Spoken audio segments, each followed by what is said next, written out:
Hello friends! Today we are gonna create a complete e-commerce application using Next.js. On the home page, we have a beautiful slider that changes the slide every 5 seconds. We can also change them using these buttons. Let's scroll down. Here we have the featured products. When I hover over the product cart, the image changes. And here we have the category list that we can scroll horizontally. And the other components. Let's choose a category. And this is the list page. We will fetch all these products from the Headless database. And here we have the pagination buttons.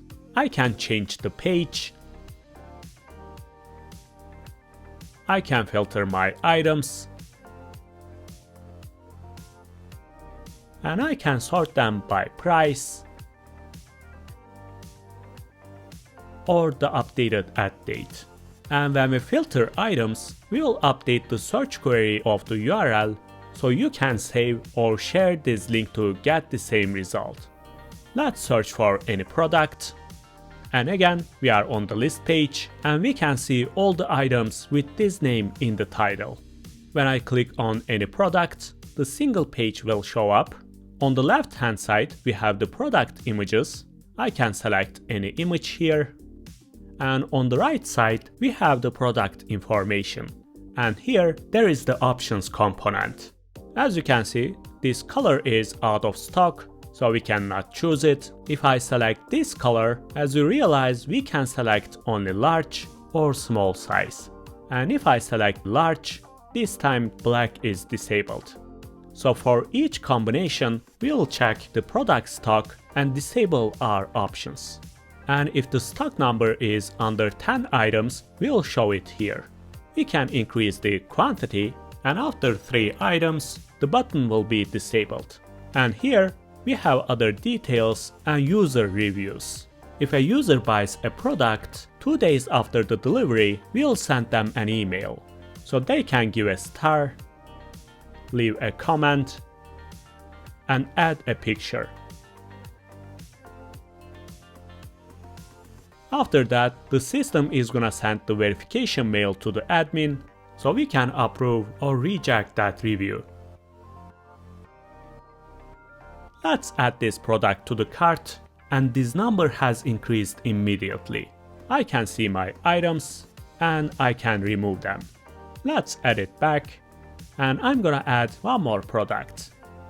As you can see, we can change the options for each product. It doesn't have to be color or size. Let's add it to cart. And now, even if I'm not logged in, I can buy these products because we will store the visitor token on the browser. So if I refresh the page, the cart products will be here. Let's click on checkout. Since we are not logged in, we need to write all the user and address details. Let's choose the shipping option and write the cart information. By the way, you can choose different payment methods and providers here. After the payment process, we'll be redirected to success page. And after 5 seconds, the order page will show up and we can see the order details here. And we will also send this as an email. What about the authentication? We can log in using the email and password, but before, let's create a new account. If I register, it's gonna send me the verification code. Let's complete the process, and now I'm logged in. And I can log out using this profile icon. Let's say I forgot my password. If I click on this button, again, I'll receive an email and I can reset my password. Let's log in using a different account. And here I can see my profile page, update my user information, and see my previous orders. And now, when I visit the checkout page, I will not have to write all the details from scratch. This is a great project to build a complete e-commerce application. Firstly, we'll design our pages and components, then we'll take care of the backend part using Wix Headless. This is one of the most powerful headless solutions. even if you use the free version, everything is hosted on the Wix cloud, so you don't have to worry about the deployment or database security. After creating a free account, you can build your own CMS from scratch, but also you can use the complete headless platform solutions. For this project, we'll be using the e-commerce solution. When I saw this for the first time, I thought it would just provide the basic collections like users, products, and orders. But this dashboard really surprised me, because it includes everything needed to create a professional e-commerce application. When you create a new product, you can give all the details, you can add a discount, you can create product options, and give a different price for each option. You can also track the inventory, so when you sell the product, this number will decrease. You can see your stock here, your categories, users, and their purchase histories.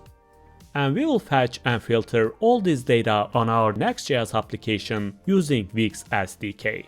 We will follow the documentation step by step and implement all these features easily. If you want to accept payments, you should upgrade your account. If you do that, Wix will handle everything for you. You will not have to deal with the checkout page, payment gateway, or the security. You can also choose different payment methods and providers depending on your country. After that, you will be able to create orders, track abandoned carts, and send reminder emails to users. You can see the sales reports, payments, and invoices. So basically, the Wix dashboard includes everything you need. If you want to add additional content, you can do it easily by creating a new collection. So right now you can use the link in the description, create your account, and after we can design our Next.js application. So if you are ready, let's get started. Okay, if you created a new folder, let's install our Next application. To do that, you can write npx create next app. But if you do that, it's gonna install a bunch of unnecessary files, and you will not have the images that we are gonna be using during this tutorial. So I recommend you use my GitHub repository. The link will be in the description. And inside this repository, we have the starter branch. And this branch includes everything that we need for this tutorial. Inside public folder, we have the images. And inside source folder, we don't have any unnecessary styles or HTML elements. As you can see, we have only one div here. So let's install this branch. To do that, you can come here, copy this link, and clone this project. But you can also fork this project and create your own repository. This is my test account. I'm gonna fork. And it created a repository, and right now you can use your own account. Copy this link and clone this project. I'm gonna be using my own repository. By the way, it's gonna be an open source project. You can use it anywhere you want. So I would appreciate if you give a star for this project. And after doing that, let's clone our project. I'm gonna copy, and I will say git clone this URL dot and enter. Okay, our folders are here. Let's install our dependencies. I'll say npm install. And they are here. So right now we can start our project. I'll say npm run dev. Okay, let's open up localhost 3000. I already have here. I'm gonna refresh. And as you can see, our application is ready. Let's close here. And let's see which pages we are gonna create. Of course, we are gonna have here the home page. We are gonna have this list page. And when I click on any item here, we are going to see this single page, and we are going to be using this product Slack. So for each product, we are going to have unique names.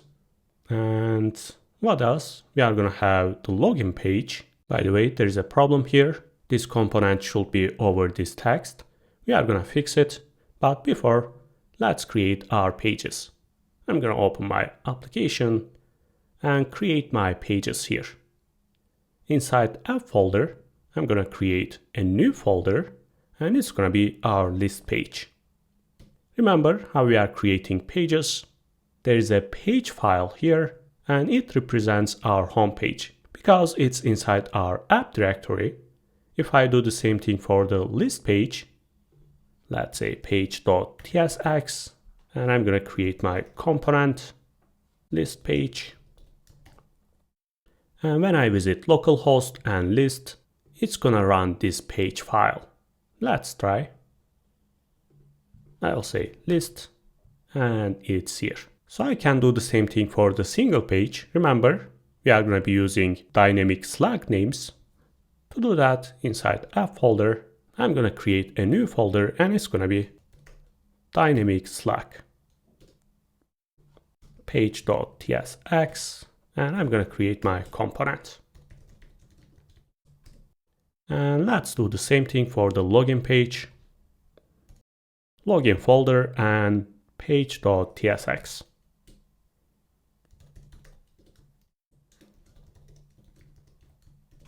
Okay. I'm going to shrink here. And our pages are ready. So let's start designing our home page. But before, let's take care of our layout, because in our application, this navbar and this footer will be the common components. So even if you change the page, they are going to stay here. Instead of writing them for each page again and again, we can use our layout. Let's create our components first. Inside source folder, I'm going to create a new folder, and it's going to be components. The first one will be navbar and footer.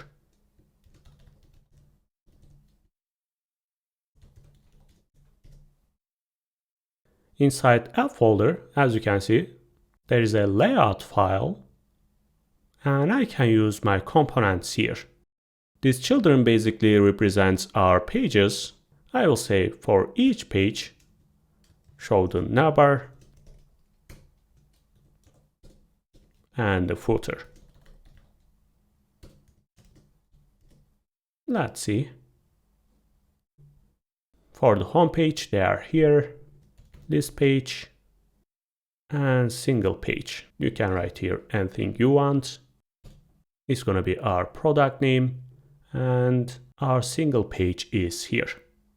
Okay, so let's take care of our navbar first. I'm going to open my example.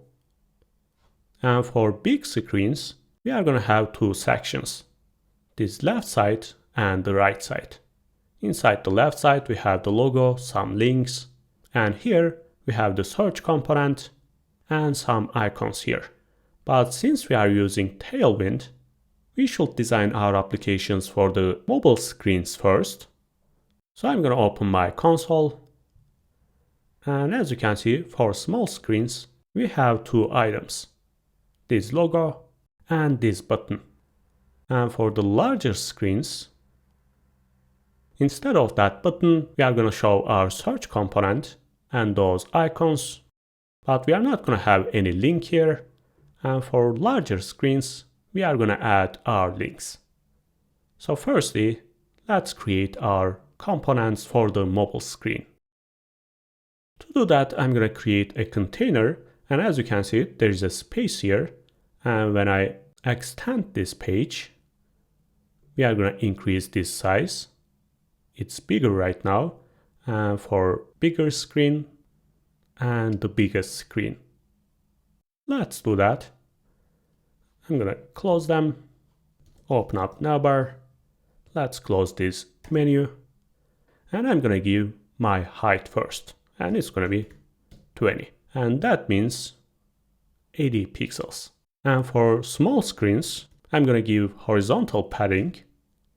It's gonna be 4. And for MD screen, it's gonna be bigger. LG screen, X large, and finally the biggest screen, and it's gonna be 64.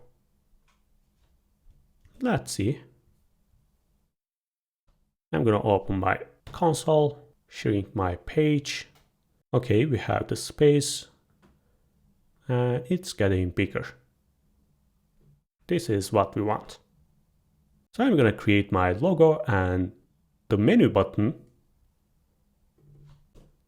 I will say for the mobile screens, we are gonna have the logo.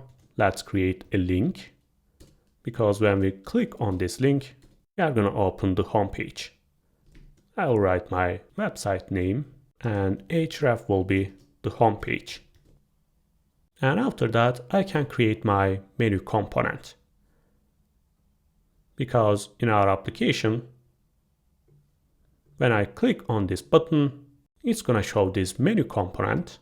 So we need to use here onClick event, but since our Navbar is a server component, I cannot do it here.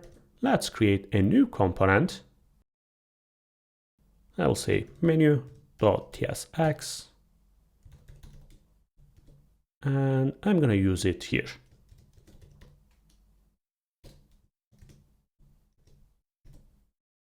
And right now, I'm gonna come here and I will say use client. So right now I can use any JavaScript events. Basically, when you create a page or component, by default, it's gonna be a server component. If you want to give any interaction, any user interaction like clicking, changing inputs, or any other events, your component should be a client component. If you watched my Next.js tutorial, you already know this. So let's create here a state. I'll say open, set open. It's gonna be a use state hook. And at the beginning, it's gonna be false. And when I click on my button, it's gonna be true. And if it's true, we can show our menu here. Let's create our button first. It's gonna be an image. And the source will be menu.png. It's inside our public folder here.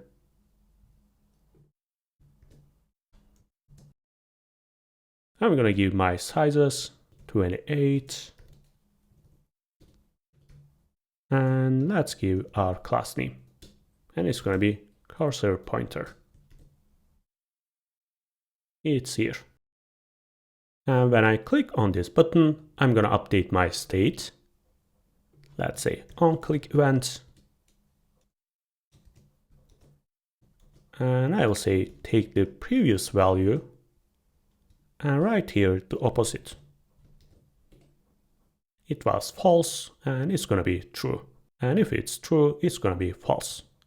And using this state, I can show my menu.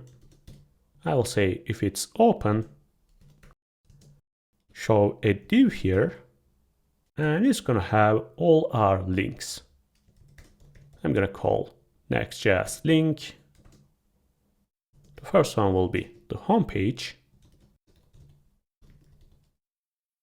And let's create the others.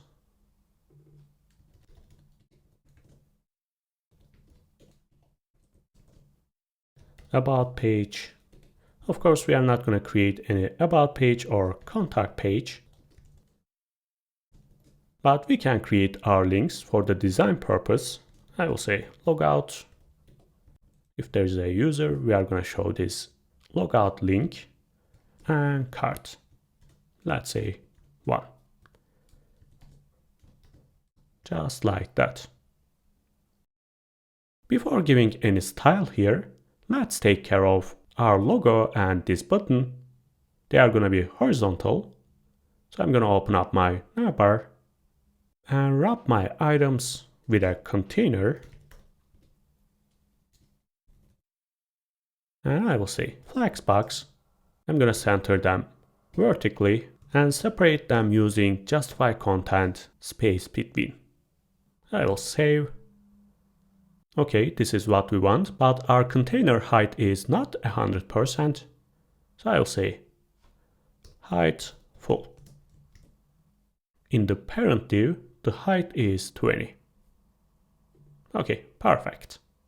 Let's give a style for this logo. Actually, I can create here a div, and text will be bigger to X large, and I will say tracking is gonna be white. It basically gives space between each letter. Let's try. I'm gonna save. And perfect.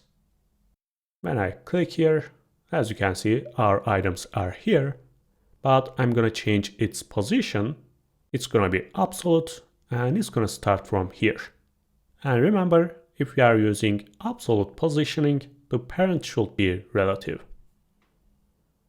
I can use my main parent, and I will say relative, and let's give a style for this menu. Absolute. Background will be black. Text color will be white. It's gonna start from left 0, and the top will be 20. Because remember, the size of our navbar is 20. So it's gonna start from here. Right now I can say width full. So it's gonna contain all our screen.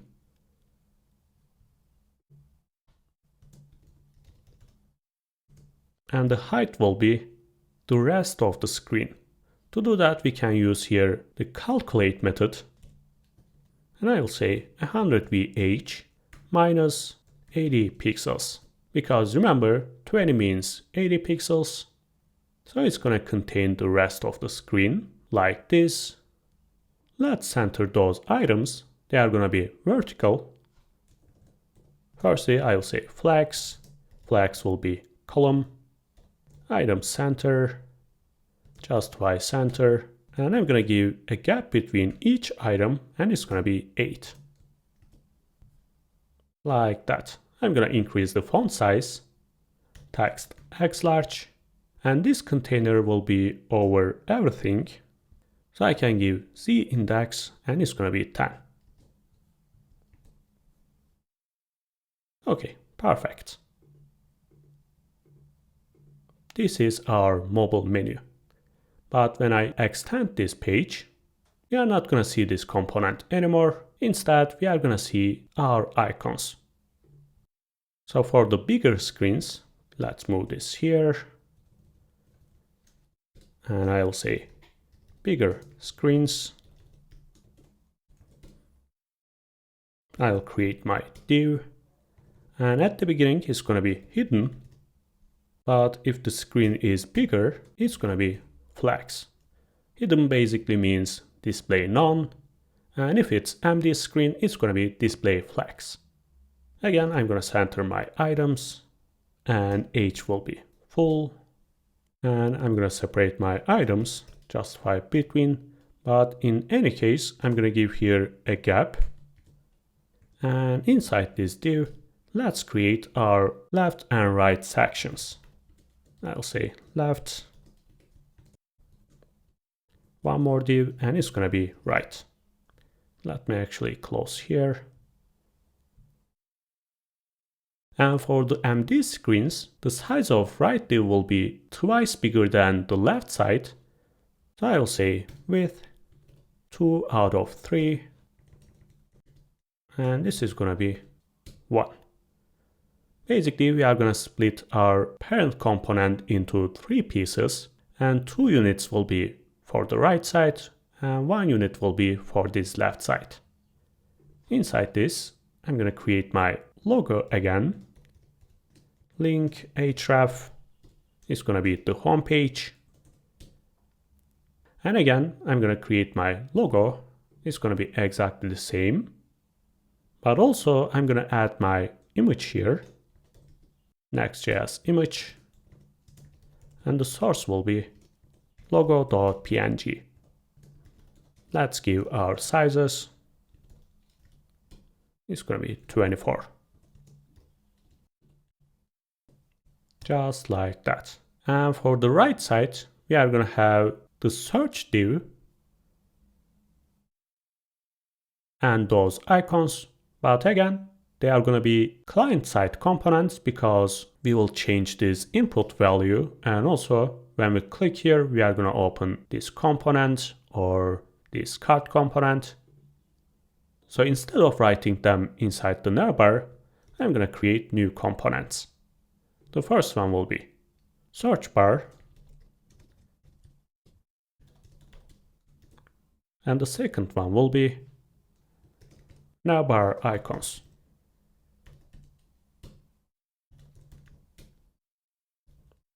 I'm going to use my use client directive.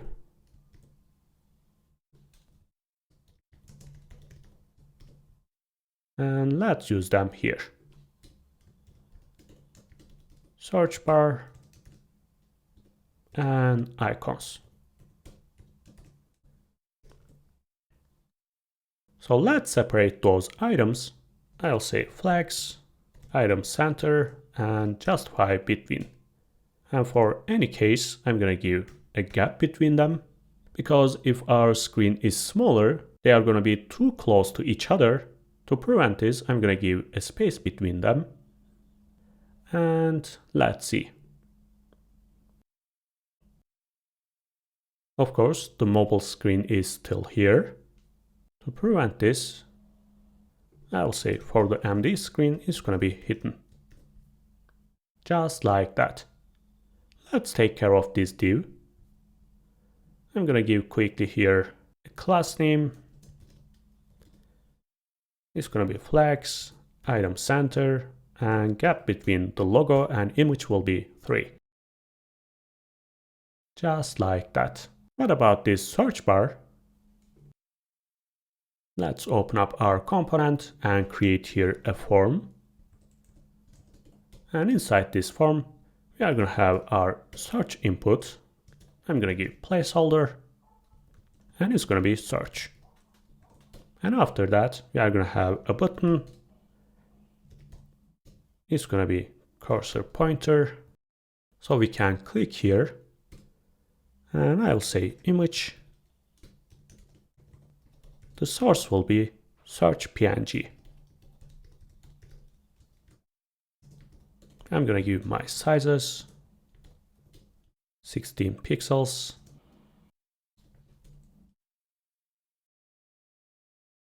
Just like that. Let's give a style for the parent div. Firstly, I'm going to separate my items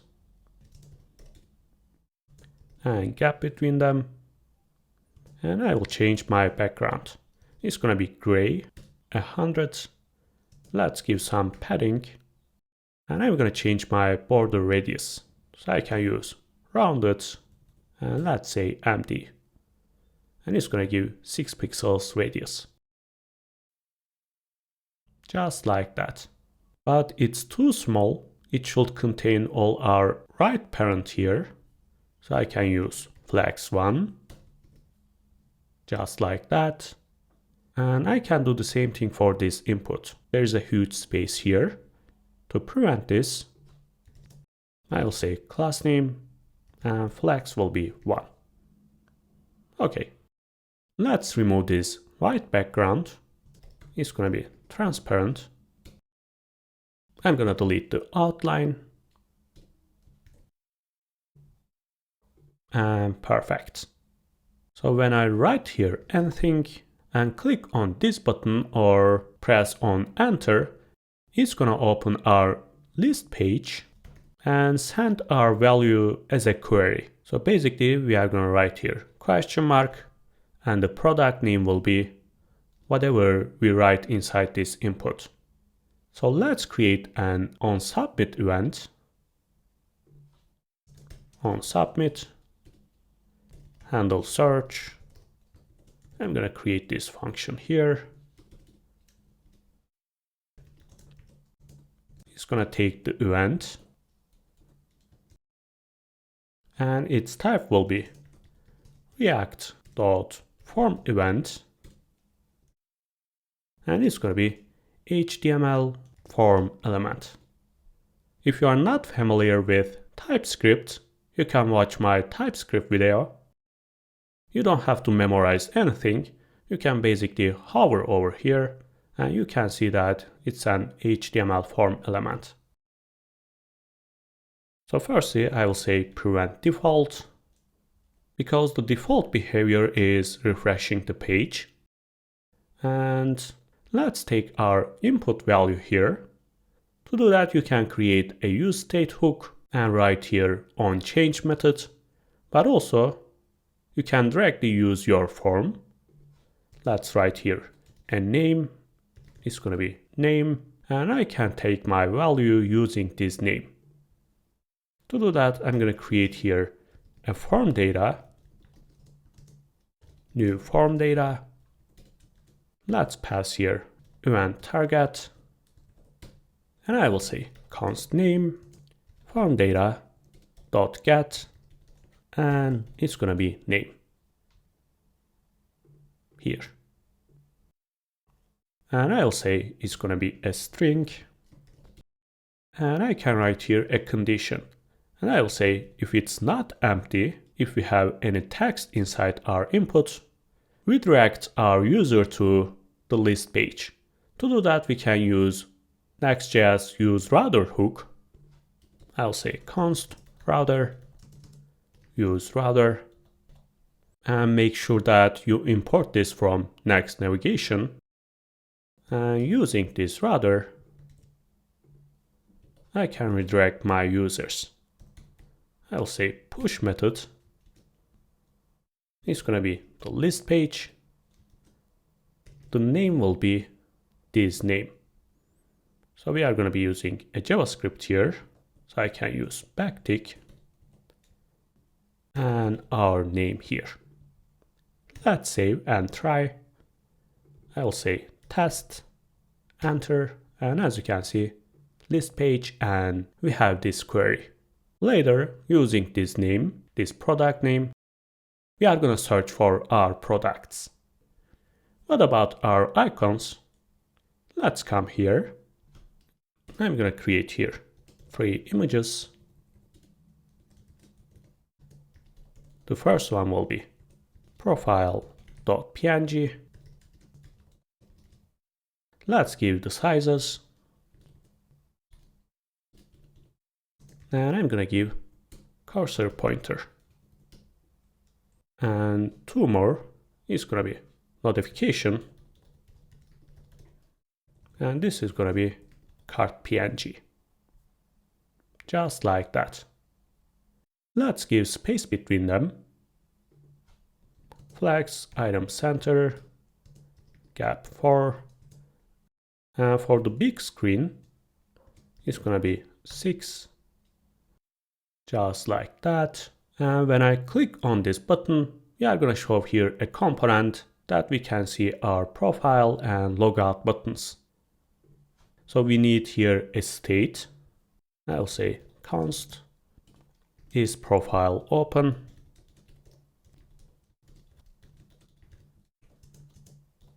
Use state is going to be false. And I can do the same thing for the cart component. When we click here, we are going to see this component. So let's say is cart open. So let's write here our condition, if is profile open,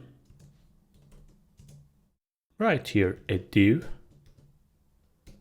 and inside this div we will have the profile link.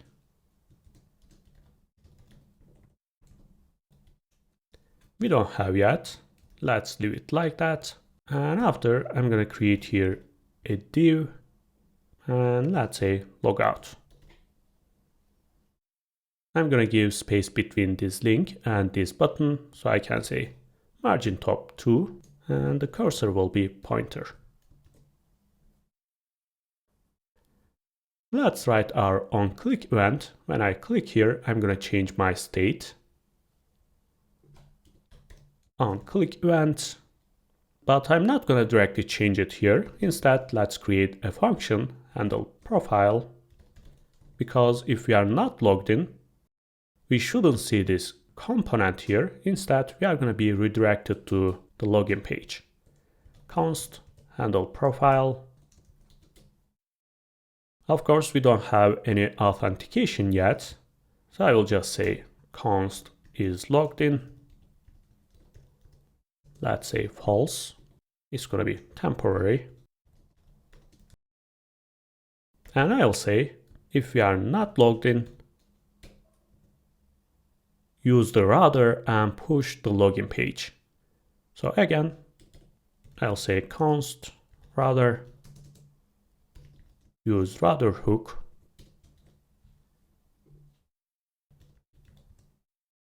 push, and it's going to be the login. And if we are logged in, finally I can set my profile. I'm going to take the previous value and write here the opposite. So we can close and open our component. Let's give a style here. Again, I'm going to be using absolute. So we need to give here relative positioning. I'm going to give some padding.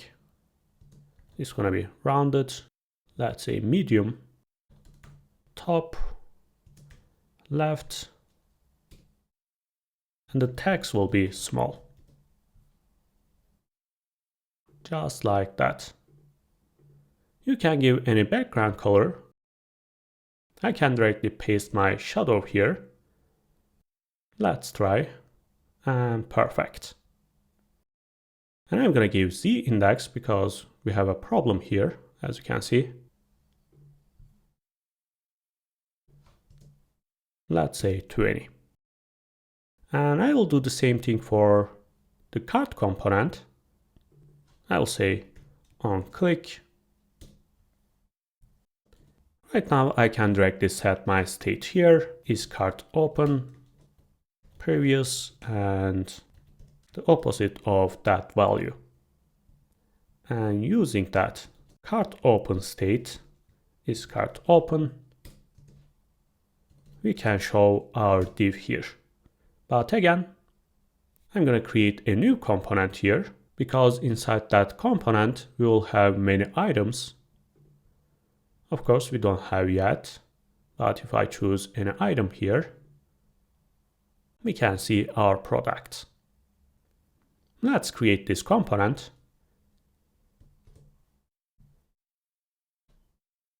I'll say cart model.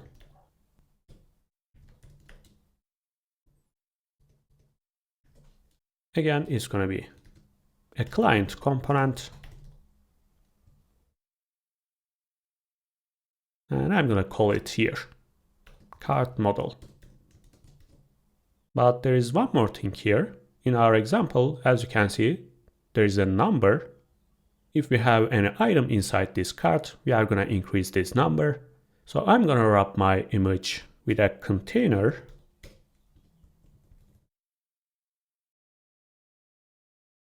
And let's write this cursor pointer here instead of this image.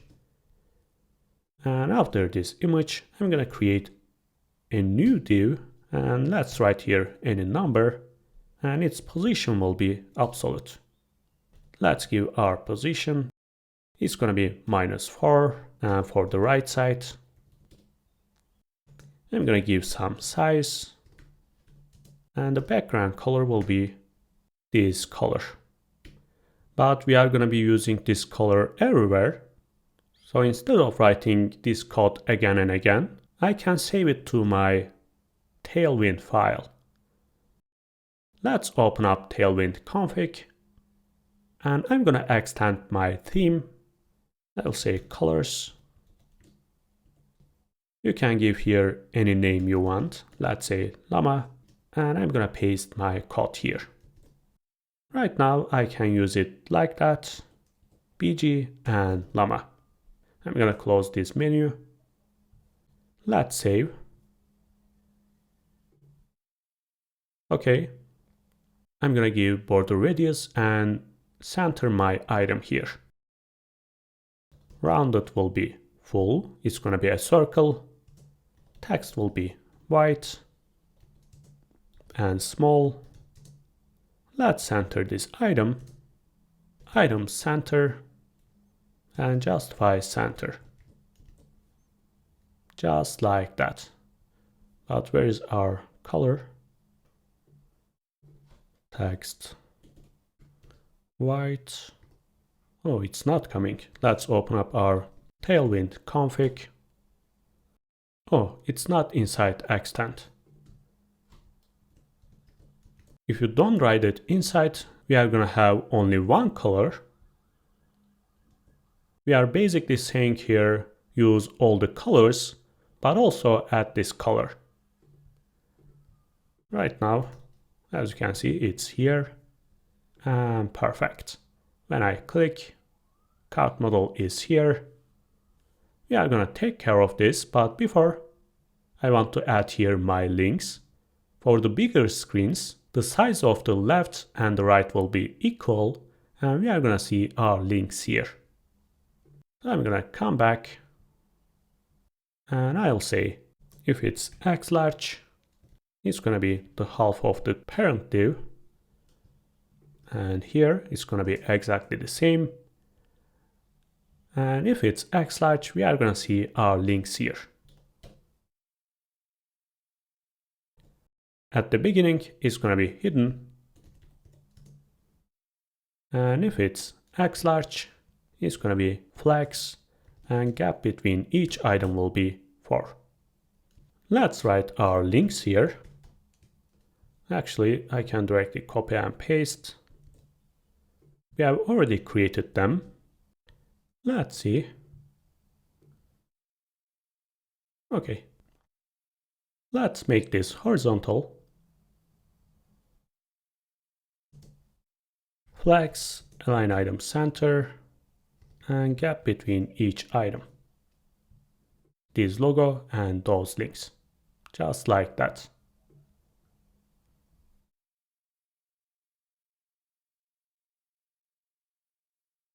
Okay, perfect. So what about this cart component? I'm gonna close everything here and open up my cart model. Right now you know how to use Tailwind, how to create responsive layouts. So after this point, I'm gonna design faster. So let's quickly check what's inside our component. Inside we are gonna give a padding, and after we'll create this title, this item, and this bottom section. Let's do that. Again, it's gonna be absolute. I'm gonna give some padding. And I will give exactly the same box shadow. Let's give white background. And I'm gonna give my position right 0. And I will say flex box, but our items will be vertical. So I will say flex column, and gap between each item will be 6. And don't forget to write here Z index, just like that. If there is no item inside this model, we are gonna show a text here that says cart is empty. Of course, we don't have any backend yet. So again, for now, I'm gonna create cart items. Let's say false. And I can write here a condition. If there is no cart items, by the way, there's a typo. And if there is cart items, let's say a div, and it's gonna be cart is empty. And if we have items, we are gonna show them using this div. Let's see. Okay, cart is empty. But if I say true, we can see our items here. And inside each item, we'll have 2 sections, this image and the text container. And for this text container, again, two sections, top section and the bottom section. Let's do that. I'll say image.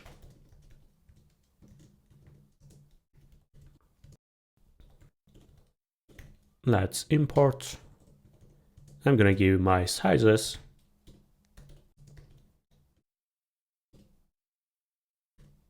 Let's give class name.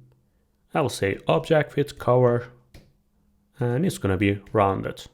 Let's say MD. Of course, we don't have any image yet. Let's open up pagsas.com and let's choose any image here. It really doesn't matter. We are gonna change this later. And after that, I'm gonna create my text container. And as I said, we are gonna have the top section and the bottom section. Inside top, we have our title, this description.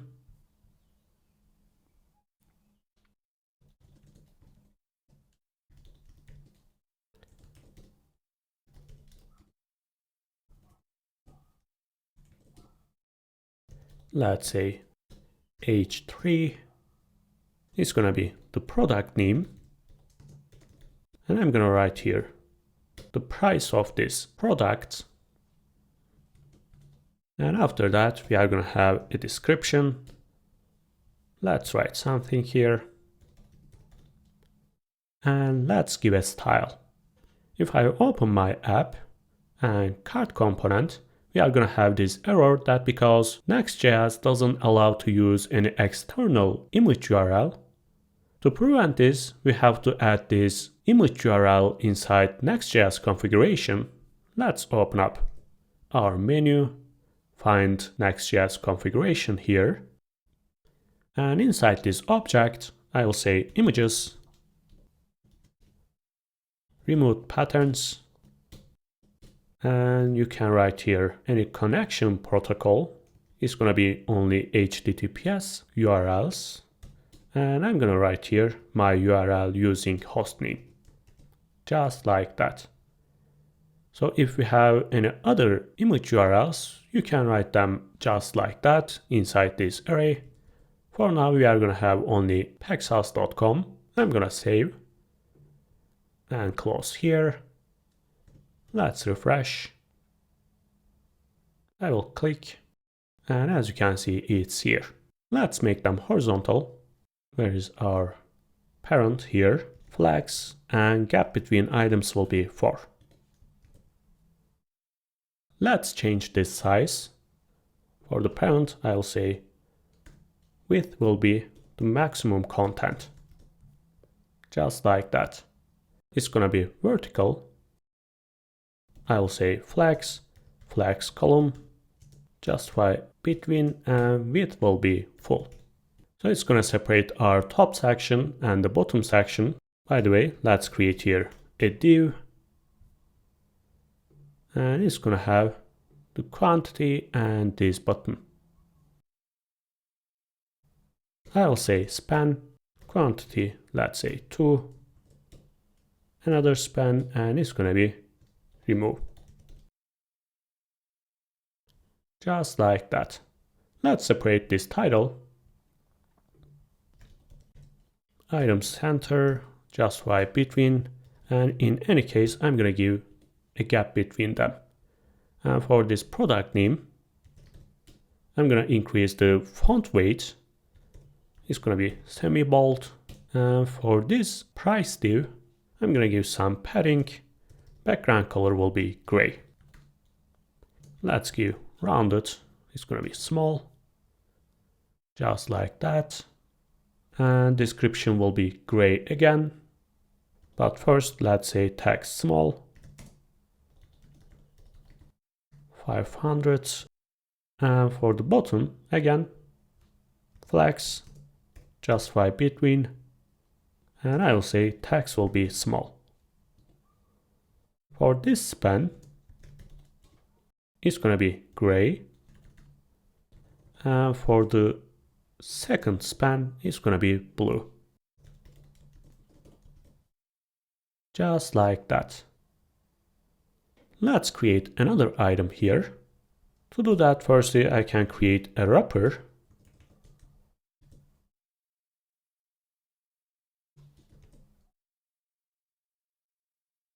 It's going to be vertical. And gap between each item will be 8. So let's create another item. Actually, I can say here, item. I'm writing here comments because we are using Tailwind and it's hard to read. So when you check my GitHub repository, it's going to be easier to understand. I'm going to save and perfect. And what about this bottom? This title, description, and 2 buttons. So after this list,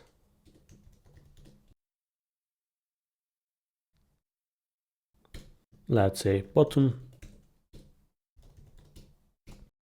So let's create another div that includes 2 spans. The first one will be the title. And here is going to be amount. By the way, inside this condition, we have 2 items, this div and this bottom, but it should be only one parent. If you want to, you can use React fragments. Let's wrap our components just like that. Okay. Let's separate them here. And font will be semi-bold. And after them, we are going to have our description. Let's write here some random text. Of course, it's going to be shorter. And it's going to be gray. Text will be small. I will say margin top and margin bottom. I'm going to give space here. And finally, we have buttons component. Again, flexbox, justify between, and text will be small. Let's create our buttons. View cart and checkout. Actually, instead of this random text, we can use this one because we are not going to change here. And let's give style for each button here. I'll say rounded, MD, PY will be 3, PX will be 4. I'm going to give some ring and its color will be gray. Just like that. And for this one, I'm going to give background and it's going to be black. I'm going to copy here, paste, and background will be black. In this case, I can change the text color. It's going to be white, just like that. By the way, I'm going to comment this out. And perfect. We don't have any title here. Let's check. Shopping cart. I'll say h2 tag, just like that. Class name will be text /. Okay, awesome. So we finished our Navbar. So we can take care of our home page. Inside home page, we are going to have this slider. Let's close here. And at the beginning, let's close this menu also. As you can see, it's going to be vertical. When I extend this page, at this point, it's going to be horizontal. So I'm going to close here, open my menu, and create a new component. And it's going to be slider. I'm going to open up my home page. And here I'll say slider.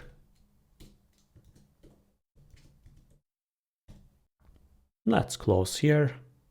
And firstly, I'm going to make this a client component. Use client. Because we are going to have here the slide animation. It's going to change in every 3 seconds.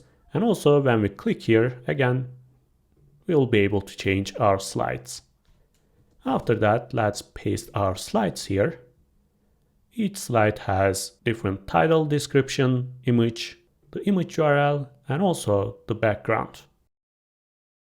At the beginning, we are going to see the first item, the first slide.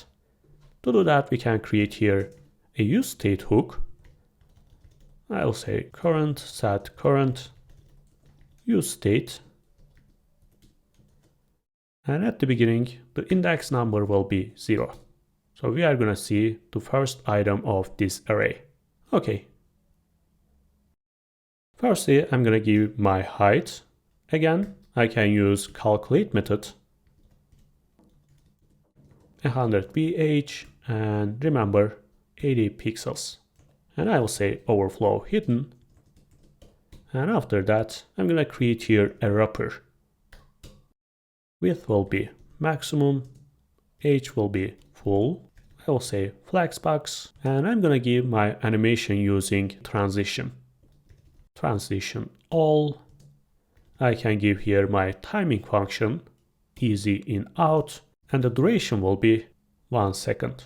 And inside this wrapper, I'm going to add all my slides. But since we are using overflow hidden here, we are going to see only first item. So let's say slides.map. For each slide, create here a div. And inside this div, we are going to have two sections, text container and image container.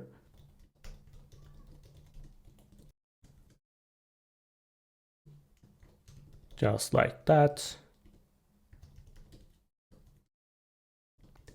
And since we are using a map here, we should pass here a unique key, and we can use our IDs. I'm going to close my menu, and inside text container, we will have this subtitle, the main title, and this button. And when we click here, we are going to visit our URLs that we have defined here. Let's do that. I will say h2 tag, slide.description, title is going to be h1 tag, and I will create here a link, Next.js link, and inside we will have our button. Let's say shop now, and href will be slide.url. And inside this container, we will have our image. The source will be slide.image. You can write here description or leave it empty. I'll say fill, and it's going to contain all its parent size. In this case, you have to write here relative. And if you are using fill, you should give sizes like that. It's going to be 100%. For each screen size, you can give different sizes, but anyway, it can stay like that.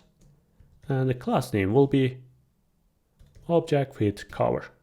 I'm going to give size for this image container and text container. As you can see, they are equal. And for the small screen, again, they are equal. So I will say the half of the container, and here is going to be exactly the same. Let's see. I'm going to open my home page. Okay, our items are here. Right now we can give style for each item. We are going to be using our backgrounds here. So I can use backtick, and I will say slide.bg. Width will be screen, age will be full, it's going to be flexbox but vertical, gap between items will be 16, and if it's X large, flex will be row, so they are going to be horizontal. Vertical and horizontal. But for the small screen, we should give some size. So it's going to be half of the height, and if it's X large, it's going to be the half of the width. I can do the same thing here, just like that. Let's give a style quickly for our texts.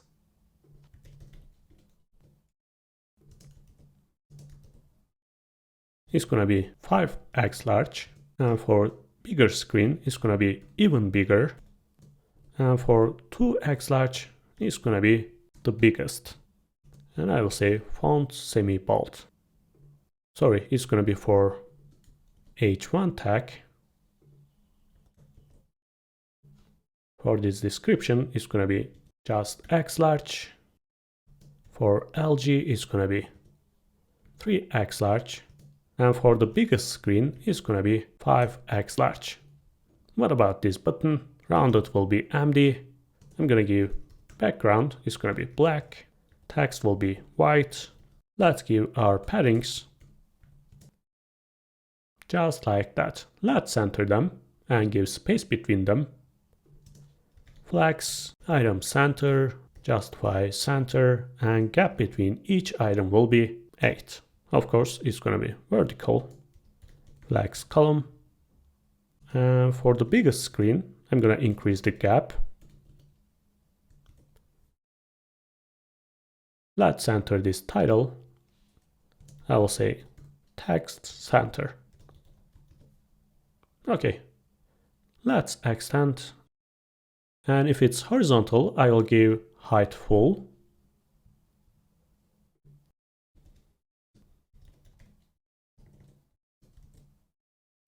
Just like that. Okay, awesome.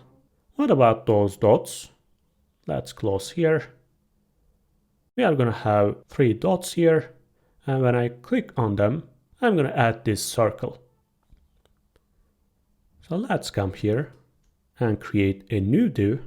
Of course, we are going to be using our array map for each slide, a div. Of course, don't forget the unique key. And let's give a style. Again, I'm going to be using backtick because we are going to need a condition here. Firstly, let's give our sizes. They are going to be circle, ring color, cursor pointer, and I'm going to be using flags and center my circle inside this div. And right now I can write my condition. I will say if the current number equals my index number, we can take our index here.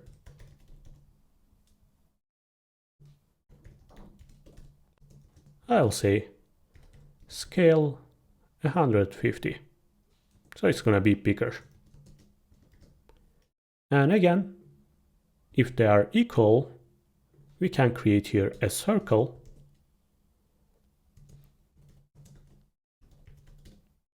It's going to be really small, let's say 6 pixels. I will say background gray 600 and rounded will be full. Of course, we cannot see them here because we don't have position absolute. Let's wrap our div here.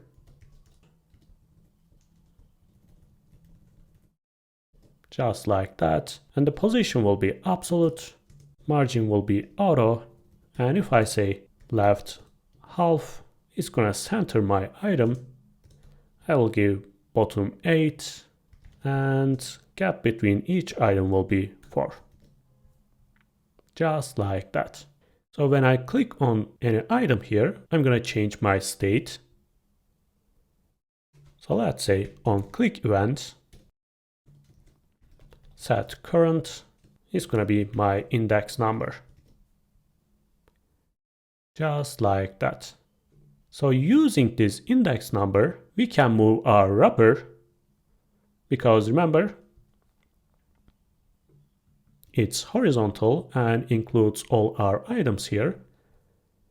If it's index 0, the left will be 0. If it's index 1, we are gonna move our wrapper and we will see our second item. And if it's 2, again, the third item. Let's take this back. And for this wrapper, I'm gonna give an inner style and I will say transform, translate x minus current index number multiplied by 100 VW. If I click we are gonna see the second item and third one. Perfect. If you want to, you can create a use effect hook and you can change your slide automatically. Let's do that. I'll say use effect. Let's create here an interval. Set interval. And if you are using interval inside use effect, you should write here a cleanup function. I've explained this in my use effect video. Clear interval and the name of this interval. Let's write our function here.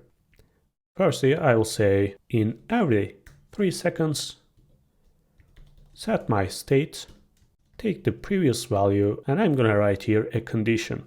I will say if previous equals slide's length -1, we are gonna show the first item. If it's not, we are gonna increase this number. Just like that. And if it's the third item, it's not gonna be fourth. It's gonna show the first item again. Okay. For now, I'm just gonna close this use effect because when I edit this tutorial, it's gonna look a little bit weird. So I'm just gonna stop this for now and let's check what else we have.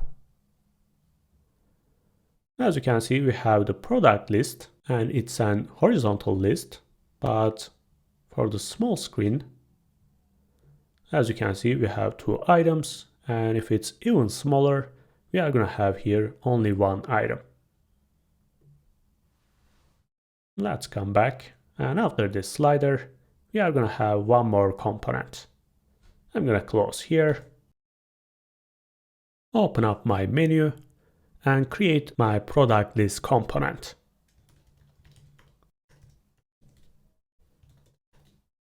Let's close here. And before creating any item, I want to give my class name. I will say flex. I'm gonna give gap between items, but for X it's gonna be 8 and for Y it's gonna be 16. Because inside our list page, let's open up our example, all products. As you can see, this space is bigger and I'm gonna separate my items using justify between, and I will say flex wrap. So when we shrink our page, if the item doesn't fit inside this line, our container is gonna move those items into a new line. So let's create our first item. I will say link.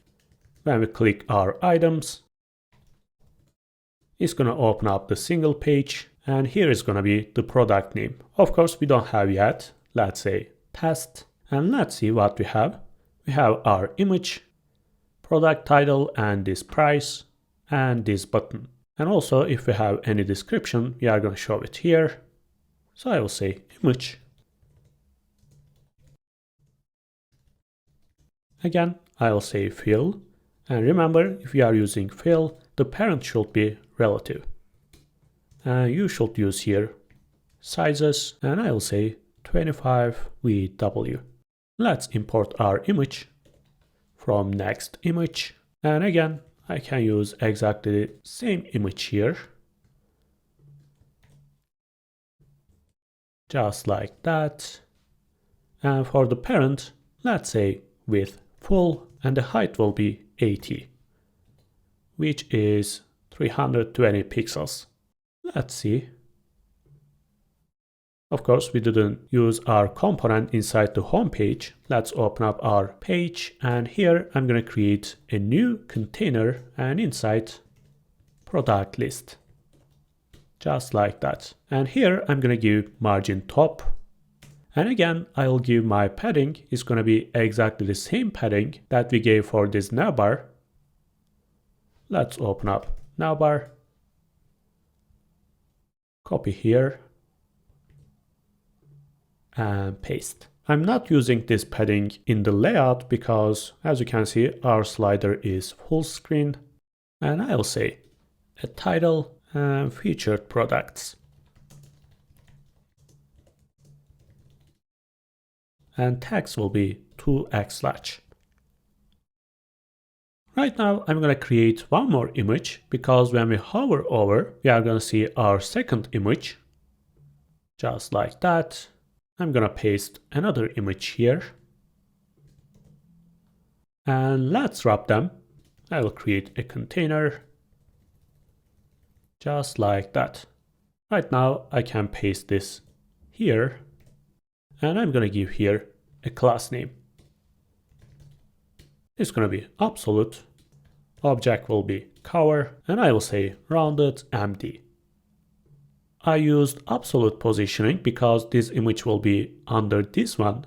So if I say z-index10, we are going to see our first item at the beginning, but when I hover over, its opacity will be 0. So we are going to see the second item. Of course, we can give any transition animation. Transition all or opacity, timing function, and the duration will be half second.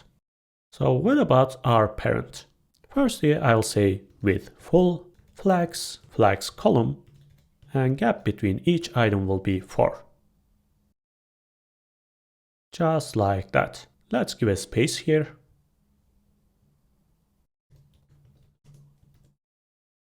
Okay. When I hover over, as you can see, it's the second image, but after the small screen, I want to see 2 items here. So I will say, if it's after small, the width will be 45%. I'm not saying 50 because remember we have gap here. And for the large screen, I want to see 4 items. So let's say 22%. Of course, we have just one item. Let me add our title and this button, and after we are going to duplicate our item.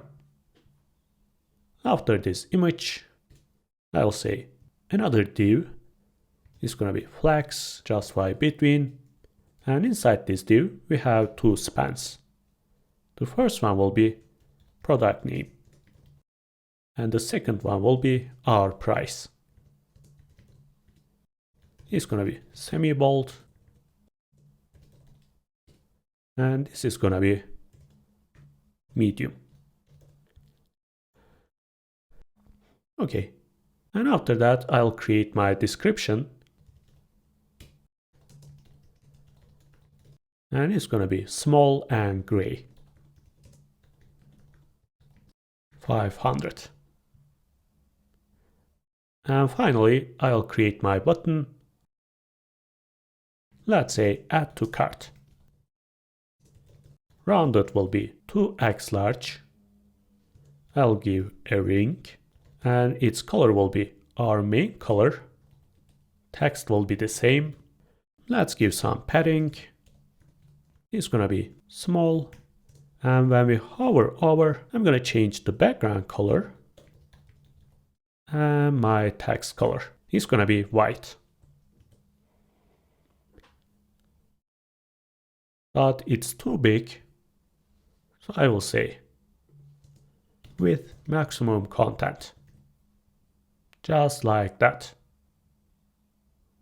Okay, let's create some more items.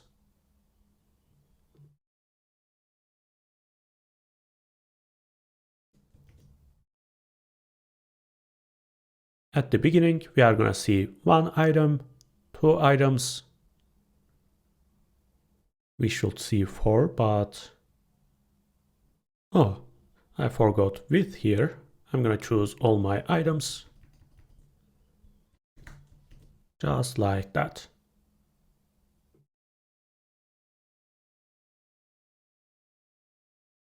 Okay, awesome. When we change our images, it's gonna look better, just like that. And right now we can take care of our categories. Again, we will see only 1 item, but here we can scroll on the x-axis just like that. For bigger screens, we are gonna see more items. It's gonna be similar. So let's open up our home page. I'll create another div.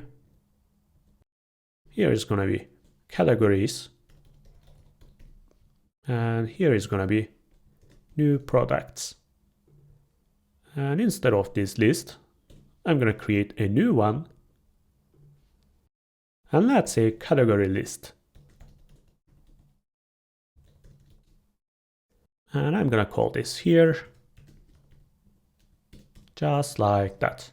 Let's close this menu and take care of this component. I'm just gonna give padding X. I will say overflow X, scroll, and inside we are gonna have our list container. I will say flex, gap will be 4, and if it's empty, gap will be bigger. Again, I'll say link. href is gonna open up our list page, but this time we are gonna send our category name. We don't have yet, but let's say test. And let's see what we have. We have an image container and this text. Image.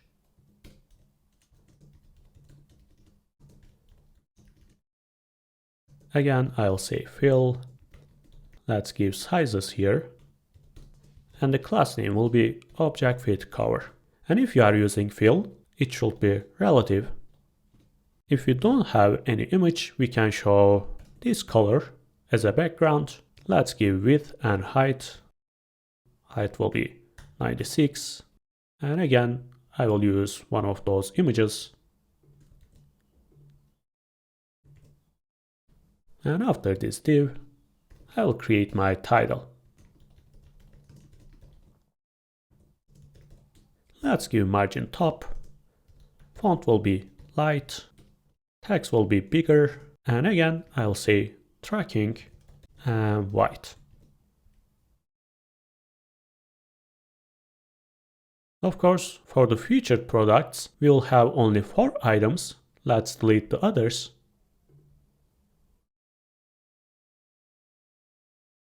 After creating our backend, we will fetch only 4 items.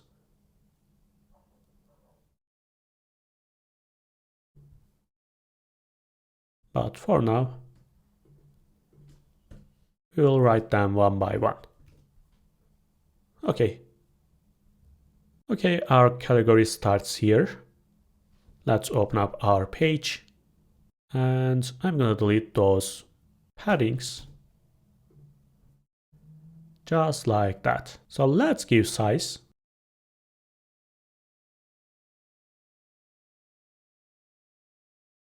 I will give class name for the parent and I will say flex shrink. And it's gonna be 0. Width will be full. And for the small screen, it's gonna be 2 items. If it's larger, it's gonna be 4 items. And for the X large, we are gonna see 6 items. Let's create some other links. Just like that. But I want to hide this scroll, but you cannot do this using Tailwind. To do that, I'm gonna create here a custom class name. I will say scroll bar height. Let's open our menu and find global CSS. And I will use it here. And for Chrome browsers, I'm gonna choose scroll bar. And I will say display none. I will do the same thing for Firefox, scroll bar height. And this time, scroll bar width will be none. Let's save. And as you can see, it's not here anymore. But as you realize, we don't have any space for these categories. It should start here. So what I'm gonna do is, I'm gonna open my page, copy here, and paste for my h1 tag. Of course, we already have margin top here. But to separate this h1 tag and this category, I will say margin bottom and I will say 12. Okay, perfect. It's that easy. And what else? We have this footer component. Let's create. I will close them, open up footer. we will basically have two sections, top and bottom. This is the top, this is the bottom, and inside top, we will have three sections, left side, center, and right side. And as you can see, the center is twice bigger than the left side and the right side. So let's say left, center, and right.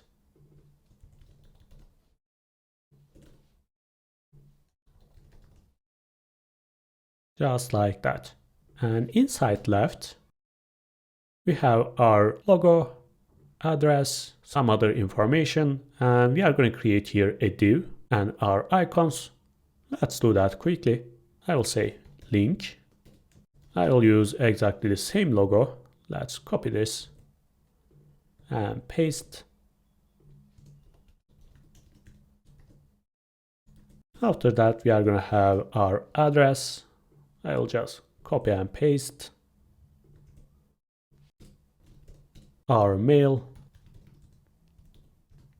and the phone number. And finally, I will create a div and it's going to be icon container. Let's say flex and gap between each item, and I'm going to paste my icons here. Okay, let's give a style. We already have for the logo. We will not have anything for this p tag. For those spans, I will create a class name and they are going to be semi-bold.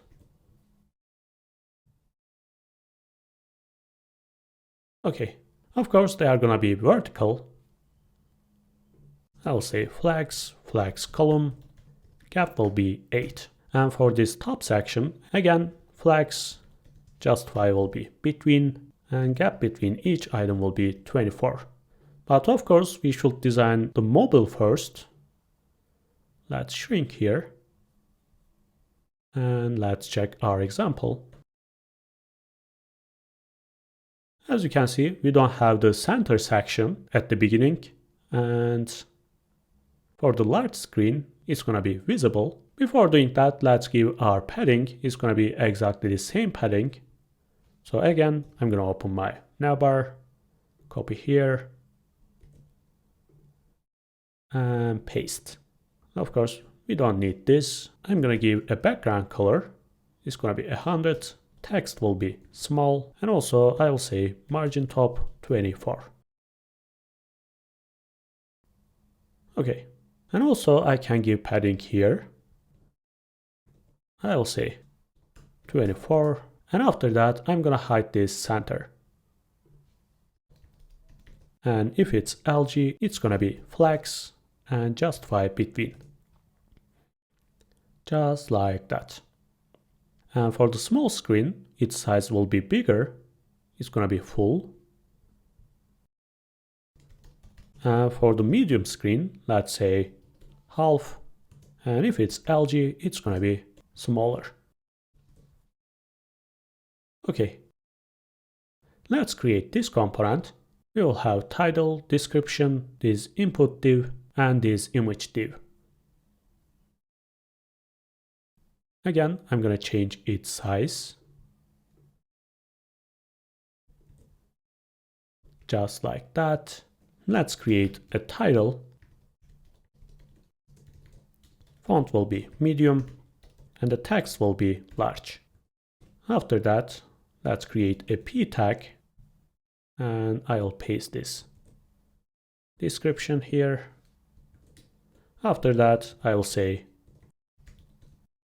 input div, and inside we are going to have this input, email address, and I'm going to give class name, and padding will be 4, and I'm going to change its width, just like that. And after that, a button, and the rest of the container will be this button. I'm going to give my color here, text will be white, and I will say join. And I'm going to create here a span. Let's copy this title here, Font will be semi-bold. And my image div. And again, I will copy and paste my images. I don't want to waste time. And let's say flex and justify between. Let's see. Okay, it's horizontal because we didn't give flex column here. And for the MD screen, it's gonna be flex row. Okay, but why it's not vertical? Of course, this div should end here. Just like that. And for the medium screen, as you can see, we are gonna have 2 items. And for the large screen, we are gonna see this center.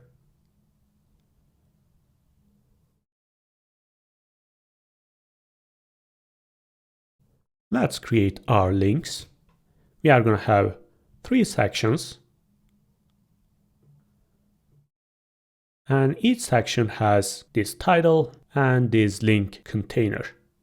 So I'm gonna create a div, flex column, gap between items will be 6, and the first one will be h1 tag, company, and link container, and again, flex column, and gap will be 6. And I'm gonna paste here my links, just like that. Okay, actually I can say space between instead of this gap.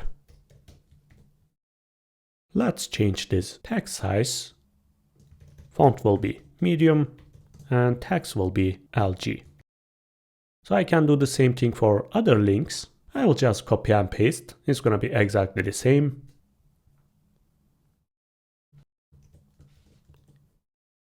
Just like that.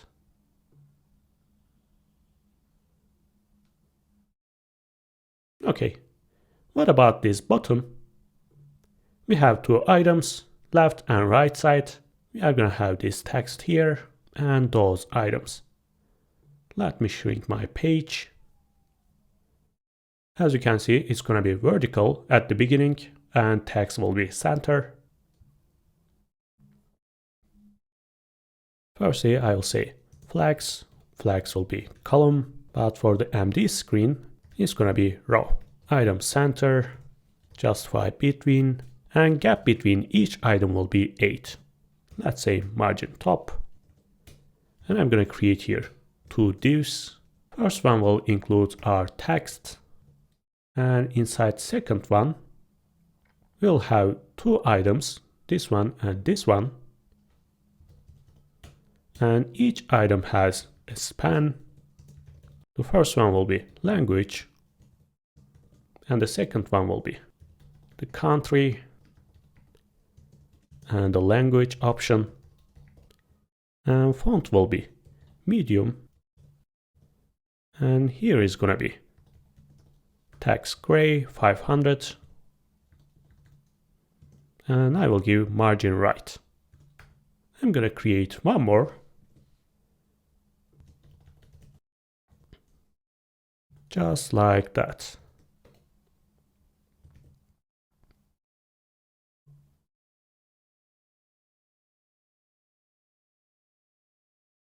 But there is no space between them. Gap 8, and if it's empty, it's gonna be flex row.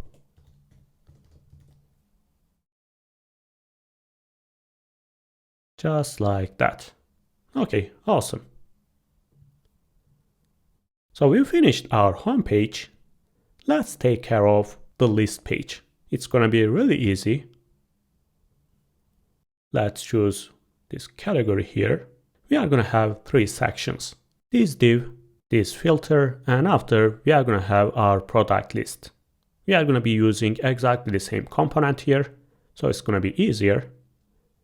Let's close here, open up list page. I'm gonna give my padding here. I will copy and paste. And firstly, we are gonna have the campaign div. And inside we will have the text container and image container. Inside the image container, I will write my source. Let's give fill. Class name will be object contain. And here is going to be relative.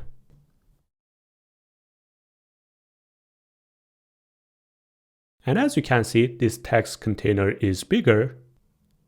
So here is going to be 1 out of 3. And here is going to be 2 out of 3. And inside this, we are going to have an h1 tag. And let's copy paste here. And after that, a button, buy now. Let's give a style. I'm going to open my list page. Let's give a background first. It's going to be pink 50. Let's give some padding. And I will say flexbox, justify between. And I'm going to give a specific size here, just like that. And inside the text container, our items will be vertical. Item center, justify center. And the gap between items will be 8. What about this h1 tag? It's going to be bigger. Font will be semi-bold. I'm going to give here leading for the 8 pixels. It basically means the line height. And I'm going to change my color, text color. It's going to be gray 700. And for this button, rounded will be 3x large. I'm going to change the color, just like that. Width will be max. I'm going to give my paddings. Text will be small. I can give break for my text after this on.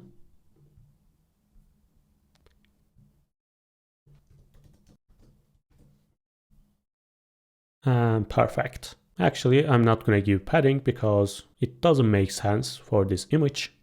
Or I can just say padding X. Okay, awesome. And after that, we are going to have a filter here. Again, it's going to be interactive. So I'm going to create here a new component and it's going to be filter. Let's call it here.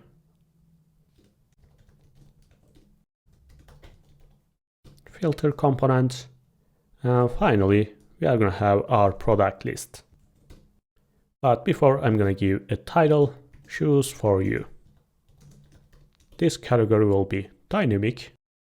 And after that, I will call my product list.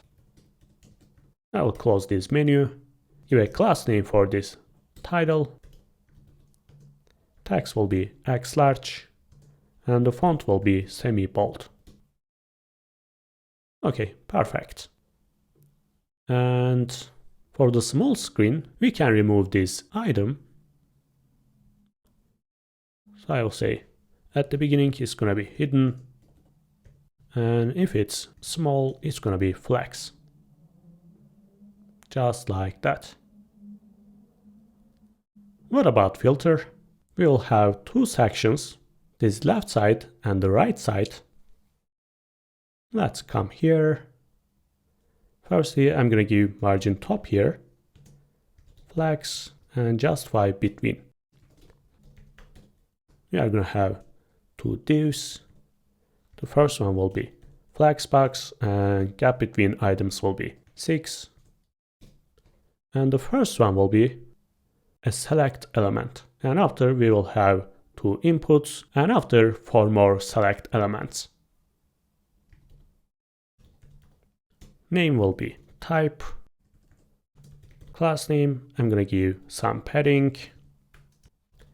Rounded will be 2x large. Text will be X small. And the font will be medium. And I'm going to give background color, let's say gray 100. Or 200. Actually, I'm going to use a custom color. Just like that. Okay, let's create our options. The title will be type. It's going to be physical or digital.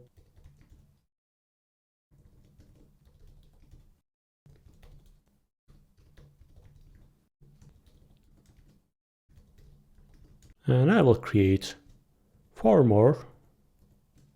Actually, I can directly copy and paste. It's going to be exactly the same class names, but we are going to change our options.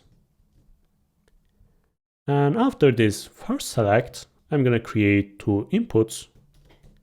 Name will be minimum. Let's give placeholder, minimum price.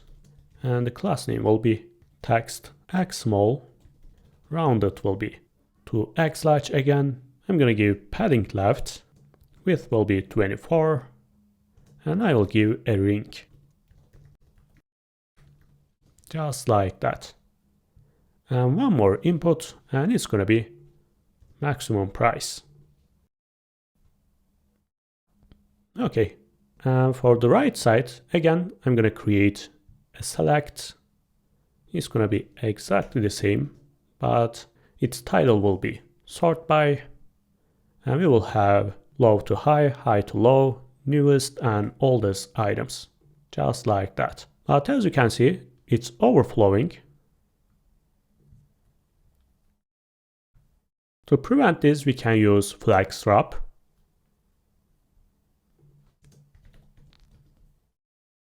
Just like that.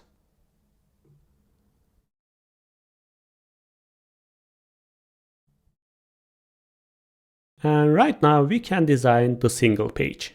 When I click here, it's going to open the single page, and let's see what we have inside. For the small screen, those components will be vertical. We have 2 sections, this image container and the others.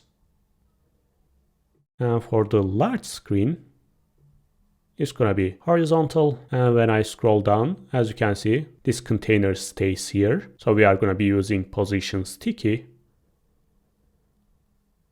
Let's do that. Firstly, we are going to design for small screens. I will close everything here. I'm going to open up my single page, and inside we will have the image container and the text container. And here we are going to have our main image, and under that we are going to have the other images. And when we click on them, we'll be able to change this main image. Of course, we are going to have more images here, but for this example, we have only 2. I'm going to create a different component because in the single page, we are going to fetch our item using this name. So it's going to be a server-side component, but for this interaction, user interaction, we are going to need a client component. So let's open up our menu, and inside components, I'll say product images. Let's call this component here. I'm going to close my menu, and I will give my paddings. Let's open up Navbar. As we always do, I'm going to copy here and paste here. And at the beginning, remember, it's going to be vertical, so I will say flex column. But for the LG screen, it's going to be row. And gap between images and text container will be 16. And for this container, I will say width full. For the LG screen, remember, this is going to be horizontal. In this case, it's going to contain the half of the screen. And I will do the same thing for the other component. And as I said, it's going to be sticky. And we should give here our position. Remember, the height of the navbar is 20, which is 80 pixels. And H will be maximum content. And for this text container, again, it's going to be vertical. And gap between each text will be 6. Product images, and that's right here, texts. Okay, this is the big screen, and this is the small screen. So let's take care of our images. I'm gonna create two divs, the main image and small images. I'm gonna come here, two divs. I'm gonna give here a height, let's say 500 pixels. And I will say position relative, because inside we are gonna have our image. Let's paste here any image. And I will say fill and class name object cover. You can give here any size, let's say maximum 50. Again, for each screen size, you can give different size, but it's not that important. And I will say rounded MD. Let's copy this and paste here.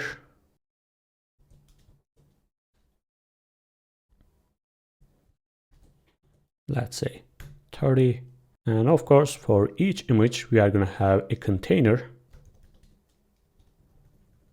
Just like that. Let's give our size a height. I'll say relative, gap, and margin top will be 8. Actually, let's create here a list instead of this div. We can map through our list and show our items. I will say const images. Let's give an ID and URL. Let's open up Paxos again. I'm gonna choose for items.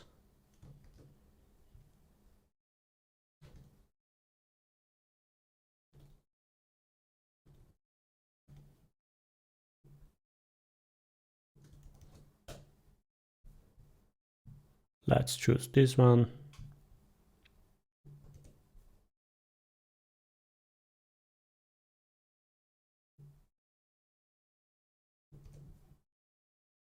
Of course, they should be product images, but for now, for the test purpose, they can stay like that. After finishing our design, we are going to fetch the data from our CMS. In this case, instead of this image, we are going to be using the first image. But remember, when we click on any other image here, we are going to change this main image. Basically, we are going to need a use state here. Let's say index, set index, use state hook. At the beginning, we are going to see the first item. By the way, don't forget to write here use client. And we are going to show here what was the name of this array images and index number. Of course, inside we have the URL. Okay. And right now I can map through my images. So I will say images.map for each image inside. Call this div. Of course, we are going to need the unique key image.id. And here is going to be image.url. And when we click on this div, we are going to change the index number. So we are going to need the index number here. And I will say set index, and it's going to be I. Let's see. Okay, perfect. Let's make them horizontal. For this container, I will say flexbox, justify between, gap between each item will be 4, and margin top will be 8. Just like that. Okay, awesome. And when I click here, as you can see, it's changing our image. This is what we want. And I can give here cursor pointer. For each item, I will say cursor pointer. Okay. What about here?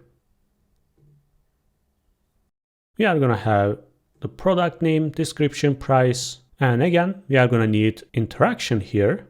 we can choose any item and the number of the item. So again, we are going to need different components. A component for this selection and a component for this quantity. And we can add here this button. Let's do that. I'm going to open my menu. And I will say customize products.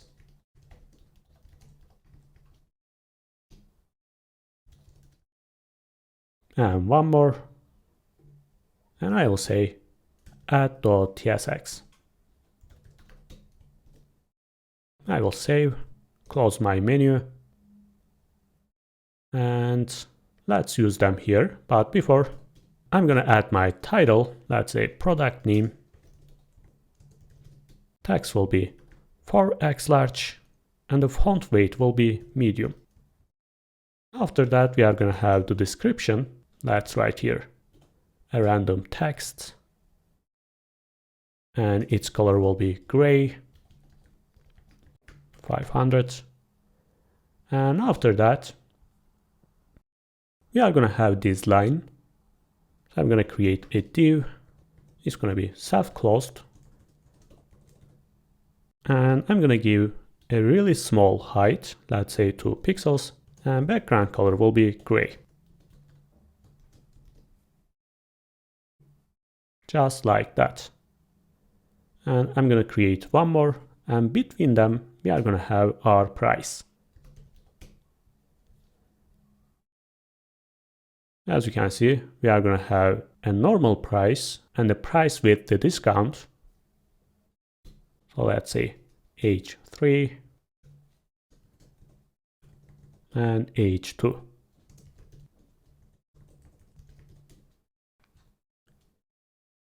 I will say flex, item center, and gap between each price will be 4. And for the first one, text will be X large, and it's going to be gray. And we are going to be using line through. And it's going to add this text decoration. And here, font will be medium. And the text will be 2x large. Just like that. And finally, we can call our component here customize products and the add component. And finally, we are going to have other details here. I'm going to add one more line here. And I will say h4 tag is going to be our title, and the p tag, and it's going to be our description. And let's say text small, and I'm going to change here. Font will be medium, margin bottom will be 4. So let's create 2 more. Just like that. Let's see. I'm going to shrink this page.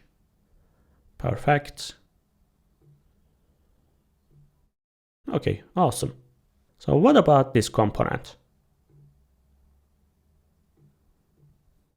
As you can see, we are going to have a title here, and our colors will be able to switch between them.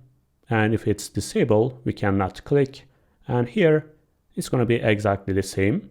We can select just like that. And if it's disabled, its background color will be different. So firstly, it's going to be horizontal. Let's come here. Actually, let's close everything and open up customize product. I will say flex column. Gap between items will be 6. h4 tag. Choose a color. And one more, and it's going to be choose a size. Let's give a class name, and I will say font medium. And for the colors, it's going to be horizontal, item center, and gap between each item will be 3. Actually, I can do the same thing for sizes. And we are going to have different colors. And if it's selected, we are going to add this circle. So let's create for the first item. Let's actually make this UL. And I'm going to add my first item here. And I'm going to change its color. Let's give width and height. It's going to be a circle. Ring will be gray. Because if it's white, we are going to see this circle. And cursor will be pointer. And I will say position relative. Because for this line and this circle, we are going to be using absolute positioning. And let's say background color red. And inside, I'm going to create a new div, and it's going to be our circle. Position will be absolute, width will be 10, height will be the same. Again, a circle. I will give a ring, and its color will be blue. Let's give our position. I'm going to center this, so I can say top and left, transform, and translate X will be half, and I will do the same thing for the Y axis.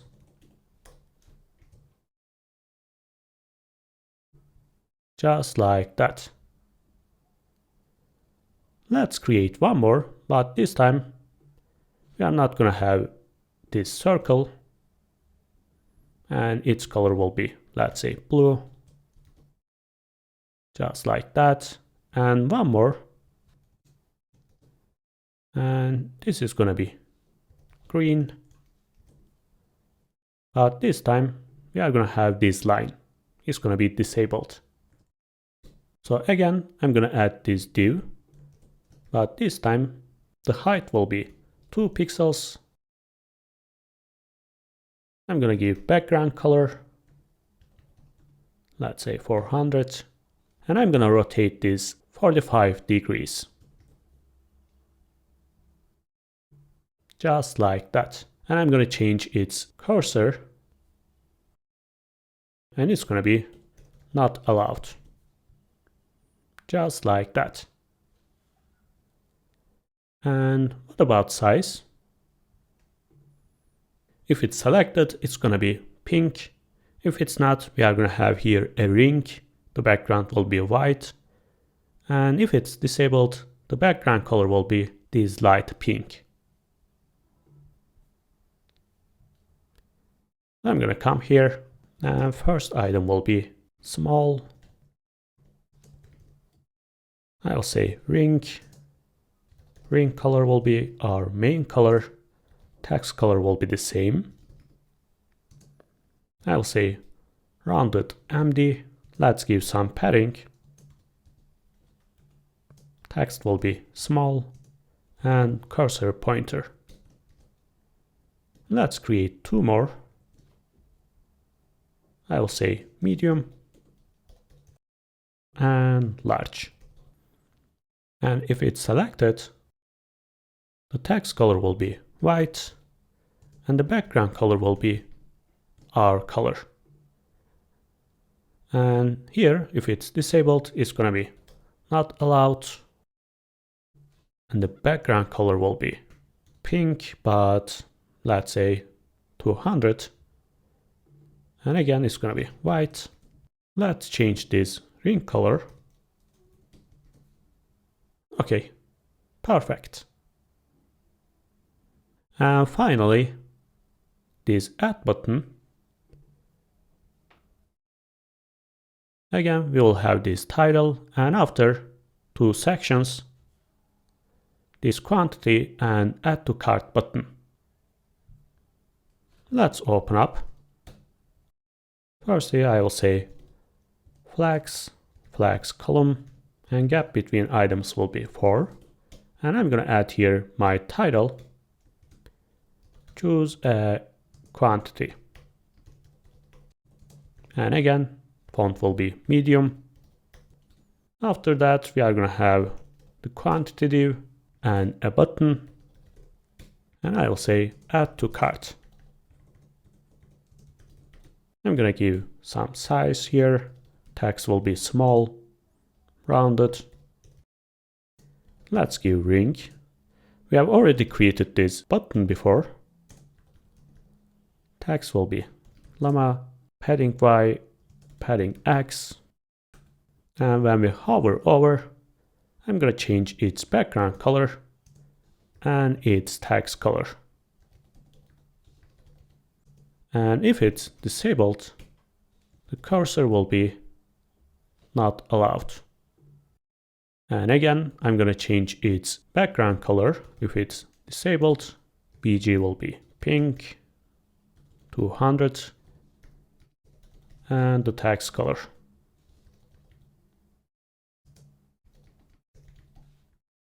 And let's remove this ring.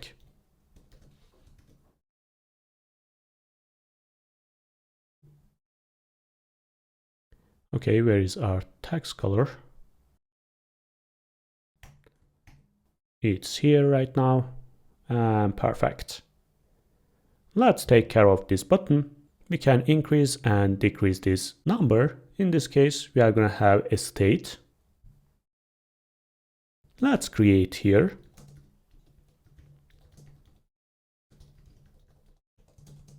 Use state hook. At the beginning, it's going to be 1. And I'm going to create here 2 divs. The first one will be our items here, and the second one will be this text. Let's write it like that, and I'm going to change this color here. Let's say span, class name, and the text will be orange.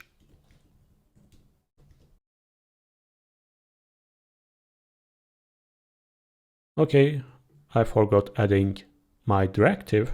Remember, it's a client component. Just like that. Of course, it should be X small. Okay, and I'm gonna add here a break.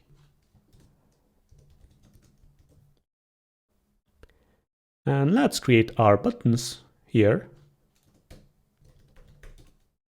First button, second button, and between them, we are gonna have our item.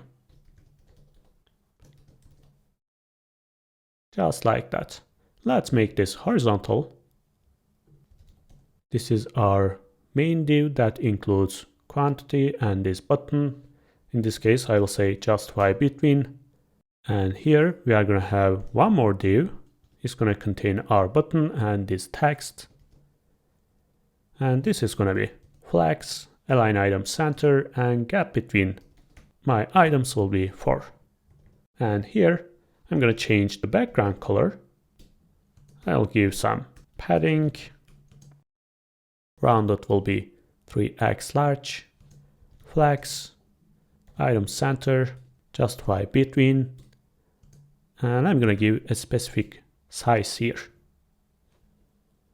And for those buttons, let's give a class name. Cursor will be pointer. And the text will be x large. Just like that. By the way, why it's here? Button and this div. Flex justify between. It should be a horizontal. Oh, it's here.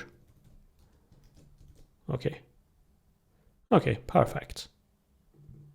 When I click here, I'm going to increase this number and decrease this number. To do that, we can create a function because if the number is smaller than 0, we'll not be able to decrease anymore. So for this button and for the second button, let's create here onClick event, and I will say handle quantity. Let's write it like that because we are going to give a parameter here. This is going to be decrease and this is going to be increase. Let's create this function. We are going to have a type. It's going to be either I or D. We cannot pass anything else. And I will say if it's D and the quantity is bigger than 1, we can decrease this number. So let's set our state. I'm going to take the previous value and decrease this number. And again, we are going to have one more condition if it's I. And in our example, we are going to have the stock number after creating our backend. But for now, let's say temporary const stock, and let's say 4. And I will say if the quantity is smaller than stock. And here is going to be +1. Let's try. I'm going to click. As you can see, after 4, I cannot click anymore. And here, after 1, I cannot click anymore. Okay, perfect. So we've finished our design. Of course, we are going to need a login page. But I don't want to design this right now. I want to show this when we create our authentication. As you can see, it's really basic. We are going to have different components here. So we will design this when we handle authentication. Let me see what else we can create. We have our slider, products, categories, footer.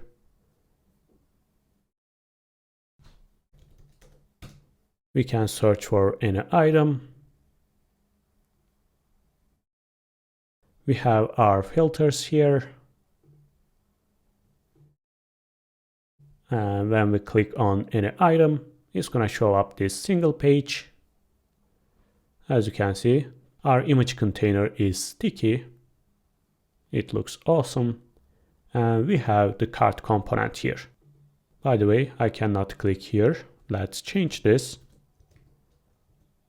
Now icons. I'm going to cut this and paste it here. Okay.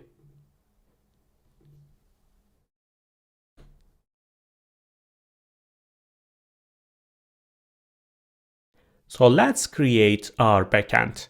To do that, we are going to be using Wix Business Solutions. I think it's one of the best ways to create an e-commerce application because we don't have to worry about the database, we don't have to worry about the authentication, the server security. Wix Headless is going to take care of everything. Let's get started. I'm going to be using my Google account. And here we have many options. You can create your own backend using CMS, but in this case, you have to create all the collections from scratch, like products, categories, orders, or whatever it might be. But if you use the e-commerce solution, you'll be able to use all the features of a complete professional e-commerce application, like adding different product variants, tracking stocks, managing orders, or sending scheduled mails. When we start creating, you'll understand better. I'll continue. Let's give a name.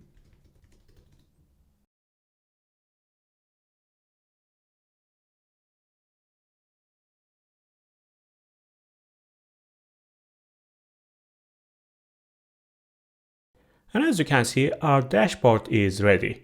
And on the left side, we can see our products.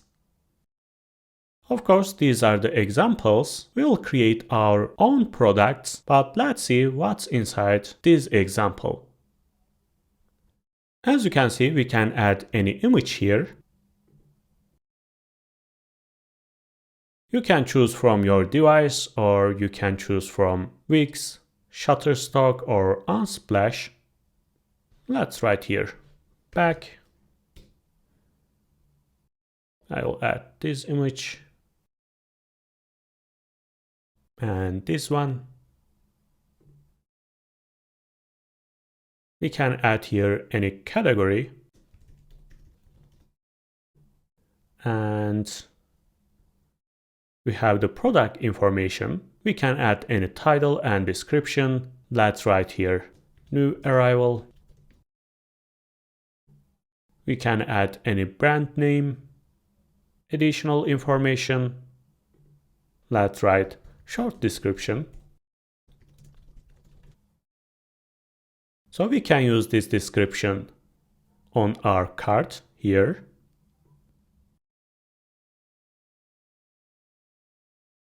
We can add here any price. We can add any discount. You can add by percentage, or you can directly give here the price. Let's give 10%. You can calculate here your profit. You can add any option. As you can see, there are two colors. I'm gonna add black. And we can add another option, just like size. I'll say small, medium, and large. You can add here whatever you want. You don't have to use them. Just like that. And also we can give different price and stock number for each variant. Let's click here. You can give different prices for each item. It can be cheaper or more expensive. You can change the status of the stock. And also you can track your inventory. If I click here, I can add any number. For this one, we are going to have 2 items. And others will be out of stock. I'm going to apply. And I can save my item right now. As you can see, items are out of stock right now. And this is how we are adding products. If you want to add a new product, you can click here. You can add a physical or digital items.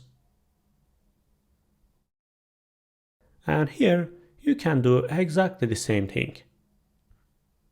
Let's check what else we have on the menu. We have the inventory section that we can change the stock number or see the detailed report. And it's going to create this table according to selected time period and your items. You can download it or send to your email. And also you can see your sales reports. Of course, we didn't sell anything right now, but if you do, you can see all the details here. So you don't have to create all these features from scratch. You can see your users here. You can manage them or create an invoice. You can see all the purchases of this user. You can add any badge. You can send an email. So this is a complete e-commerce dashboard. You can handle everything using this dashboard and show the changes on your website.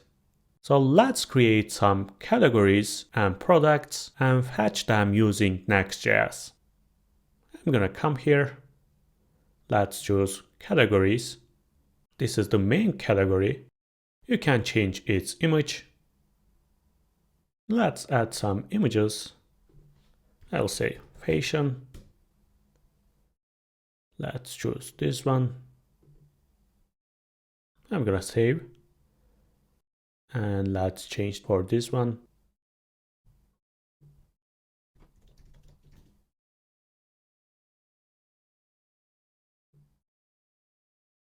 Let's create some others. I'll say featured products. I'm gonna add some of them. Just like that. I'm gonna add an image.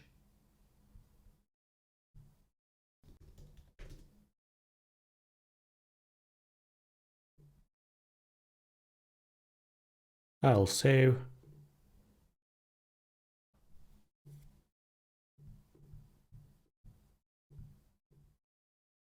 Let's say home.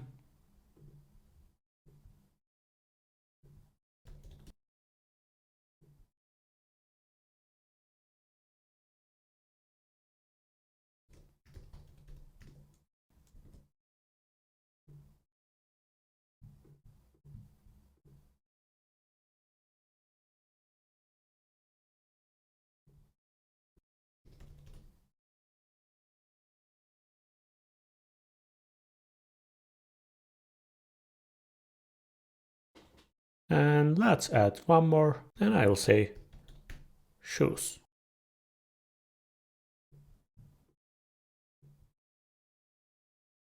Let's choose an image.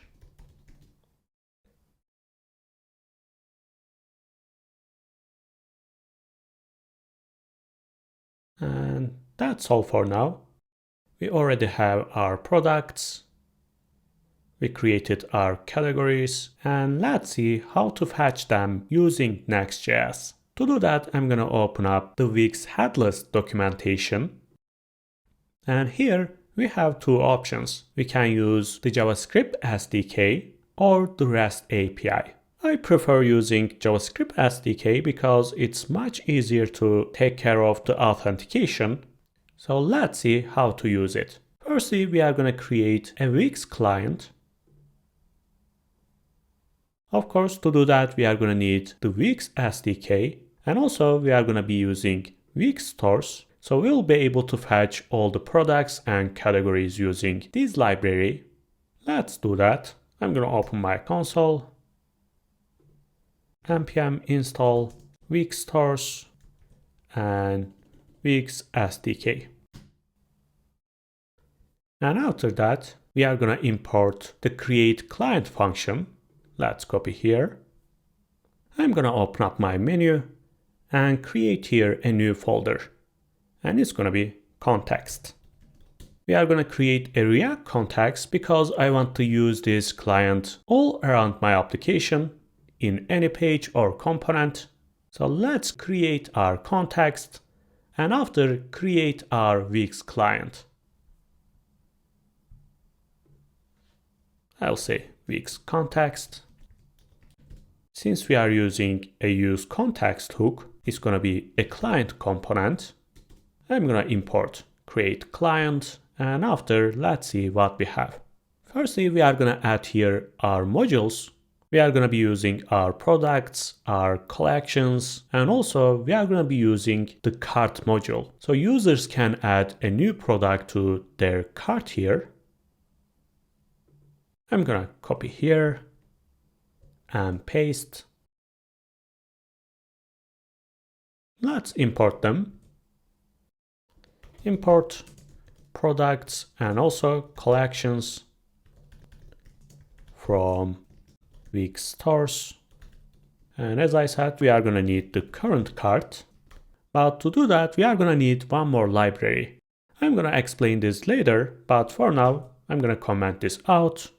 Firstly, we are going to fetch our products, and after we are going to take care of the current cart. And here we need a client ID. Let's open up our dashboard and scroll down on the menu. I'm going to click on settings. And here I'm going to find the headless settings. And I'm going to create OAuth app. Let's give a name. I'm going to create.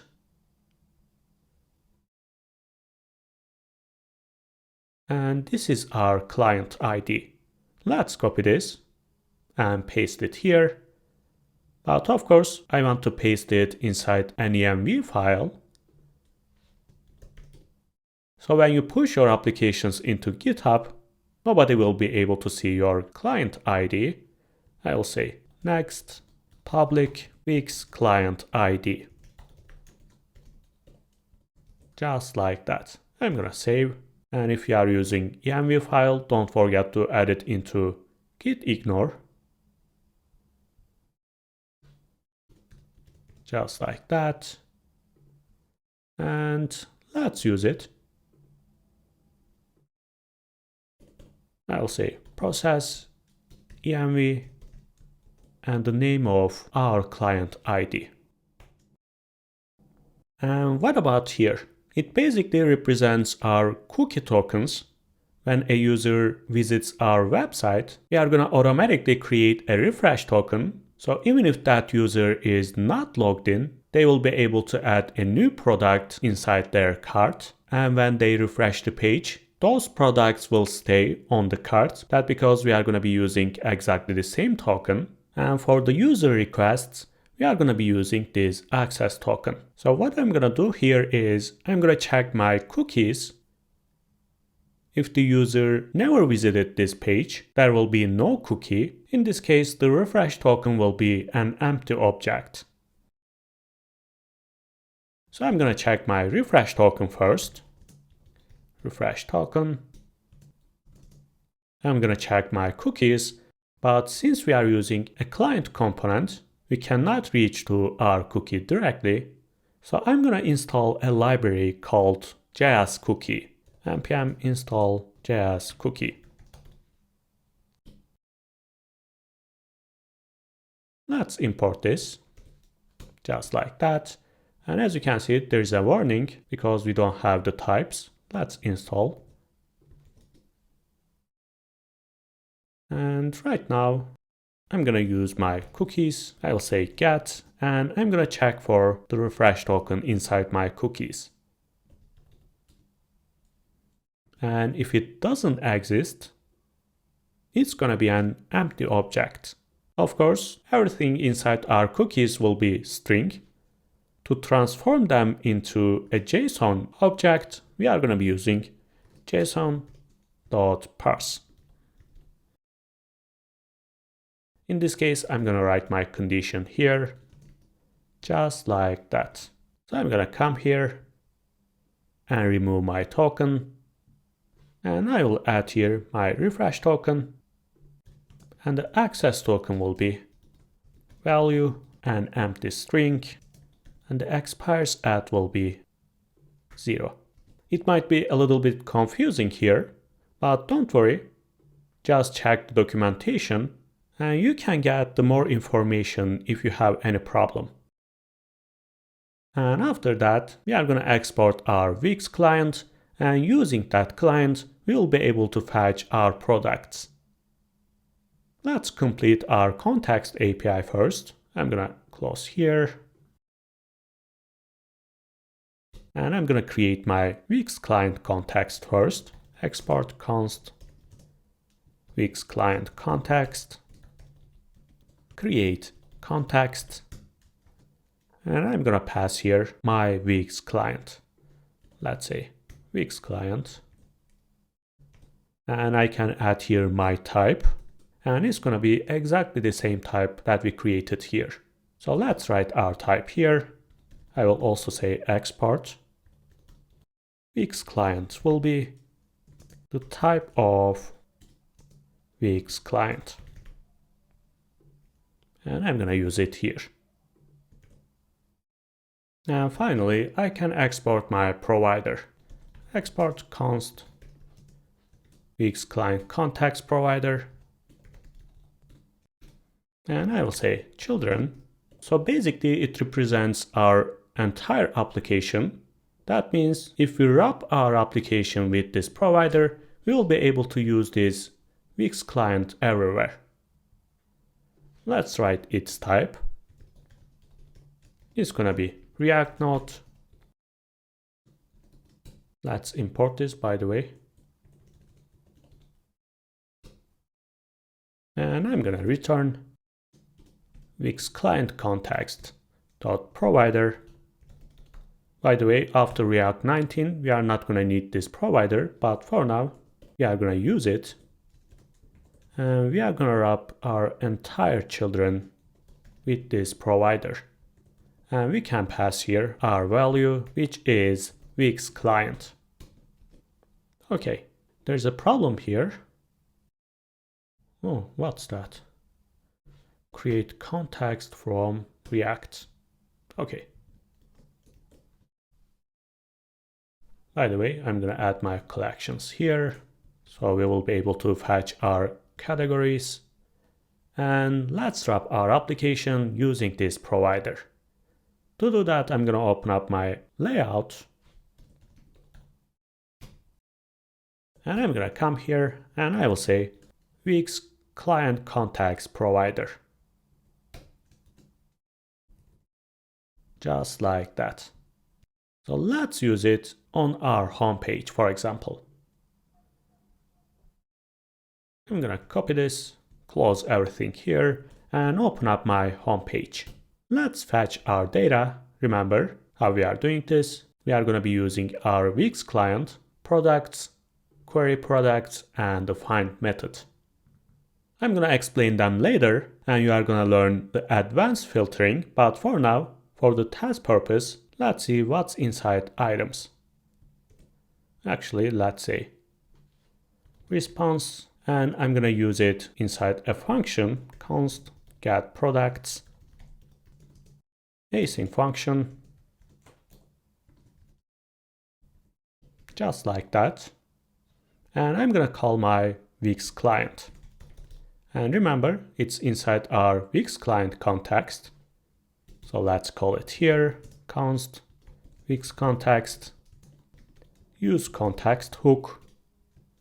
And I'm going to pass here Wix client context. And remember, if you are using a hook, your component should be a client component.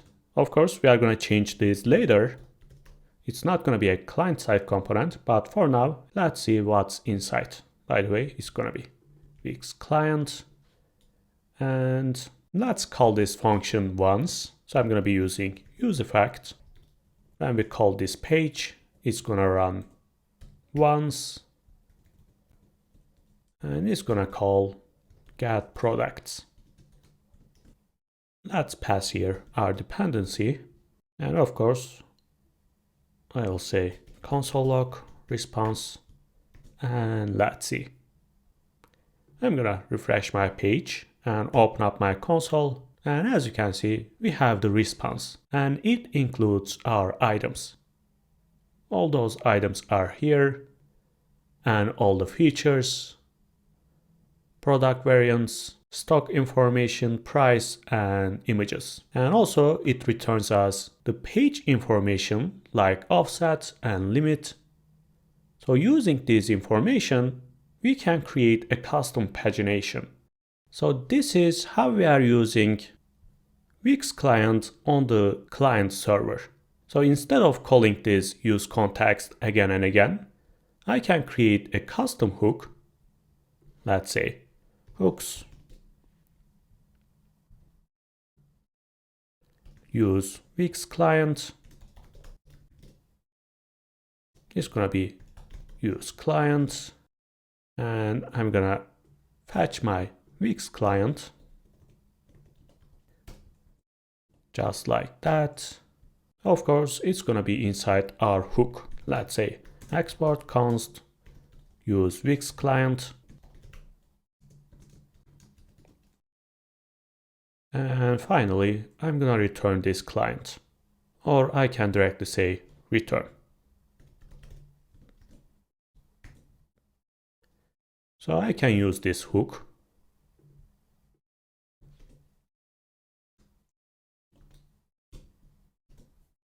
And let's refresh the page and open up the console, and as you can see, it's here.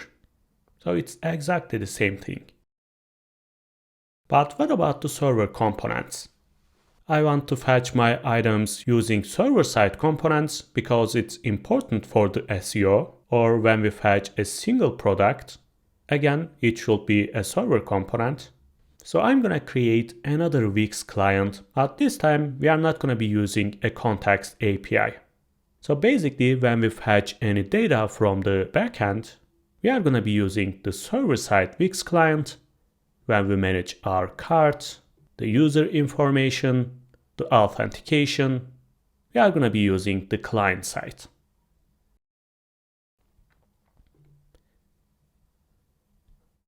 So let's come here.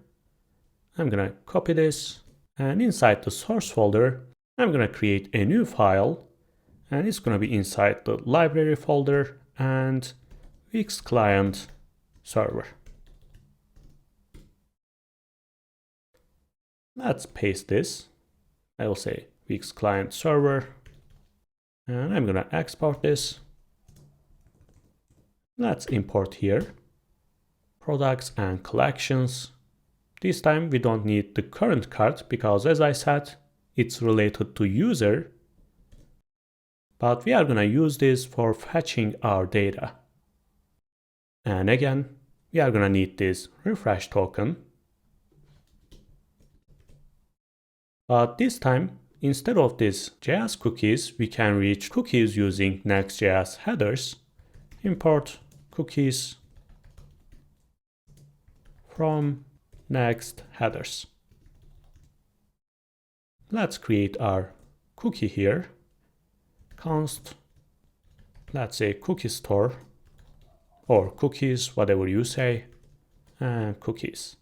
And this time I'm gonna pass my refresh token using this cookie store, and of course value. Let's import this just like that. Actually, I can write here a try catch block.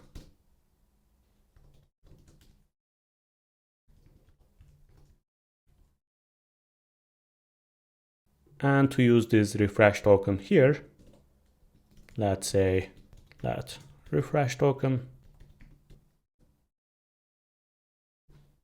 just like that. And you can return this client server, or actually you can create a function here. Export const Wix client server, I will say async. And I'm gonna wrap all these items, and I will say Wix client, and finally I will return this. So let's use it. Right now we are not gonna be using use client, and here I'm gonna comment this out, and I will say async. Because we are using a server component, we can use async here.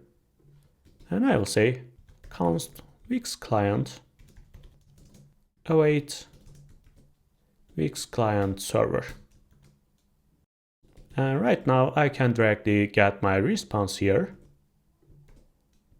Just like that. And let's see what's inside. I'm gonna save. Come back to home page, refresh my page, open up my console, and as you can see, our items are here.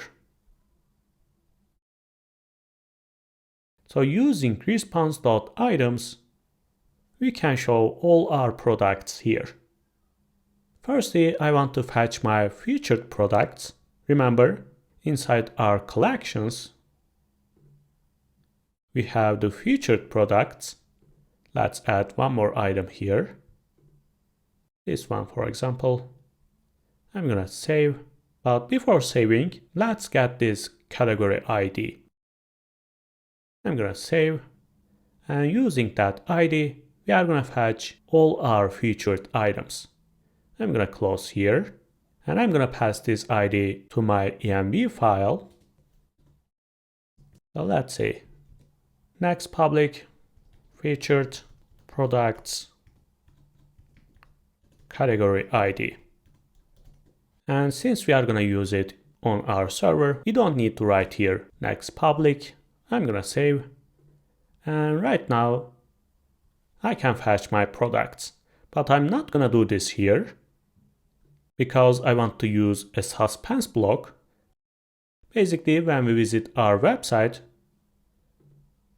we are gonna see our Navbar, this slider. And when it comes to this component, product list component, we are gonna show some loading indicator or any text. And when it's ready, we are gonna show our items here. So let's comment this out and wrap our product list with a suspense block.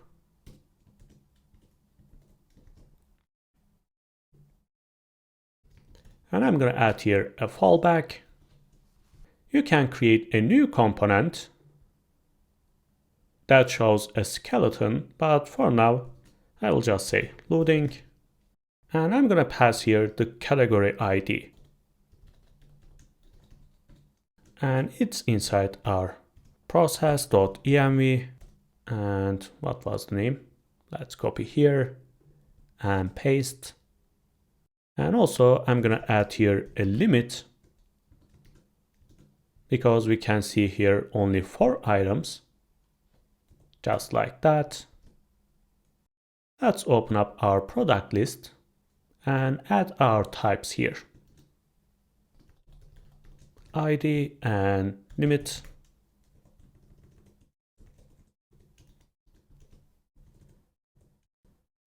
It's going to be a string, and this is going to be a number. Semicolon, just like that. So let's call our Wix client. I will say async, and I'm going to copy here and paste. Let me close this menu.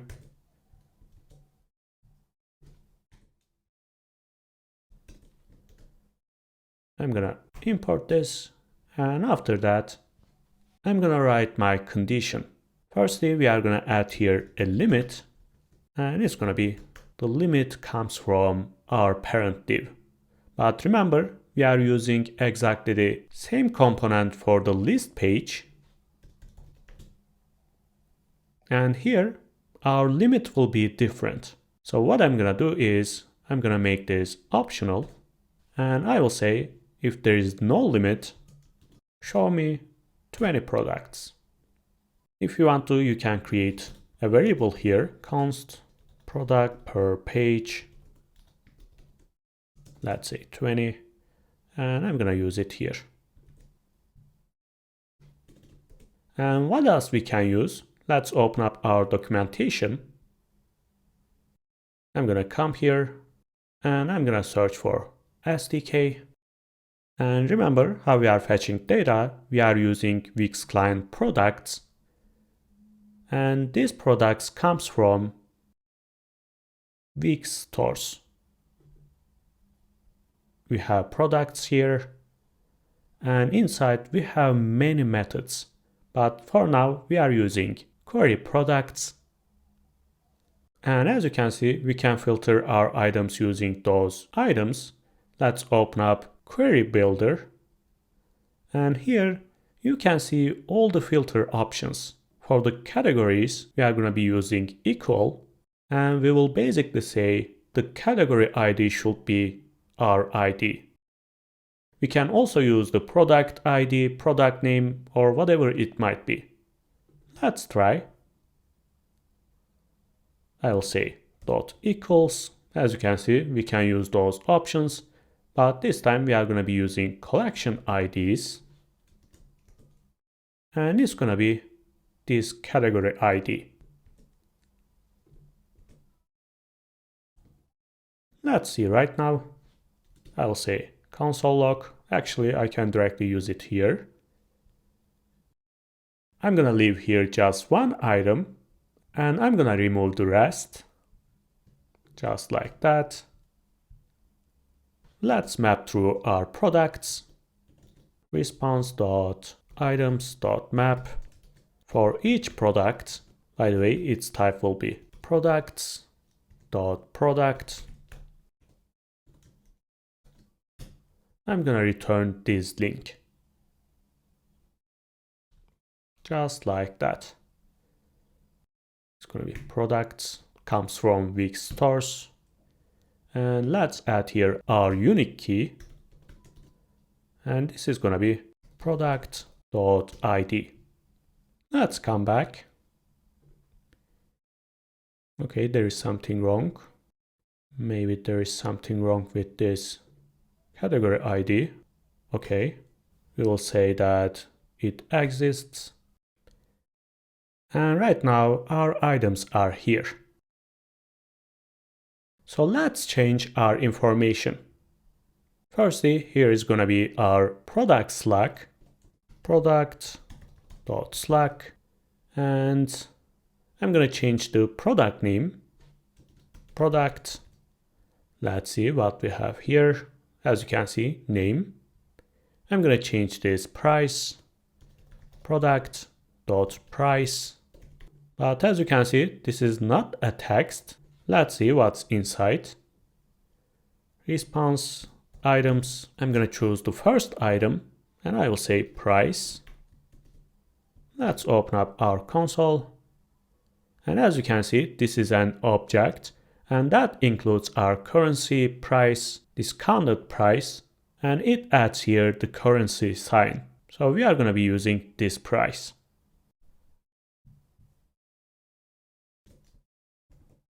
Just like that. Of course, I will say if it exists. Perfect. Let's change this image. I'm going to remove this and I will say product.media, main media, image and URL. And if it doesn't exist, we can use product.png. You can find it in the public folder. And I will do the same thing for the second image. But this time we are going to search for other images. So I will say items. I'm going to show the second image. That means index number 1. Again, image.url. Of course, I should write here a condition if it exists. And what else? I can show here the description. Remember, when we created a product, we added here this additional information. Let's use it. I will say product.additional information sections, and I will find my item. I will say check for each section.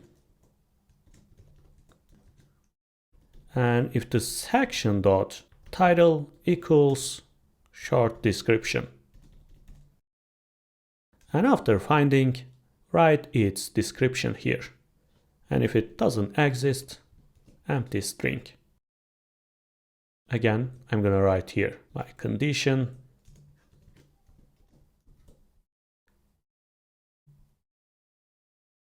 Just like that. But there's a problem here. As you can see, it shows the p tag. That's because when we add any description here, we can change its style.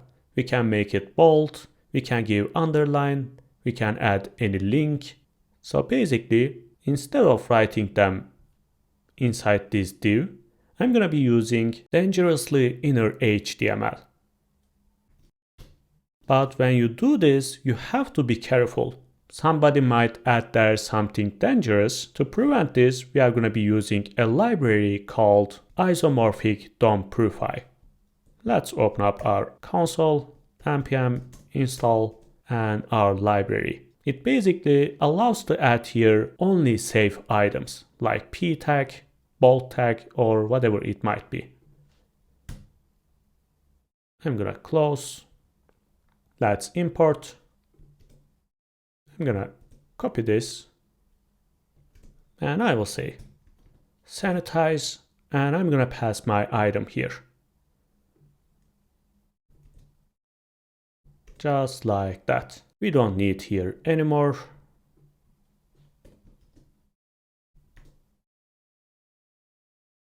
And right now we can see our plain text. Perfect. And when we click on any product here, as you can see, this is our slug. Using this slug, we are going to fetch a single item. Before doing that, let's fetch our categories. We are going to do exactly the same thing, but this time, instead of products, we are going to be using Wix collections. And again, as you can see, there is a query method. And we are going to be using collections.query collections and find. Let's do that. I'm going to close here. And again, I will use suspense block for my categories. Let's open up. I will say async. Let's say categories equals Wix client dot collections and query collections. Let's call the Wix client server. And again, I'm gonna remove my links. I'm gonna wrap this link and I will say category.items.map, And for each item, show this link.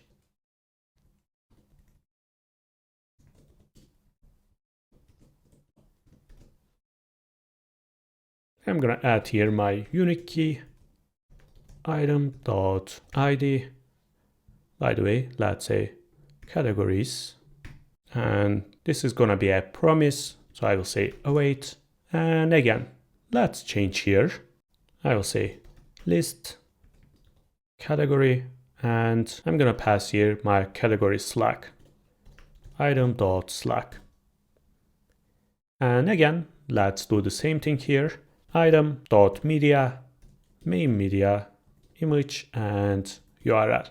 And if it doesn't exist, category.png. And here is gonna be item.name.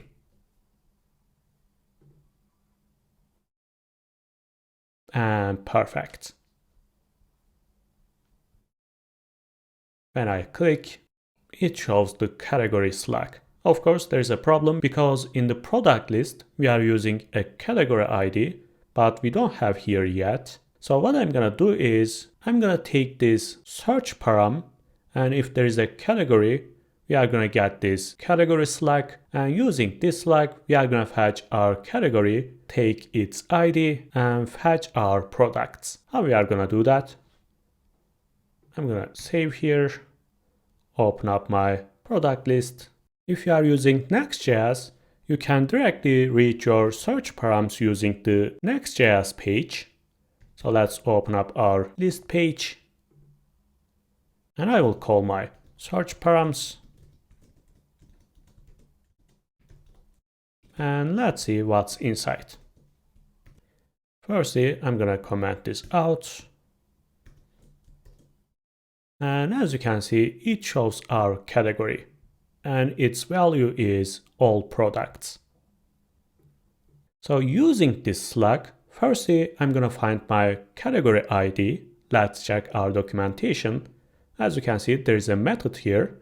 We can directly pass here the category Slack, and it's gonna return us our category information. Let's do that.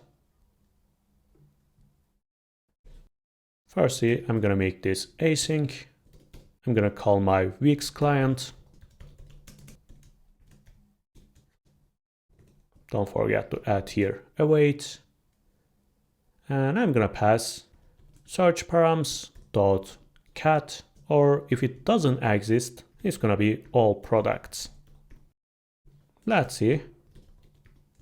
Response. And our category information is here. And inside this response, we have the collection object.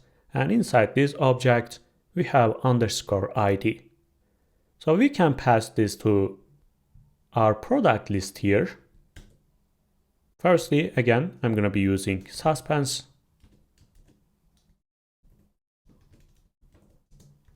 Fallback, and I will just say loading. And remember, we have to pass here the category ID, and it's gonna be response. Actually, let's say cat dot collection dot ID. And if it doesn't exist, I'm gonna add here my main category ID. Remember, we have the all products, and its ID is this ID. And also, I'm gonna pass here my other search params, because later we are gonna be using our filters here.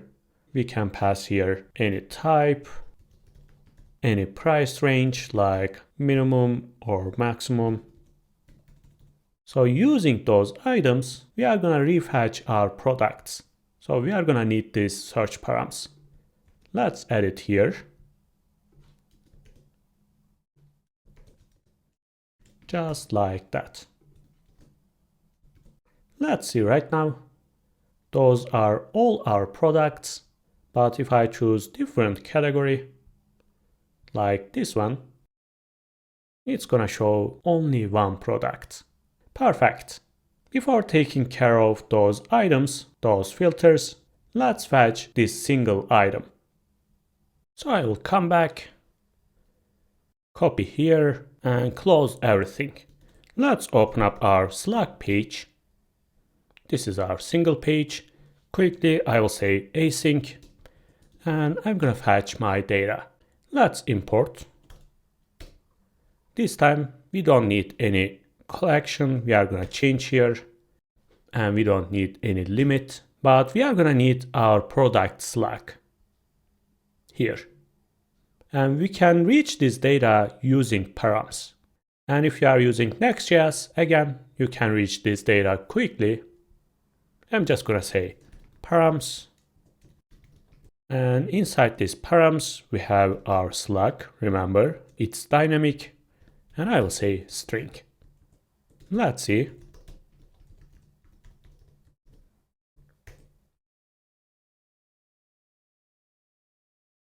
And it's here. So right now I can write my condition. I will say equal. Remember, we can use here the product Slack, and this is gonna be params.slack. And if we don't have that product, if we write here something wrong, we are gonna show the not found page. So let's say here products, and I will write my condition. If products.items and the first element doesn't exist, I'm gonna return Next.js not found. If not, we are gonna take the first item as a product, just like that, and we can use it here. I will say product.description, product.name. I'm gonna pass here my images, and it's gonna be product.media.items. Let's pass this as a prop.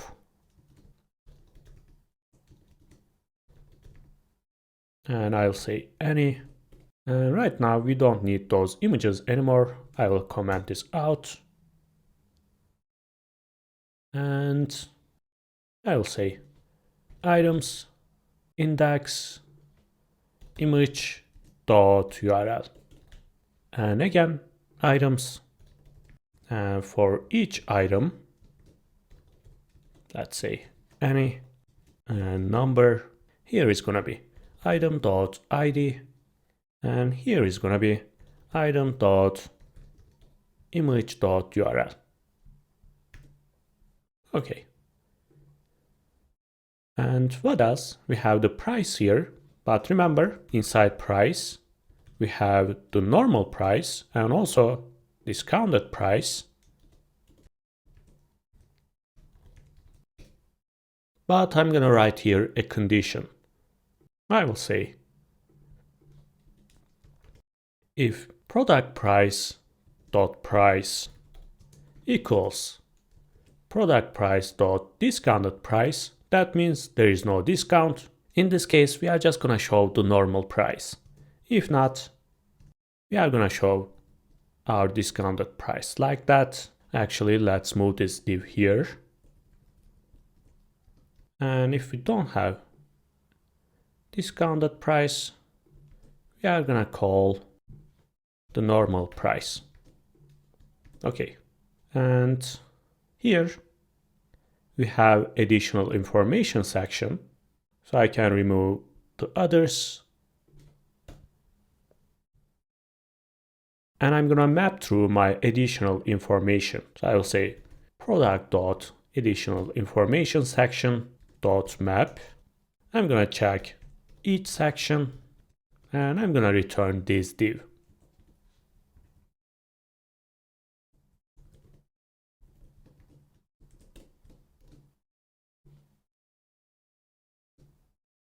I'm gonna add here my key section dot title, and I'm gonna change here and description. Let's see. As you can see, 404.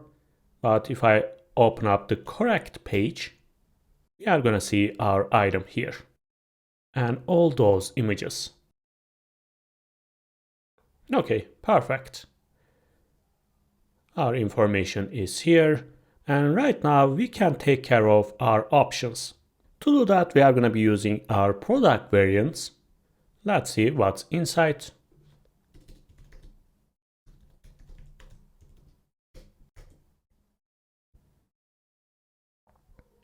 I'm going to make this bigger. As you can see, all our variants are here, and each variant has the choices object, color white, size small, white, medium, large, and other colors. And they have the variant object that includes our price, and here we have the stock object that we can see the quantity. So for each combination, we can calculate the quantity. So when we choose any color or size here, we can check the other items. If they are not in stock, we can show the disable style just like this or this. Let me show you and you are going to understand better. But before, we have to list our items here. And to do that, we are going to be using product.product options. Let's scroll down, and as you can see, we have two product options. First one is color, the second one is size. So let's do that. If you remember, we have customized products component here, and right now I'm going to pass here my product ID, because when we click on this button, we are going to need its ID. And I'm going to pass here variants and product options.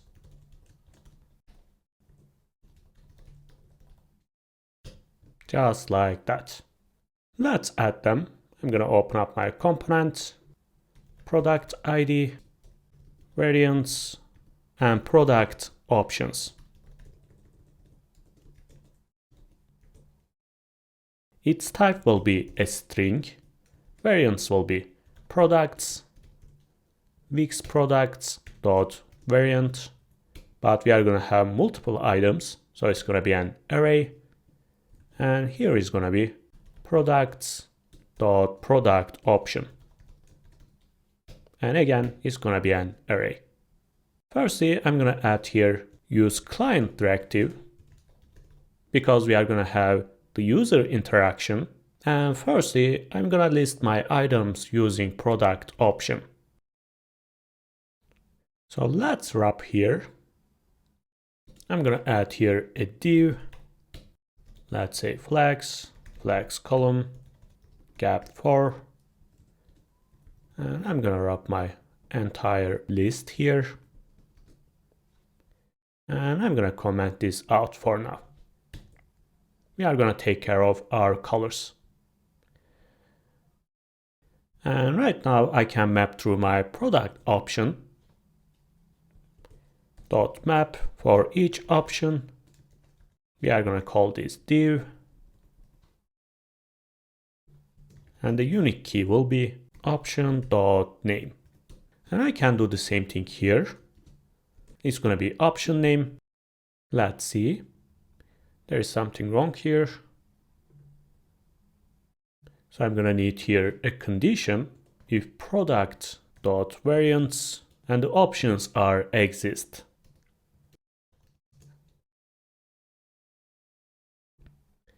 And again, I said option is going to be options. Let's see. Okay, as you can see, we have two items. First one is color, the second one is size. So I'm gonna list my items here. So instead of those colors, let's show our names. So again, I'm gonna comment here out. Let's move this here, just like that. I will say color others. We are gonna use them later, but for now, let's map through our options. Remember, inside a single option, we have choices, and I will say map. And for each choice, I'm gonna show a div, and I will say choice dot, let's say description. I'm gonna add here a unique key. Just like that. Actually, we are gonna need this one.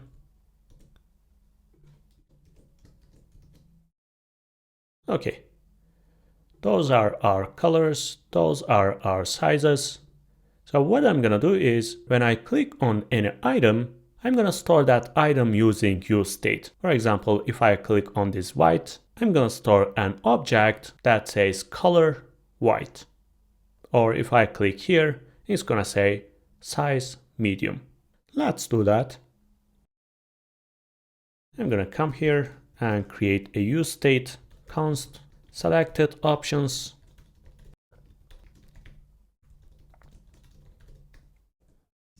A useState hook, and it's gonna be an empty object.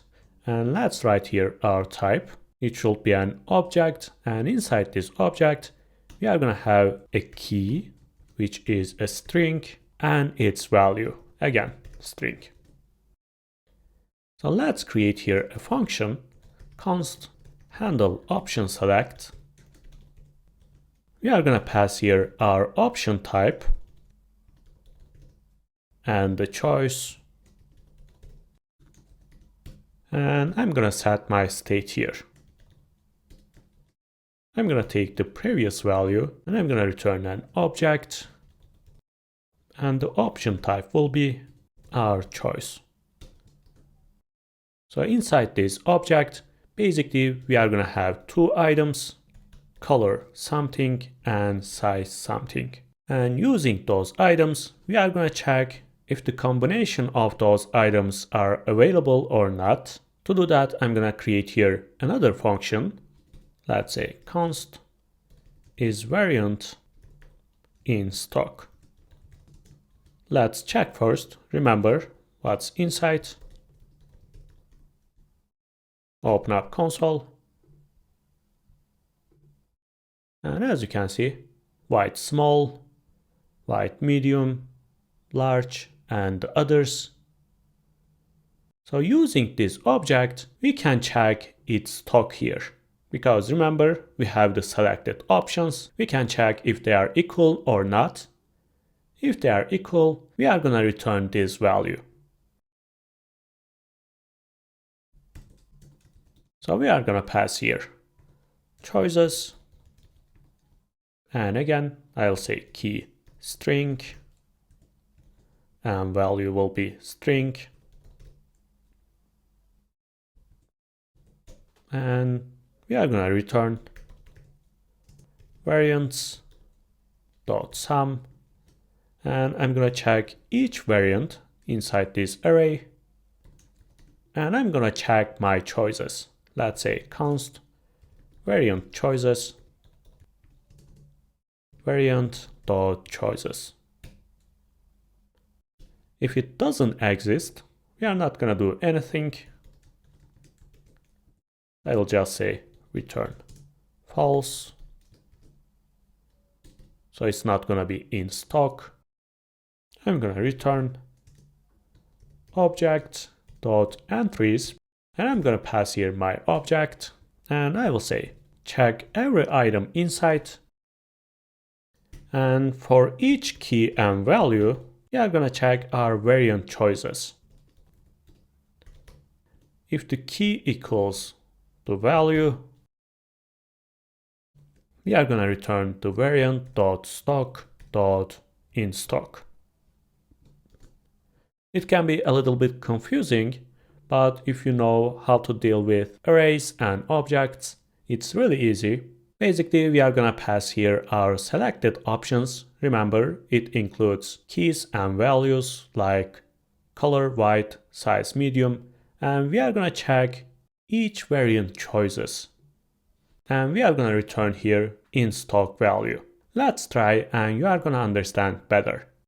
I'm gonna come here and let's create on-click event, and I will say handle option select, and we are gonna pass here option name and choice dot description.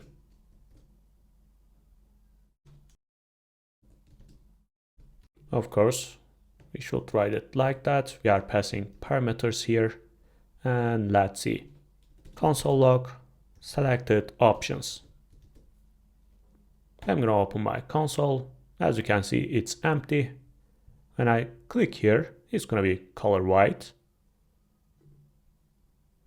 size medium, color black size medium, and like that. And using this object, we are gonna check is variant in stock. So let's decide which options will be available and which options will be disabled. I will say const disabled if is variant in stock, the selected options, and I'm gonna pass here the option name and choice description. And I will say const selected. I'm gonna explain them again, don't worry. I will say selected options dot option dot name equals our choice dot description. And finally, we can show here a custom style. Firstly, I'm gonna wrap my div. I will say return. Of course, here is gonna be curly bracket, just like that. And I will say if it's disabled, right here disabled. And if it's selected, right here selected. Let me test, and after I'm gonna explain again. If I click here, as you can see, selected. If I click here again, and it works as we expected. Let's open up our product again and change our stock options. Firstly, when we choose small, we will be able to choose white and purple, but not black. So I will say 0.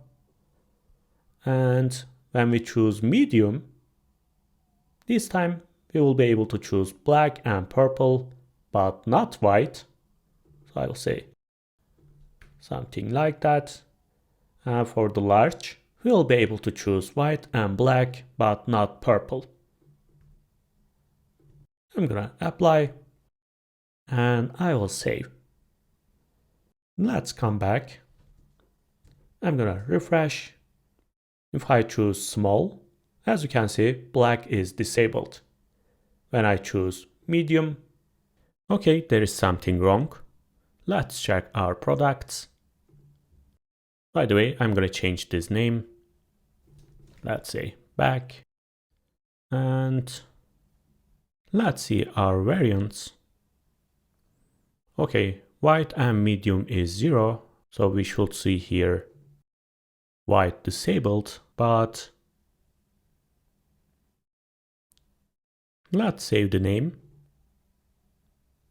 Let's console log our product. By the way, I'm gonna change here. Let's console log our variants. I'm gonna open up my console. Actually, we can see it on the browser. It's a client component. Okay, white small and medium, as you can see, in stock is true. Because at the beginning, remember, it was true, but we didn't change here. We just gave the quantity. So we have to check this quantity also. So I'm gonna come back and change my condition here. And I will say variant.stock.quantity, and it should be bigger than 0. Of course, if it exists. So let's wrap this just like that. Let's see right now. I'm gonna refresh. When I choose small, black is disabled. If I choose medium, white is disabled. And for the large, purple is disabled. And if we start from the color, if I choose white, medium is disabled. I can choose small. This time black is disabled. So it works as we expected. So let's give our style. I'm gonna come back. And remember, we have two different styles for colors and for the others. Let's apply them here.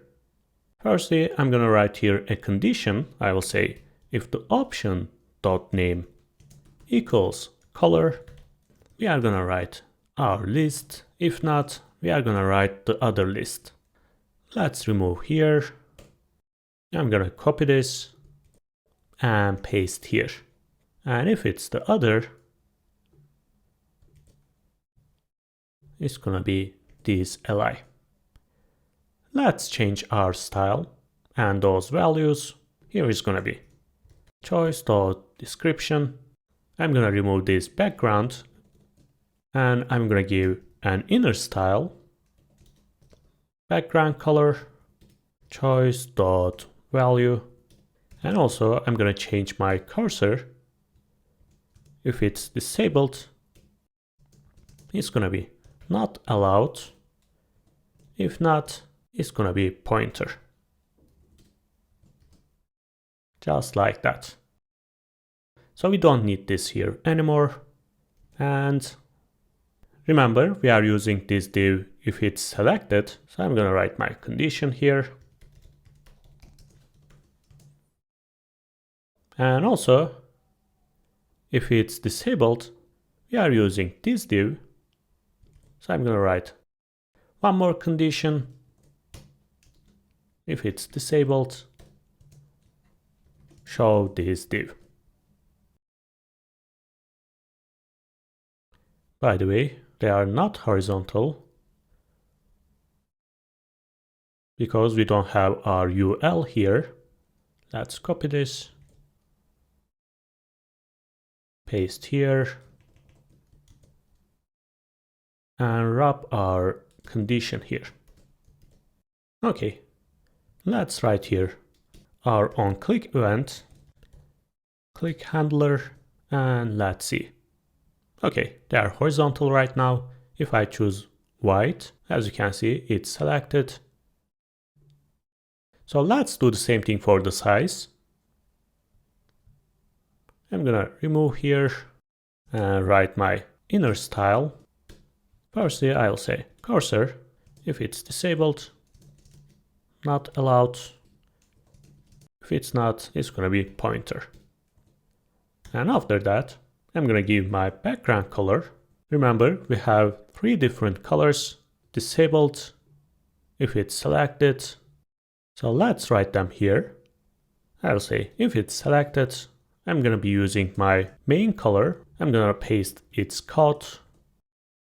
And also I'm gonna check if it's disabled or not. If it is, it's gonna be this light color. And if it's not, it's gonna be white. And also I'm gonna write here the text color. If it's selected or disabled, it's gonna be white. If it's not, it's gonna be our pink color. Let's write here onClick event. And let's see. By the way, I'm gonna remove this ring, which is box shadow. So I will say box shadow. If it's disabled, it's gonna be none. I'm gonna save and perfect. Let's choose white. As you can see, this is disabled. If I choose large, the purple will be disabled. And if I choose small, the black will be disabled. Okay. So what about this quantity and this cart button? Firstly, we are gonna need our quantity here. If it's more than this quantity, we shouldn't update here more. And also, when we add this product to cart, we should know our variant ID. So basically, when I choose any option here, any combination, I should find my variant and use its quantity here and its ID here. So we need another store. Let's create another use state here. Selected variant, set selected variant, use state, and I'm gonna write here my type. It's gonna be products dot variant, and whenever we choose any option, we are gonna update our selected variant. To do that, we can use effect hook. Whenever our selected option changes, we are gonna update our selected variant. So let's say const variant, variants array, and we are gonna find the selected option inside this array. To do that, we are gonna need our variant choices.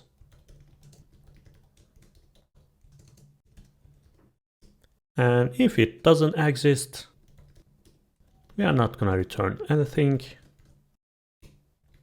We are gonna check our combination. Remember how we are doing this: object.entries, selected options, and for each item, we are gonna check the key and value. And if our variant choices and key equals value, we are going to return that variant and we can update our state here. Let's write our dependency here. And right now I can use this variant inside my add button. Let's remove here, by the way, or it can stay like that. You can check in the GitHub repository. And if you remember, our add button is inside our single page. But if we have some variants here, if we have some options, we should see this component inside our options component. That's because, as I said, we are going to need this quantity and the variant ID. So I can write here a condition. I will say if we have product variants and options, show the customized product. If not, show this add button.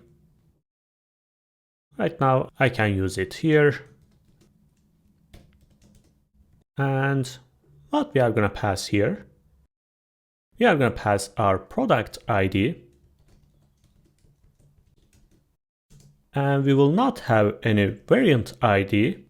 So I'm going to use the default one, just like that. So if we don't have any option here, it's going to choose the default variant, which has this ID. And we are going to send the stock number. So I will say product.stock and quantity. And if it doesn't exist, we are going to send 0. In this case, we will not be able to click on this button or increase this number. Let's write our types. I'm going to save here, open up my component, and I will say product ID, variant ID, and stock number.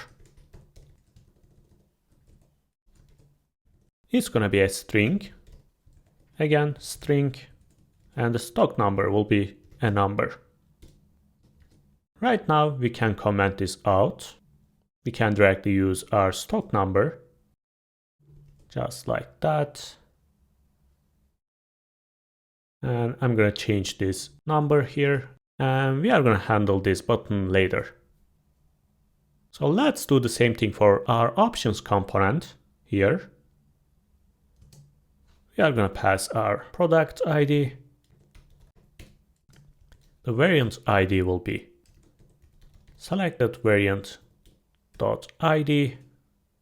And again, if it doesn't exist, we are going to send the default value.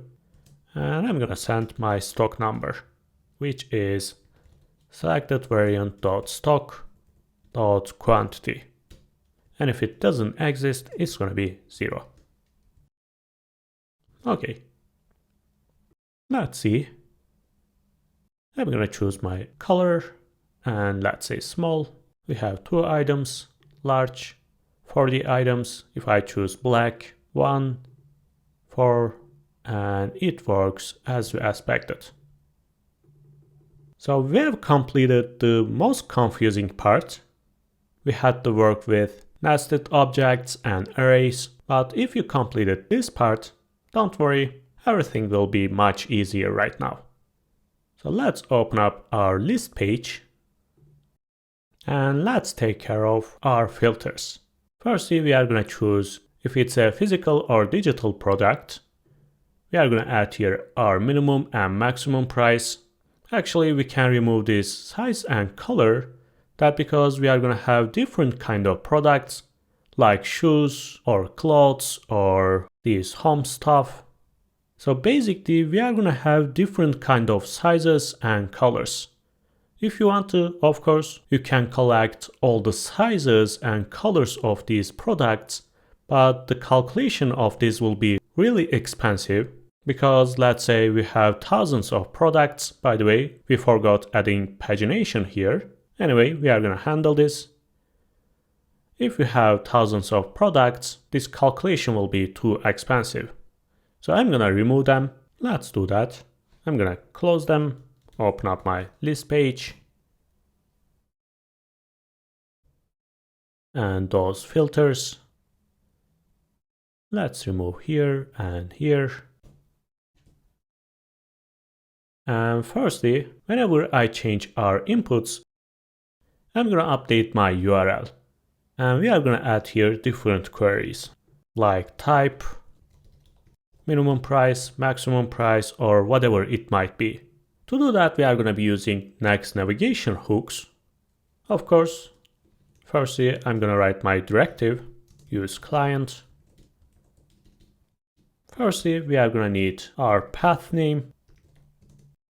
It comes from Next navigation. And also we are going to need the search params. Use search params hook. And finally, when we update our inputs, we are going to replace our URL. So I will say const replace use router hook. Okay, let's write our onChange events. Handle filter change. For this input, this select, and this sort select. And of course, we need to give our names. So when we run this function, we are going to check the name of the inputs. Here is going to be, let's say, category, max, min, and here is going to be type. Okay, let's write our function. We are going to take the event react.change event and let's check our types. For the select, we are going to be using HTML select element. And for those inputs, we are going to be using HTML input element.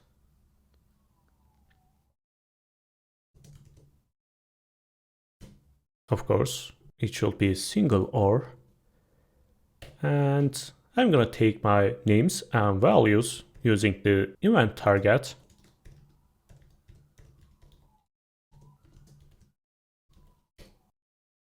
Let's see how it works. Name and value. I'm going to change here. As you can see, name and value. Basically, we are going to add here type and the value. And if I change here, it's going to be minimum, 12, maximum, and others. So using those items, we are going to create a new search params and we are going to replace our URL. How we are doing this? Const params, new URL search params. And we are going to pass here our search params. So if we have our category here, we are not going to remove this. It's going to stay here. But also we are going to set new params. And the name will be the value. And finally, we can replace our URL. To do that, we are going to need our path name. Use the path name and also pass here params. But I'm gonna transform this into a string, just like that. And let's see. I'm gonna refresh my page, delete here. Let's choose digital. As you can see, it's here. If I choose minimum price, perfect.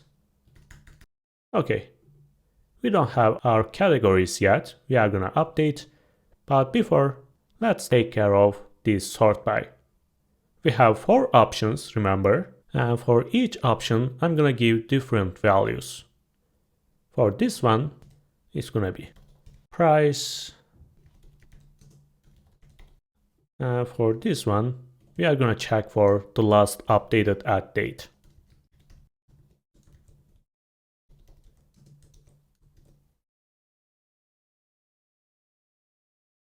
Just like that. Okay, so right now using these parameters, we can update our list. So let's take our search params in the list page. Okay, it's already here. And we are passing to our product list. Let's take that. And let's write our condition here. We already have our category ID. Firstly, I'm gonna add my product name because remember, when we search for anything here, it sends the name. We can find it. Let's open up our documentation, by the way. Products. And let's remember our query builder. And for our name, we can use starts with. So we can pass here the product name, and the value is gonna come from our URL. And if the product name starts with this text, it's gonna find it and list here. Let's do that. I'll say starts with name and search params dot name. And if it doesn't exist, it's gonna be an empty string. We are gonna have the product type. Remember, when we create a new product, we can choose physical or digital. And again, if you want to, you can use equal, but if you don't have any type inside the URL, it can be either the digital or physical. So we are gonna need an array here. So if you want to, let's try something else, and it's gonna be has some. As you can see, we can give any specific items here, and in our case, it's gonna be physical and digital if we don't have any type. Let's do that. I'll say has some. As you can see, there's a product type here, and I'm gonna pass here my array. It's gonna be search params dot type. And if it doesn't exist, it's gonna be physical or digital. Okay. For our minimum and maximum price, we can use greater than and less than. As you can see, it uses created at date, but we are gonna be using our price, and it's gonna be less than maximum price and greater than the minimum price. Let's do that. I'll say greater than, and I'm gonna pass here price data and price, and it's gonna be search params dot minimum, and if it doesn't exist, it's gonna be 0. And I will say less than, again price. This time we are gonna search for maximum, and if it doesn't exist, let's write here any limit. Let's see. I'm gonna remove here. By the way, we can change here. Where is our H1 tag? Okay, it's not here. It's inside our list page. So I will say category, collection, and the name. Let's choose all products. Okay, perfect. And if I choose digital, as you can see, we don't have any product. Let's change it. And let's try to find this item and this item. So I will say it's more than 30 and less than 50. Just like that. Perfect. And what about sort by? When we choose low to high, it's gonna update our URL, and let's check how we can use it. As you can see, we have ascending and descending options. So basically, we can pass here our price or updated at date. But remember, we have 4 options here. Firstly, we should separate them and we should decide if it's ascending or descending. To do that, instead of finding my product instantly, I'm gonna write here product query, and after I'm gonna write my condition. I will say if there is search params dot sort, we are gonna check our type, ascending or descending, and this sort by value is gonna be price or updated at date. So let's say const sort type and sort by, and that comes from search params dot sort, and I'm gonna split my text, and we are gonna be using the space between them here. So it's gonna give us our type and sort by, and using them, I'm gonna update my product query.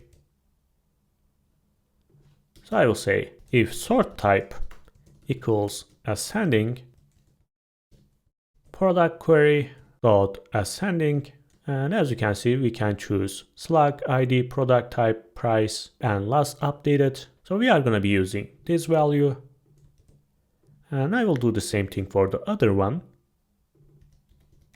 And this time it's gonna be descending. And right now I can find my items. So I will say const response await product query dot find. Remember, those are our filters, and the find method sends us a promise. So you can filter all your items inside a function, inside a condition, or whatever it might be, and finally you can find the products using this method. Okay, let's try. I'm gonna remove them. Let's sort by price. As you can see, low to high, high to low, perfect, and newest and oldest. Okay, this is what we want. It's that easy, guys. You can check this documentation and read those filters or all these methods. You have everything to create a complete e-commerce web application. Okay. So let's take care of our pagination. To do that, I'm going to create a new component.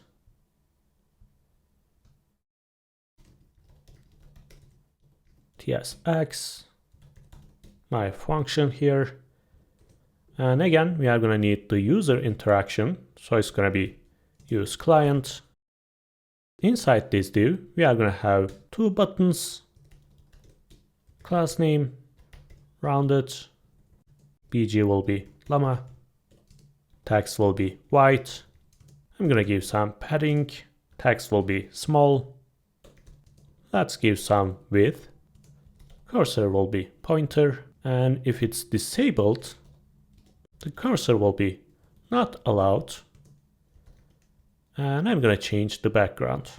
It's gonna be pink 200.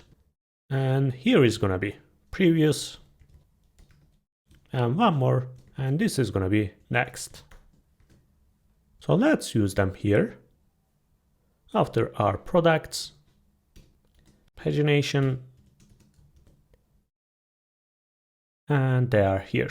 Let's separate them. Firstly, I'm gonna give margin top. I will say flex and justify between. Okay, we don't have any width. Let's say full.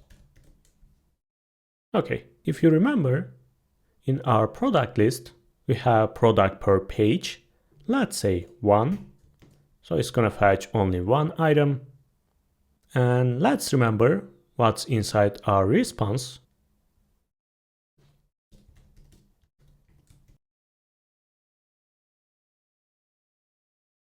As you can see, we have the limit, we have 12 products, and the page number is 0. So using those items, we can update our buttons. Let's actually see here. Products query result. As you can see, it returns us our items, the page size, total items, total pages, has next and previous, and when we call this function, it's gonna fetch the products that belongs to next page, previous page. So we have everything we need here. We don't have to create anything from scratch. So what I'm gonna do, I'm gonna send the current page number, has next and has previous to my component. Let's remove here. And I'm gonna send the current page that comes from response. And if it doesn't exist, I'll say 0.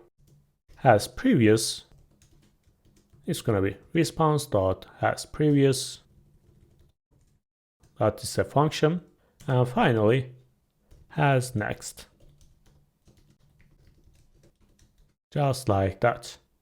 Let's close here, by the way. And remove this. Okay. Let's write our types.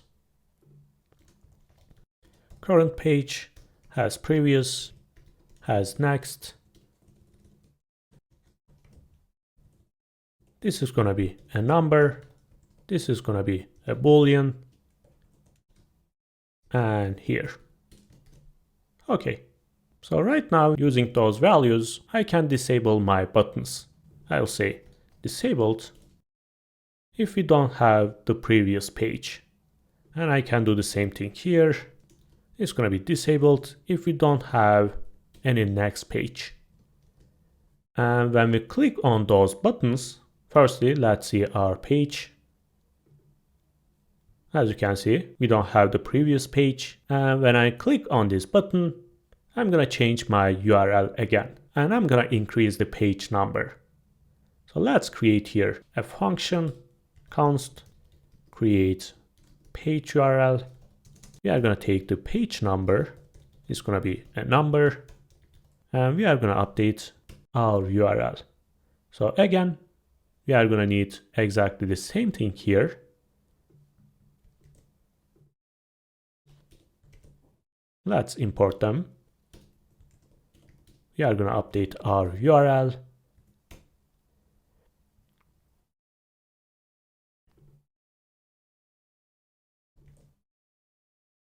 Just like that, but this time I will say page, and here is going to be page number. But if you are updating your URL, it should be a string, not a number. So I will say toString, and let's use this here and here. I will say onClick.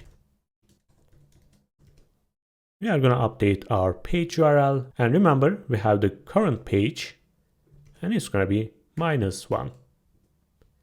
And I will do the same thing for the next page. And +1. Let's see.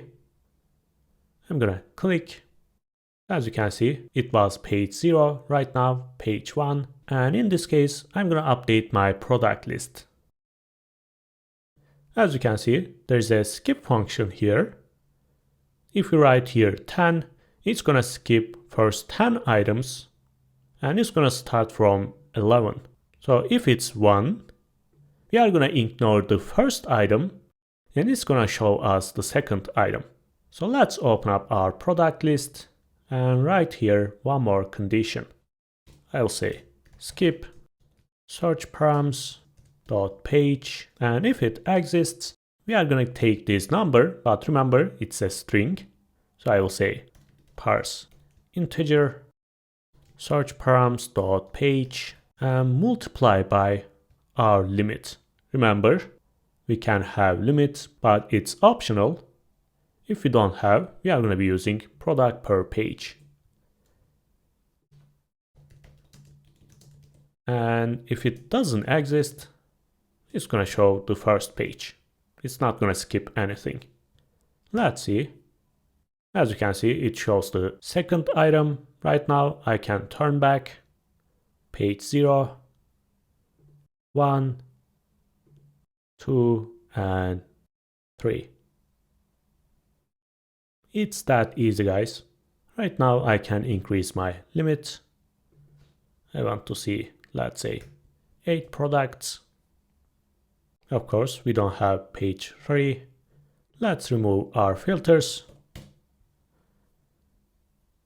And 8 items. We can click here.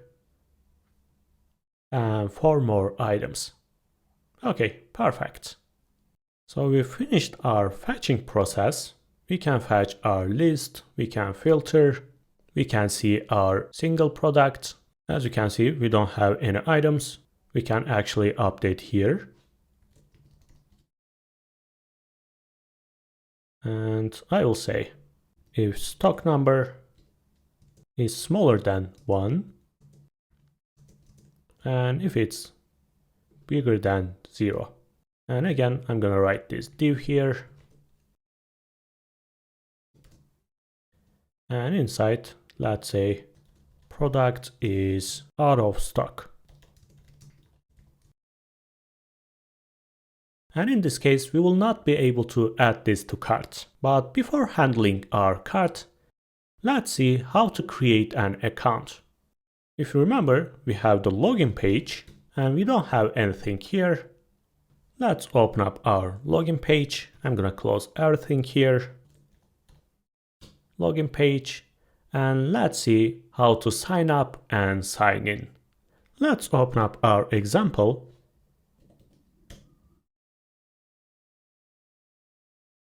And on the login page, as you can see, we have a form here, and this is for the login process. But also we can create a new account. In this case, we are going to change our form. We'll also have here the username, but also we will have 2 more options. We can show the forgot password form here. In this case, we are going to have only email. And also we are going to create the verify email form here. So for each situation, we are going to have different forms. Firstly, I will say use client, and I'll write here my mode types. Let's say mode. We will have login. We'll have register, reset password,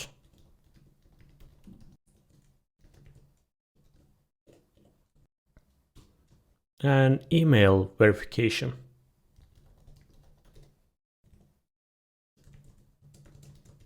Let's create here a state. Const mode set mode. Use state hook. And at the beginning, we are going to see the login mode. So we will have here only email and password. So let's say mode.login. And let's write our other states here. Const username, set username, use state. It's going to be empty string. I will write the others. Email, set email, password, and email code. And also, when we click on any button here, we are going to show the loading indicator. So let's say is loading, set is loading. It's going to be false. If there is any error, we are going to show it here. And if it's successful, we are going to show our message here. Okay. So let's change our form title first. If it's login, it's going to be login, register, reset your password, and the last one will be verify your email. Let's write it here. const form title.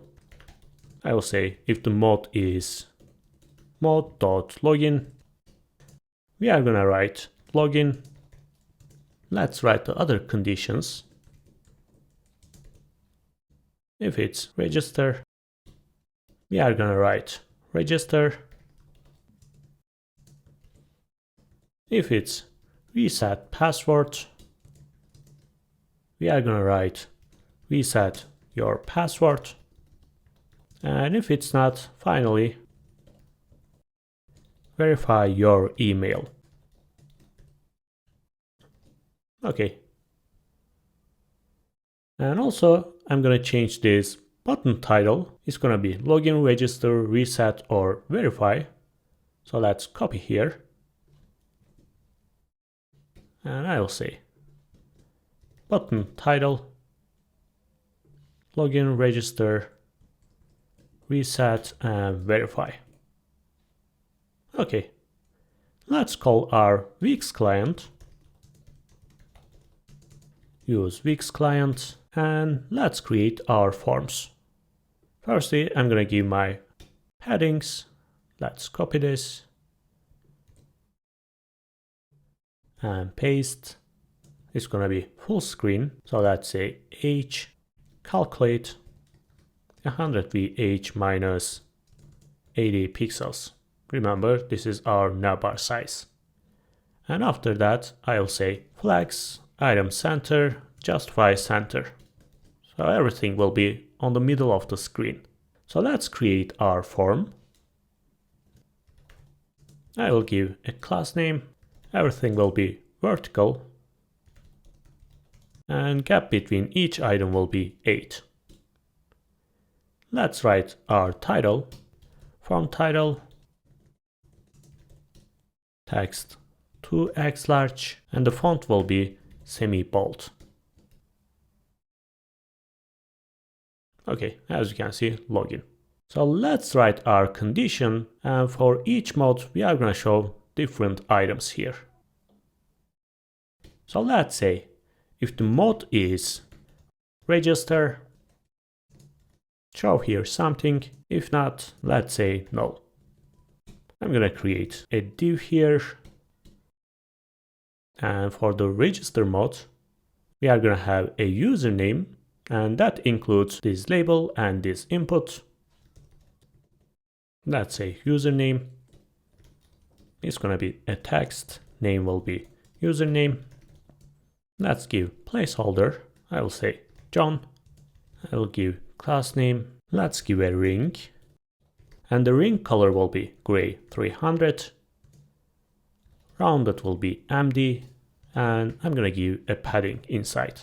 And for this label, text will be small. And it's going to be gray. But this dark gray. And for this parent div, let's make this vertical. And gap between each item will be 2. And after that, I'm going to create this email. But since we are using this email for this login page and this password page, it's going to be a common component. But for the code verification, we are not going to see this. So let's write our condition here.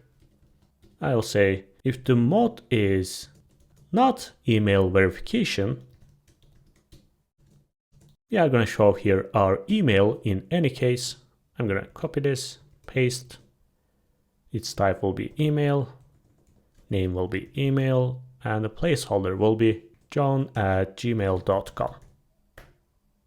Let's say label, email.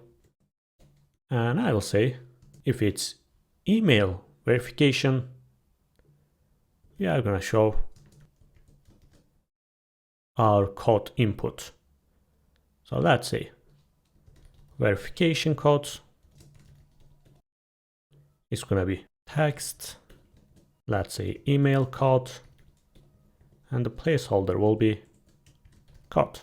And finally, we are going to have this password input. And it's going to be visible when we are on the login mode or the register mode. So let's say if the mode equals login or register, show here our password. I'm gonna copy this. It's gonna be password. Type will be password. And enter your password. And if it's not, let's say no. Okay, we have email and password, and we can add here our button. And it's gonna be, what was the name? Button title. Let's give a class name. BG will be Lama, text will be white, padding, rounded will be MD, and when it's disabled, the BG will be ping 200, and it's gonna be cursor not allowed. Okay, why it's not vertical? Of course, it should be inside form. By the way, it's not 100%. It shouldn't be separated. Okay, but there is something wrong here. Oh, I said rounded top. It's gonna be in every direction like that. And let's write here our text. If we are in the register page, we are gonna say have an account login, and when I click here, we are gonna open up the login mode. And if we are in the login mode, we are gonna show here don't have an account, and it's gonna switch our mode to the register. And also, if we are in the login mode, after this password, we are gonna show this link, forgot password, and it's gonna open up the reset password mode. Let's do that. After this button, firstly, I will say if there's an error, show here a div, and we are gonna show our error here. Let's say text red 600, and also we can use our is loading state here. I'll say it's gonna be disabled if it's loading, and also we can change this title if it's loading right here, loading if it's not this button title. Okay, and after that I'll say if mode is login, create here a div, don't have an account, and when we click here, we are going to change our mode, set mode, and it's going to be register. Okay, and let's create one more. If it's register, it's going to be login, have an account. And if we are in the reset password mode, let's say go back to login. And finally, if we have any message, the text will be green and the text will be small. And we are going to show our message here. Okay, what else? Remember, after this password, we are going to show our last link, and I will say if the mode equals mode.login, right here, forgot password. And when we click on this button, we are going to change our mode, and it's going to be mode.reset password. Let's write our class name here, text small, text decoration will be underline, and cursor pointer. I can do the same thing for others. Here, here, and here.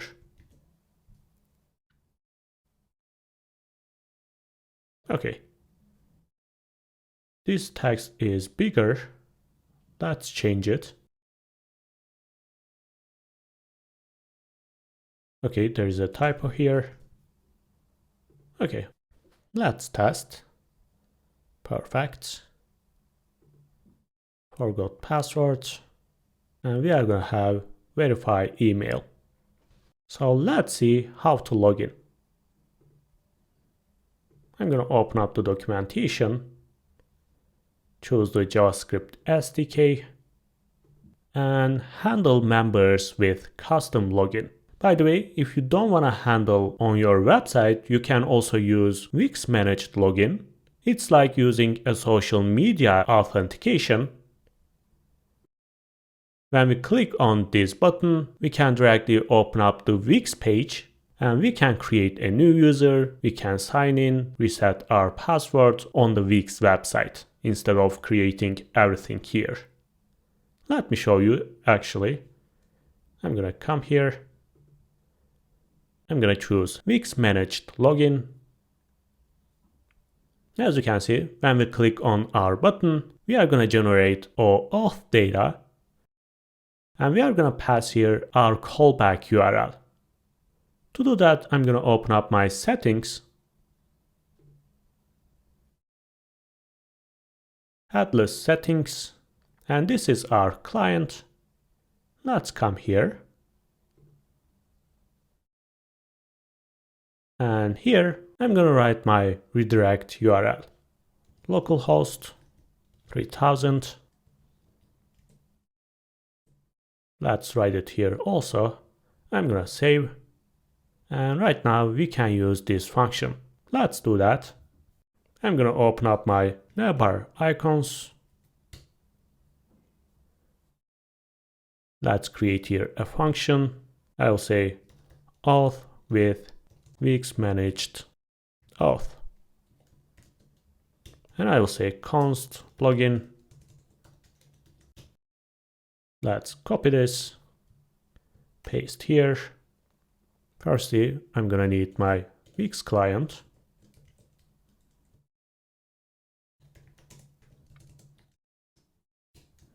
Just like that. And here, as you can see, it must be an allowed URL. We have already done this, and after that, we can pass here original URL, but it's optional. We can remove this, and I'm gonna pass here HTTP localhost 3000. Of course, you can write it inside your env file, but anyway, it can stay like that. I'm gonna copy this and let's see what's inside. Let's use this function here. When we click on this button, instead of calling this function, let's say on click and login. Let's see. Let's open up our console. I'm gonna click, and as you can see, it returns an object. So we can store this information to our local storage or cookie, and using this information, we can get the redirect URL. So let's save this to local storage, set item, let's say OAuth redirect data, and we should store a string. So I will say json.stringify, and we are going to pass here our data. Let's get our redirect URL, const auth URL, await Wix client.auth.get auth URL here. Again, I'm going to paste my data. By the way, since we are using await, our function should be async. And basically, using this data, this function is going to generate a unique URL, and using that URL, we'll be able to reach to Wix website. Let's do that. Let's change our location. We can directly use window.location, and it's going to be this URL. There's a mistake here. Let's say href. Let's see. I'm going to click. And it doesn't allow us to visit our website. It says the wrong URL. Let's see our settings. Let's use HTTP here.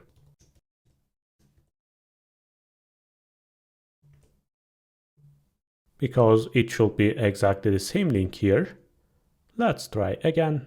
I'm gonna close here, come back. Let's click.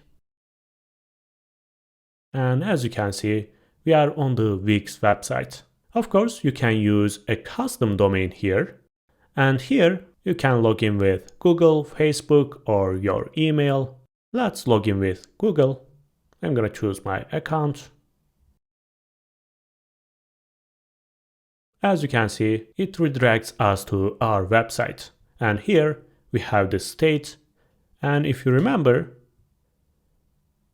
when we click on this button, we saved that object to local storage. As you can see, there is a state here, and this state is exactly the same state. So we can verify our user. Let's check our dashboard. I will click on contacts, and as you can see, our user is here. It's that easy, guys. You don't have to handle anything on your login page. You can directly use the Wix website. But since we are creating a complete application, we are going to be using our custom login page. So let's come here, click. As you can see, we can check our user using this function, and we can see if we are logged in or not. And if we want to create a new user, we are going to be using this function. And if we want to log in, we are going to be using this function. Let's do that. I'm going to take this back. I'm going to comment this out and change here. And let's close this component and take care of our login page. So let's create here on submit event. Let's say handle submit, const handle submit is going to be an async function. Let's take the event. It's going to be react.form event. Firstly, I'll say event prevent default because we don't want to refresh the page. And after that, I will say set loading is true and set error is false. Sorry, it's not a boolean. I will say empty string. If you remember, we have 4 modes. And for each mode, we are going to run different functions. So let's say try catch block here. If there is an error, console log this error and also set error. And let's say something went wrong. And finally, when we finish our fetching operation, set loading will be false. Okay. Firstly, I'm going to create here switch case block because we have 4 options. I'll say switch. I'm going to pass here our mode. The first case will be mode.login. If we are on the login mode, I'll say const response await. Remember what we have here. Wix client auth login, and we are going to pass here our email and password.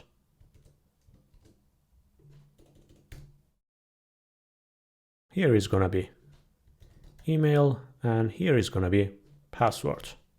And since we are using exactly the same names, we can directly use them like that. And by the way, we didn't set our inputs. Let's do that. I'll say on change, set username, event target, and value. Let's do the same thing for others. Set email,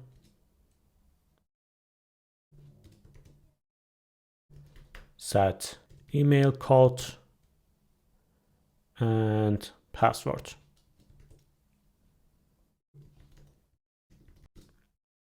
Okay. And after that, I'll say break. So it's not going to visit other cases. And since we are going to use different responses for each mode, let's define this here. Let response just like that. And let's write other cases. If it's register, we are going to be using the register function here. We are going to pass email, password, and also we can send our additional information. We have the username. So I will say profile, and I will say nickname, and it's going to be username. And if it's reset password, we are going to be using send password reset email. And as you can see, we should pass here our email and redirect URL. So we are going to be using here our path name. Let's call here const path name.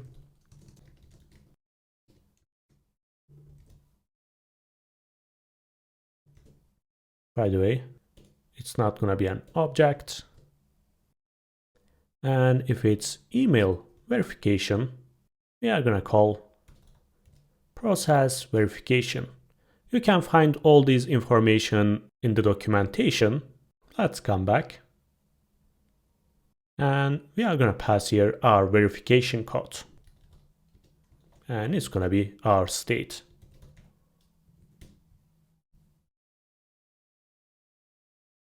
Here. And that's all. Let's write here default. I'll say break. We are going to have only 4 options. And let's see what we have. I'll say console log response.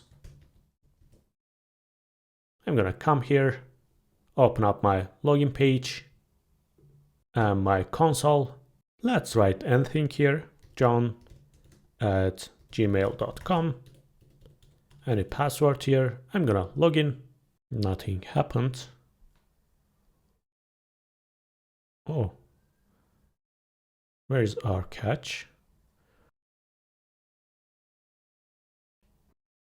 I'm going to cut and paste here. Okay, let's see again. I'm going to click. As you can see, loading. And after that, it returns us an error. And the login state is failure. And it says user not found. So basically, we are going to be using this login state. Let's see what's inside this state.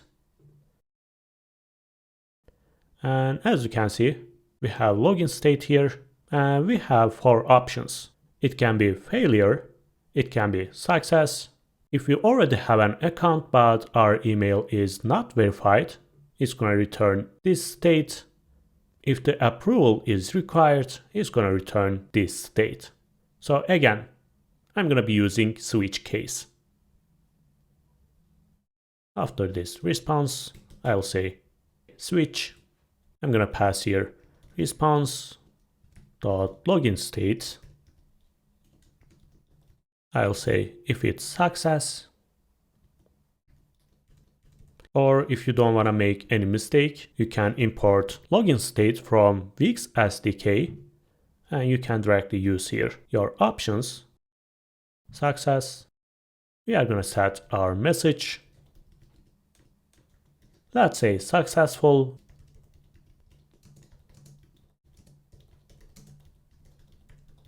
And after that, we are going to take the tokens and set our cookies. But before, let's actually create a new user, and after that, you are going to understand better. I'm going to save here.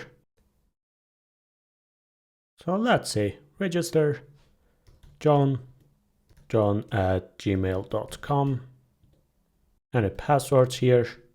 I'm going to register. As you can see, it's successful. And we see our message here, and inside this data, we have the session token. And it includes our refresh token and access token. But how we are going to decrypt this token and obtain our refresh and access tokens? To do that, we are going to be using a function. Let's come here. After the login, as you can see, we are going to be using this function, and we are going to pass here this session token. Let's do that. I'm gonna copy, paste it here,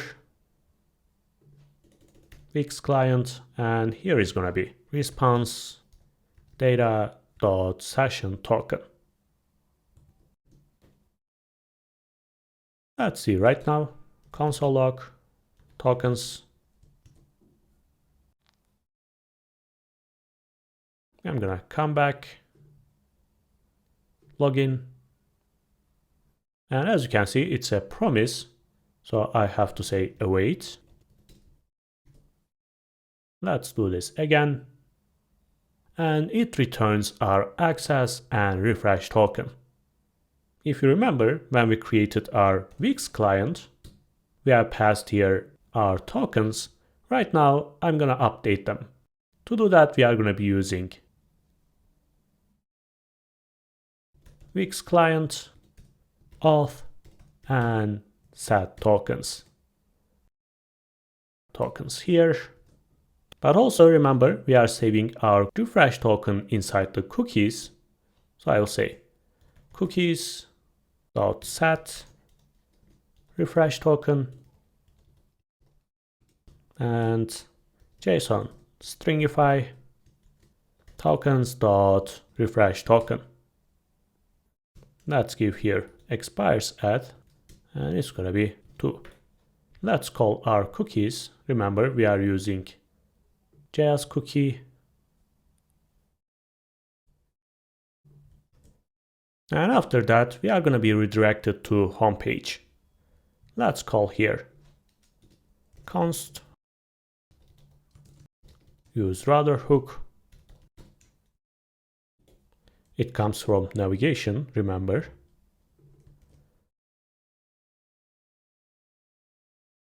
And I will say push and the home page. Let's do that. john@gmail.com 1 to 6.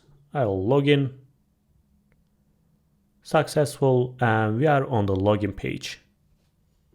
And right now we have our user. Remember, we can see our users using this function.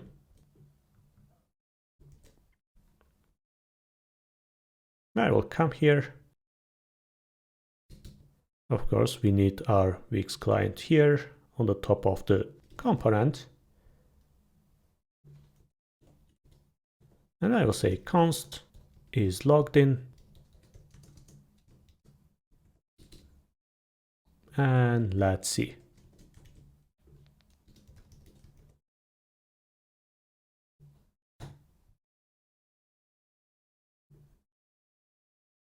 I'm gonna open up my login page. And as you can see, it's true. If I refresh my page, again, it's true because remember, inside Wix context, we take the refresh token from the cookie, and since we have the cookie, even if we refresh the page, it's gonna persist our user. And right now, I can write here a condition. I will say if is logged in. Let's call this hook here. I will say rather push and the home page. So if we are logged in, we are not gonna see this page. Let's open up our icons, nav icons. If you remember, we are using this temporary variable. Right now, we are gonna be using is logged in. Let's copy this and paste.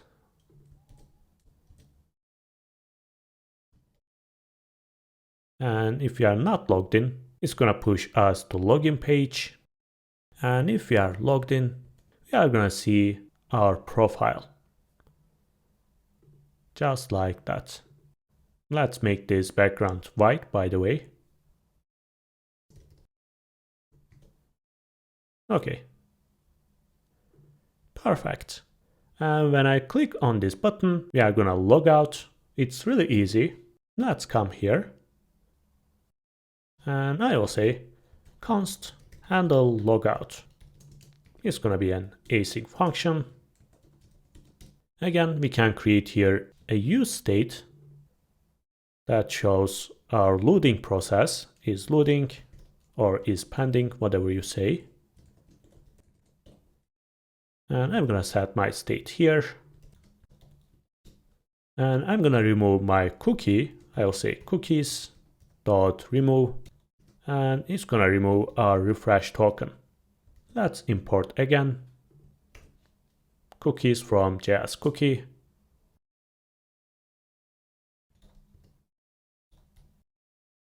We are gonna be using this logout function, and we are gonna pass here our location, and it's gonna return us the logout URL, and using that URL we are gonna be redirected. I'm gonna copy. Let's paste it here.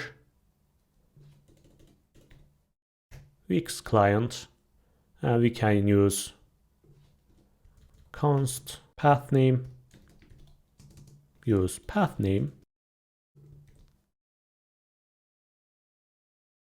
just like that. And I will say rather push and logout URL. And finally, I will say set loading false. And we are gonna close our modal. Set is profile open, and it's gonna be false. Actually, let's write it here. And let's call this function here.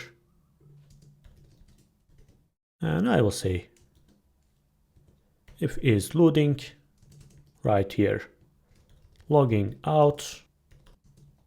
If it's not, right here, log out. Let's see. I'm gonna click logout, logging out. Okay, there's a problem. Let's open up our console. Our URL is not valid. That's because we have passed here our path name, but it doesn't include our entire URL, remember? It just shows our path after the entire URL. So instead of this, let's use this window location. I didn't want to use this because it might cause hydration problem. To prevent this, we have 3 solutions. If you watched my Next.js video, you know how to handle that. I'm gonna import my component dynamically. So let's open up Navbar. So instead of calling our nav icons like that, I'm gonna be using dynamic import. So let's say const nav icons dynamic, that comes from Next.js dynamic. And I will say import nav icons, and I will say SSR false. In this case, we are not going to have any problem. Let's come back, open up the login page, john@gmail.com, login. Let's log out. And there is no problem right now. If I click, as you can see, we are on the login page. Okay. So what about other states? If it's failure, we are gonna set our error. Let's come here and write another case, failure. And again, we are gonna have different options. Firstly, I'll say if response.error code equals, as you can see, we have our options here. I will say invalid email or password.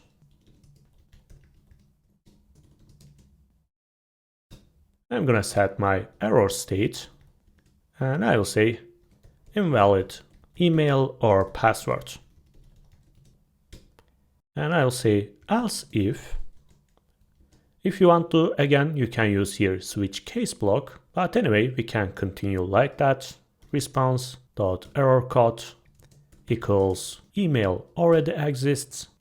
Let's copy this, and I'll say email already exists.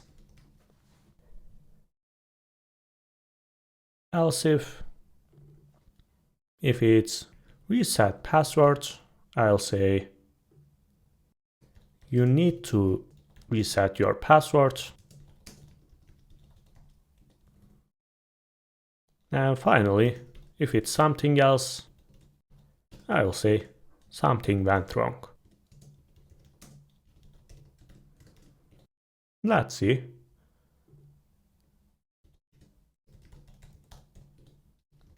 I'm gonna log in. As you can see, our message is here. And let's write another case. If login state dot email verification required, we are gonna set our mode. Set mode dot email verification.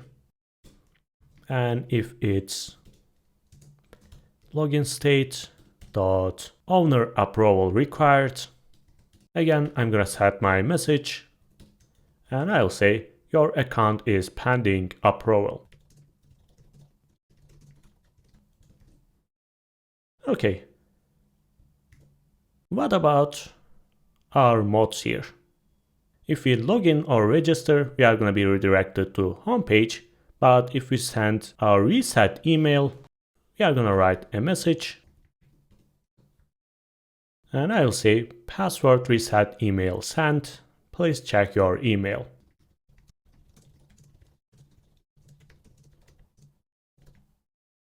And here, if we send our codes, again our state will be success and we will be redirected to home page.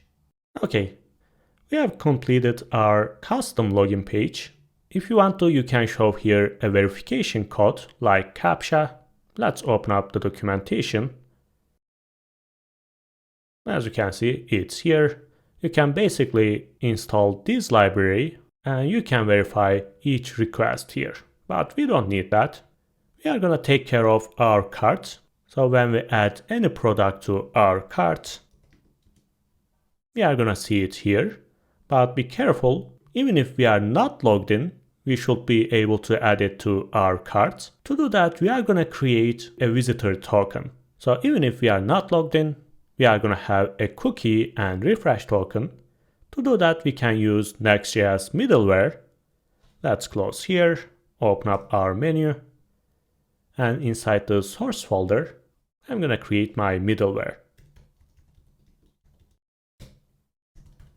Export const middleware is going to be an async function. Let's close this menu. We are going to take the request. If you want to learn more about middleware, you can watch my Next.js video. Firstly, I'm going to check my cookies. Request.cookies, and I'll say if cookies includes our refresh token, we are not going to do anything. Let's say const response next response dot next. Basically, our middleware is going to intercept our request, but if we already have the refresh token, we will say continue. Do nothing here. So I will say return response. If we don't have refresh token, again, we are going to create a client, but this time we are going to set our refresh token. So I will say const Wix client, create client. Again, we are going to do exactly the same thing here. I'll say client ID. Remember, it's inside our process env. Next, public Wix client ID. Let's generate our token. Await Wix client .auth .generate visitor tokens. And we are going to take the refresh token and set it to our cookies. So I will say response.cookies set refresh token will be JSON stringify tokens.refresh token. Let's give here maximum age. Just like that. And finally, we are going to return our response.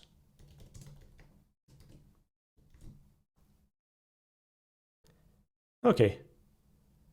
We are not logged in, but if I open up my application and cookies, as you can see, we have the refresh token. So right now we can use our cart. To do that, we are going to be using the current cart module. Let's open up our documentation, but this time instead of stores, we are going to be using ecom. And inside, as you can see, there is a current cart. Let's install this first. I'm going to open up my console, paste it here. Let's open up our context. Right now I can open my current cart. Let's import. It's going to come from Wix ecom.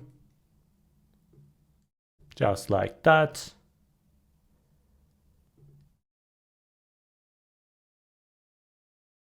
We can add product to our current cart, but before, let's try to get our cart. So let's open up our cart component, cart model. I'll say const Wix client, use Wix client, and let's call our current cart. Of course, it returns a promise, so let's use it inside a use effect. Later, we are going to change here. We are just testing. Let's say const get cart async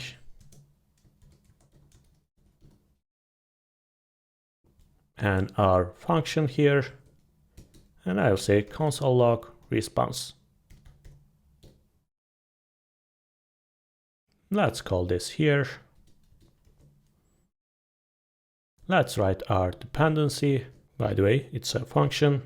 And if I click on my cart button, I'm gonna get an error. As you can see, that's because we don't have any cart yet.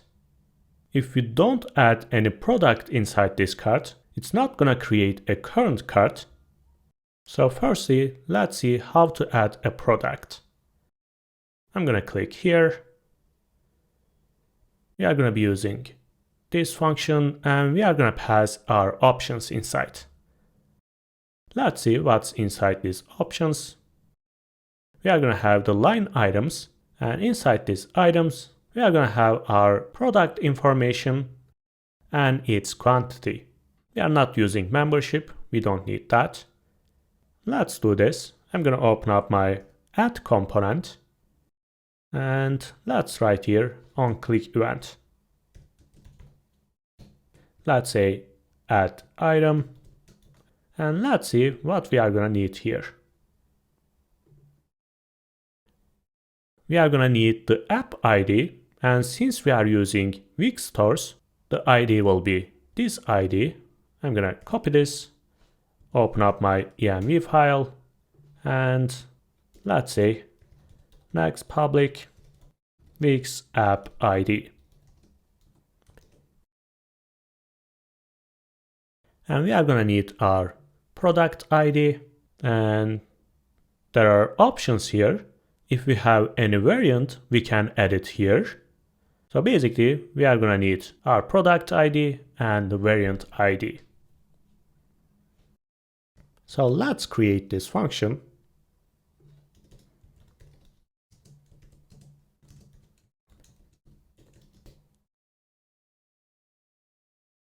I'm gonna copy this, paste here. It's gonna be async. Let's call our Wix client. Use Wix client hook. And let's pass our items here. We are gonna have line items. It's gonna be an array. Let's remember again. We have the catalog reference. And inside we have the app ID. process env dot next public Wix app ID. And after that, catalog item ID, which is our product ID. Let's add here a comma. And finally, if we have any variants, we are going to pass it inside these options. So I'm going to write here a condition. I will say if variant ID exists, write here options and pass here the variant ID. Remember, it comes from the parent. And after that, I'm going to pass here its quantity, which is stock number.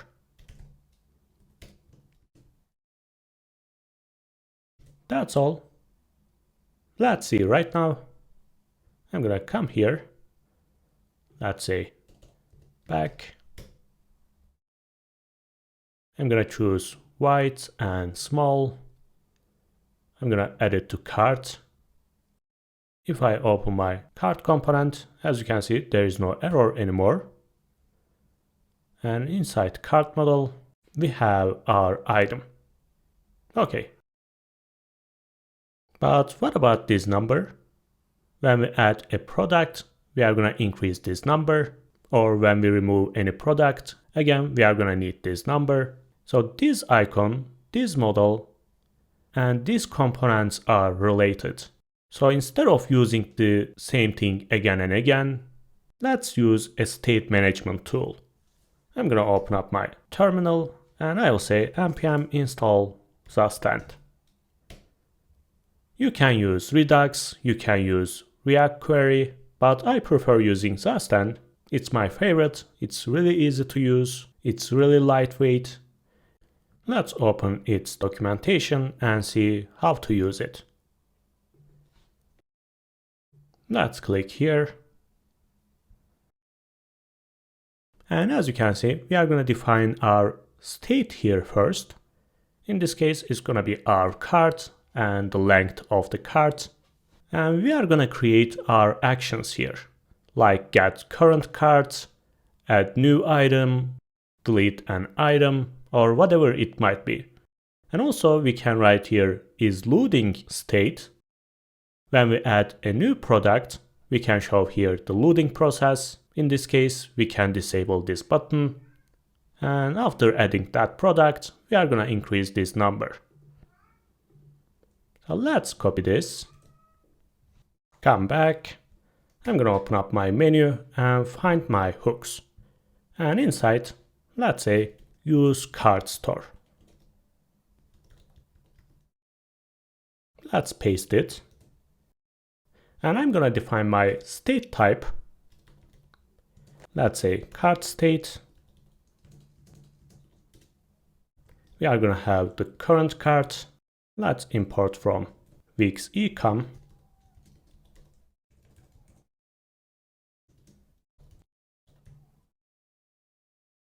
Its type will be current cart dot cart. I'll say is loading. It's going to be a boolean. And let's say counter. And it's going to be a number. And we are going to have three actions. The first one will be get cart.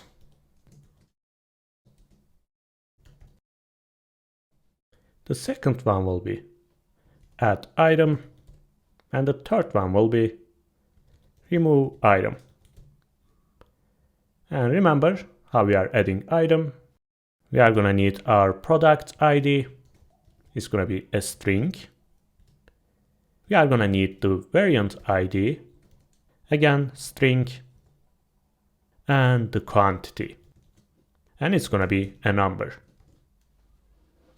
And when we remove any item, remove line items from the current cart. As you can see, we are just going to pass our item ID. And let's say string.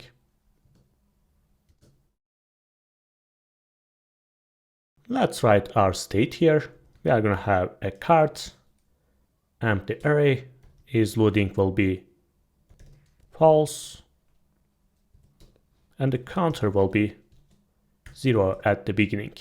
Actually, let's make this true, because when we visit our website, we are going to get our cart, so it's going to be true, and after fetching our cart, it's going to be false. Let's write here our type, by the way, cart state. Let's remove those actions, and I will say get cart. It's going to be an async function. But there's something important here. We are going to need our Wix client, but since we are using a hook here, we cannot fetch this in our cart store because it's not a component. So we can take the Wix client whenever we call those items. So let's say Wix client, its types will be Wix client. And again, when we try to add a new item, we can call it, or here, and I will say take the Wix client and return something. I will do the same thing for others. Add item and remove item. Okay. So firstly, I'm gonna fetch my cart, const cart await Wix client dot current cart and get current cart. And I'm gonna set my state. The cart will be this cart, and if it doesn't exist, let's say empty array again, is loading will be false. Counter will be cart dot line items dot length. But if it doesn't exist, of course, it's going to be 0. And that's all. Let's try to get our cart. Right now, I can call my function here. Of course, I should export this first. Export const use cart store. And I'm going to get my cart using this function. Cart and get cart from use cart store.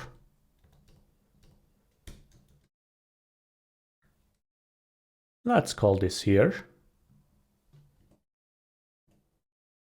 We are going to pass our Wix client here and this function. If you are using Zustand, you can pass your function name in use effect. It's not going to cause any re-rendering. And let's see our cart.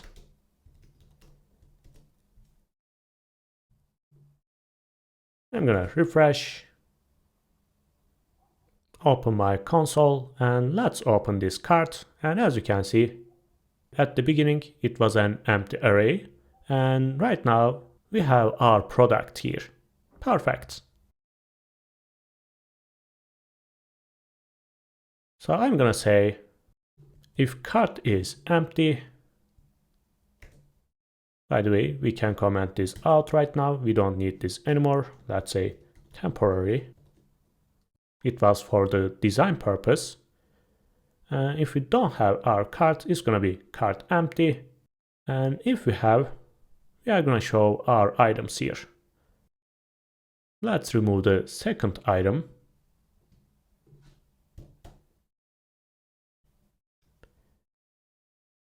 I'm going to wrap this item and I will say cart.lineItems.map. Actually, let's write here cart.lineItems.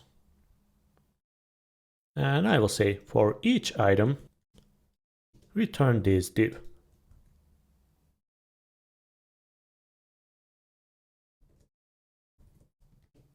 And we are going to need here our unique key. And it's going to be item.id. Let's change our product name. Item. We can see our fields here. And we are going to be using, where is our name here? product name, and inside we have the original title. And here item.price.amount. Here is gonna be item dot, we are gonna check if it's available or not, dot status. We are gonna write here our quantity.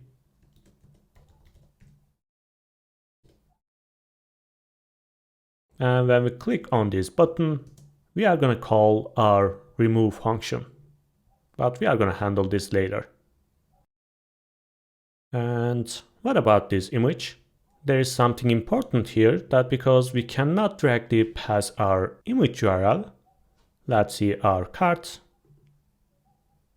line items, the first item, and as you can see, this is not a URL. To transform this into an image URL, we are gonna need the Wix media function. Let's import this. It comes from Wix SDK, and I'll say media.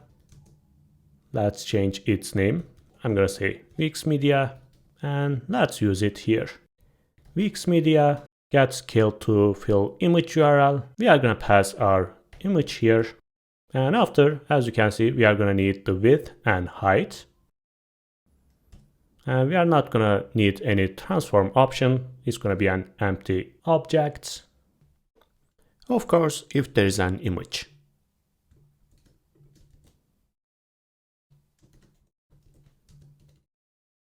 Okay, let's see.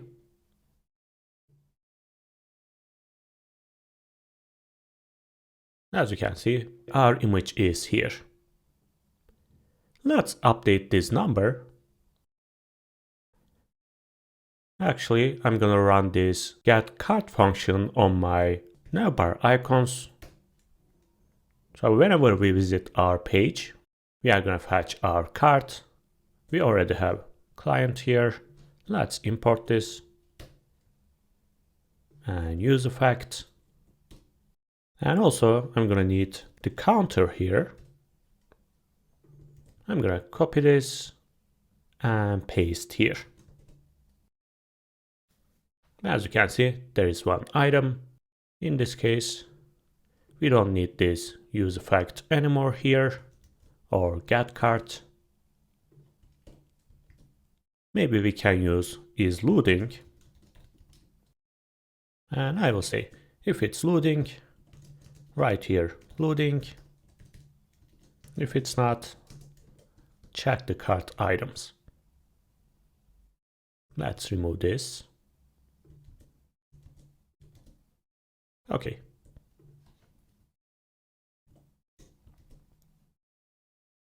Let's try to add one more item. I'm gonna close here. Let's choose this one. Okay, they are not available. Let's check. For example, this one.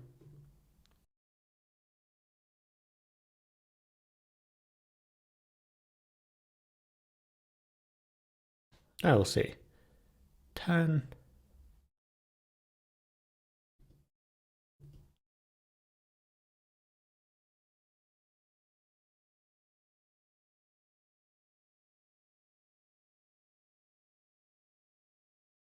I'm gonna add.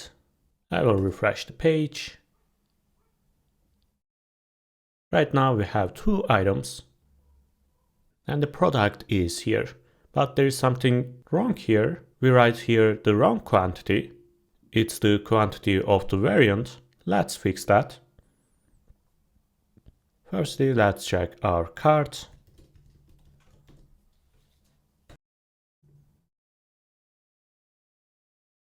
By the way, we are going to be using this subtotal and this amount.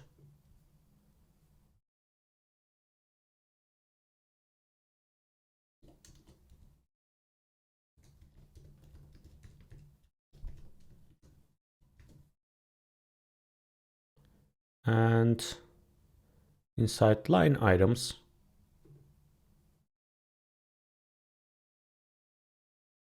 this is the quantity.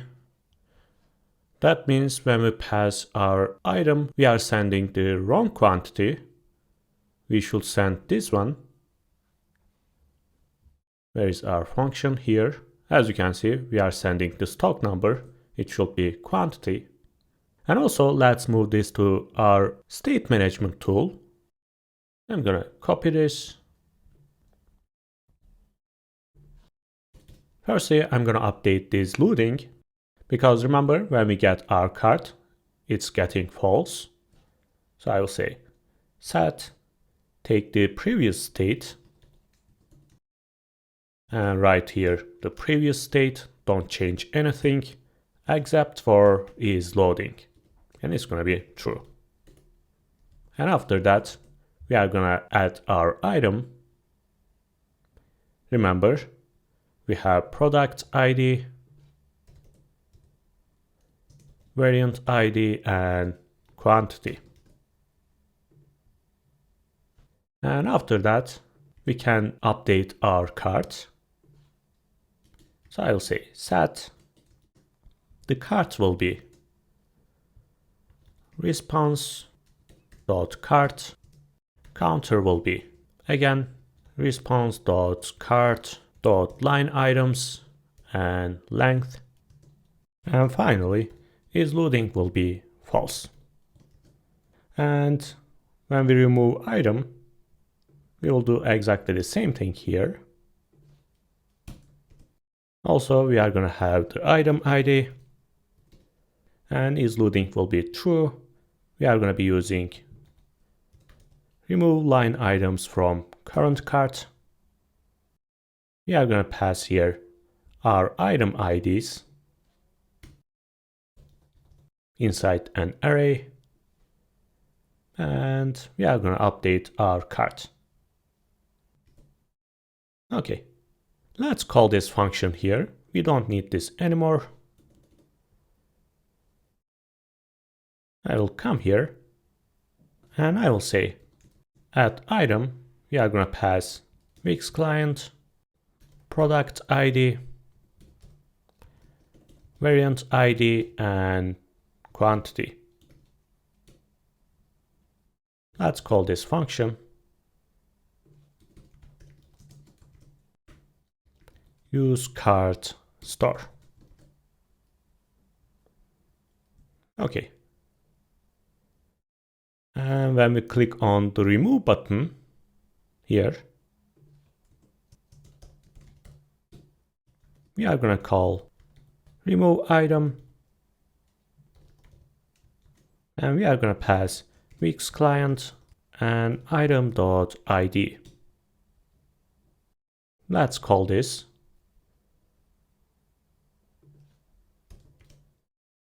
And we are going to need the Wix client.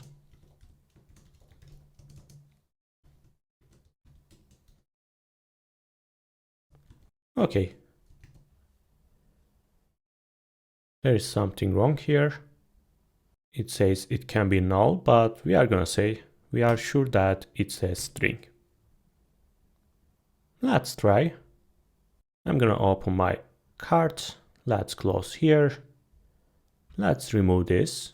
By the way, it should be a cursor pointer.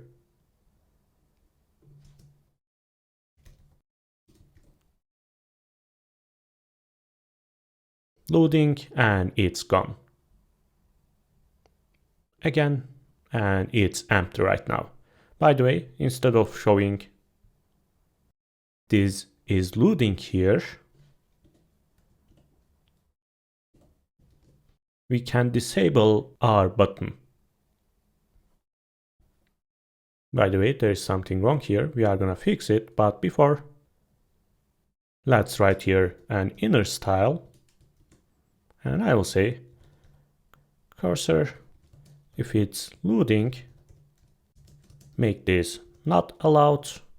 If it's not, it's going to be pointer. So we don't need this anymore. And for this button, I will say make this disable if it's loading. And I will come here and say if it's disabled, the cursor will be not allowed. And let's change its opacity. Like that. And what else?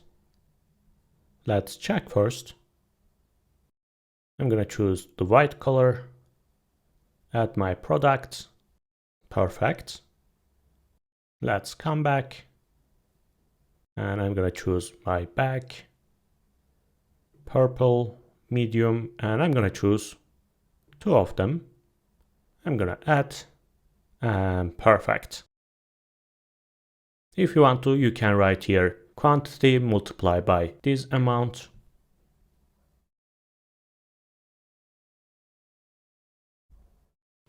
I will say if item dot quantity, and if it's more than 1, I'm gonna write here a div, and I'm gonna write my quantity, and I will say multiply by. Okay, they should be horizontal, and I'm gonna make this smaller. Let's say flex, item center, and gap. Just like that. Maybe change this color, or make this X. Okay, it looks much better. And I can use isLoading for my button. Let's open up our component.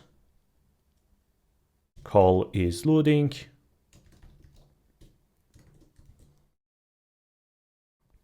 And if it's loading, it's gonna be disabled.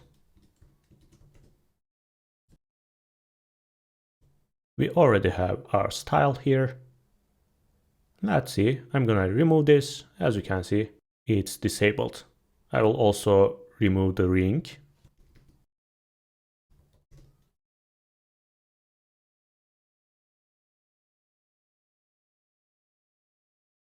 Right now, we can see our cart.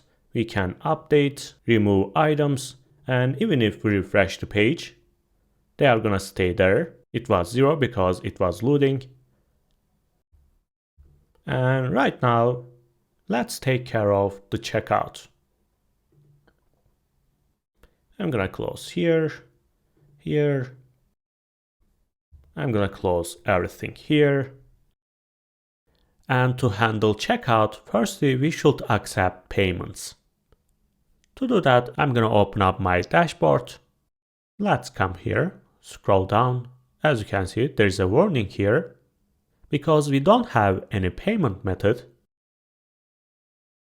I'm gonna click here. And as you can see, we have many options here.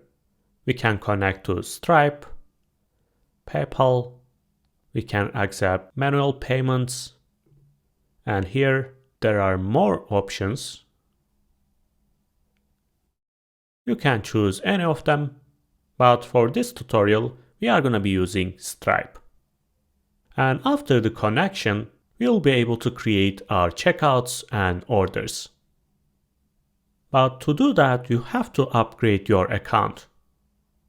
And after upgrading, you will get a free domain for 1 year. So you will be able to use your custom domain. And what else we are gonna have? Let's check. We will have a really generous storage here. So we can upload all our media items like images, videos. And you will get all the benefits of these payment tools. You can sell your products on the marketplaces, social channels, and you can manage your tax. You can create 50,000 products. You can track the user cart and all the advanced features here. Product reviews, and if your product is out of stock, users will be able to open their notifications, and if you add a new product, it's gonna automatically send them emails. And you can use multiple currencies. And also, if you upgrade your account, you'll be able to use other platforms. Remember, when we created our application, we used this e-commerce application, but also you can use booking, pricing plans, and events applications. And of course, you can build your own CMS. Okay, I'm gonna upgrade my account, and after we will continue. Okay, I upgraded my account, and right now I can choose my free domain. I will say lamadev.app.com, and it's ready. Right now, we can create our orders. To do that, we are going to get payments from the users. So firstly, you should connect to your provider. I'm going to be using Stripe. And when you click on this checkout button, it's going to open up the Wix payment page, and it's going to show these options there. So we don't have to worry about them. Everything will be handled by Wix. So let's see how to get payments from the users. I'm gonna find ecom and current cart. And there's an option here that we can create checkout from our cart. We'll be using Wix client, current cart, and this method. And we are gonna pass here our options. Let's see what we have. Inside the options, you can add the user address, but it's optional. If you don't write it, users will be able to write them on the checkout page.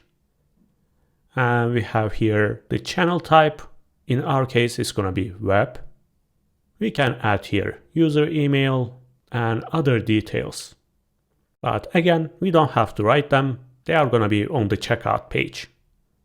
So we are going to need only this channel type. And what it's going to return, let's check. It's going to return us our checkout ID, and using this ID, we are going to create a session, and using that session, we are going to connect to Wix payment. Let's try, and after you are going to understand better. I'm going to copy here, come back, and open up my cart model. Let's create here a function, const, handle checkout. Of course, it's going to be async. And I'm going to write here my function. Of course, you can use it inside a try catch block.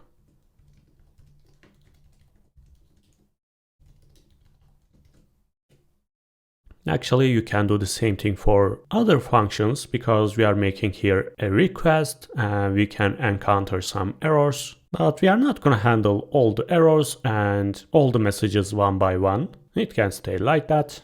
And let's write here our option. I'll say channel type, and it's going to be web. But we cannot directly write here web. We have to use our current cart dot channel type dot web. And after that, it's going to return us our ID, and using that ID, we are going to create redirect session. Let's scroll down. There's a redirect module here.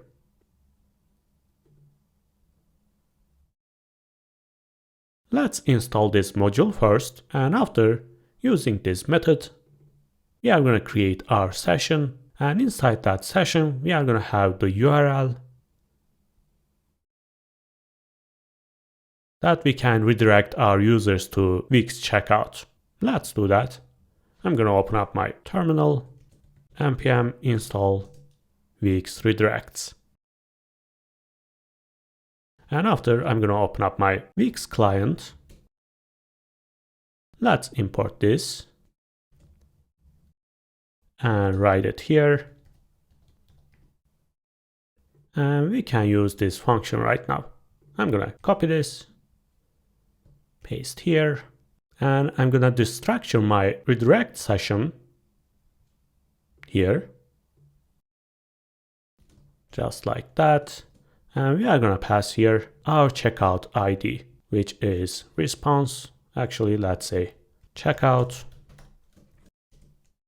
checkout.checkout ID.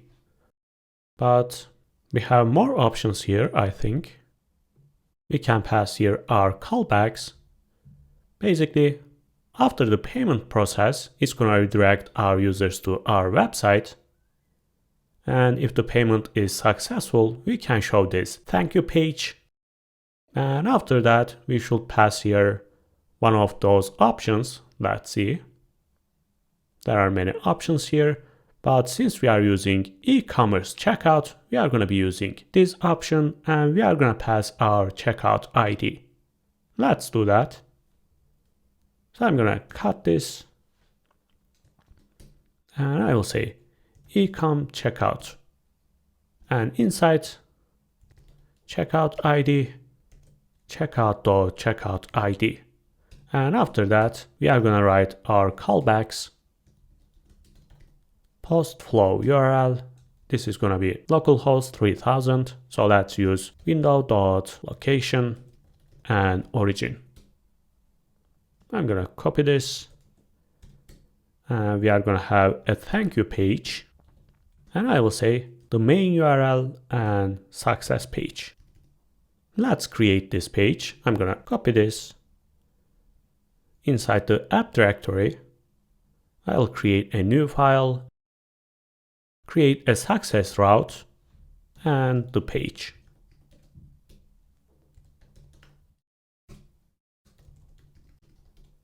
Okay. Let's close this menu and this terminal. And remember, inside this redirect session, we have the URL. Here. So let's say if redirect session full URL exists, window.location.href is going to be redirect session.full URL. Let's use this function on our button here. Just like that. And let's see. I'm going to click here. Checkout.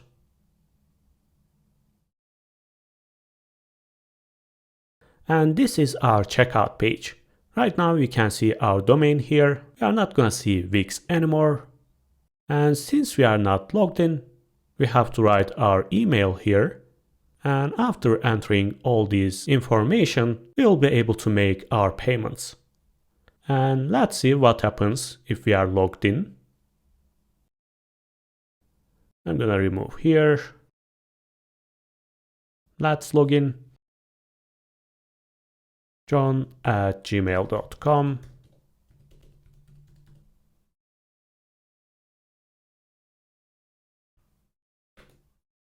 And let's change the price of one of our products.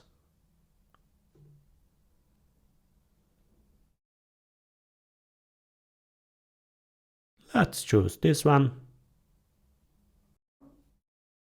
I'm going to change the name.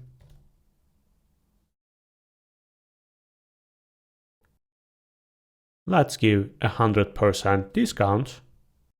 So we will not pay anything. And let's say 20.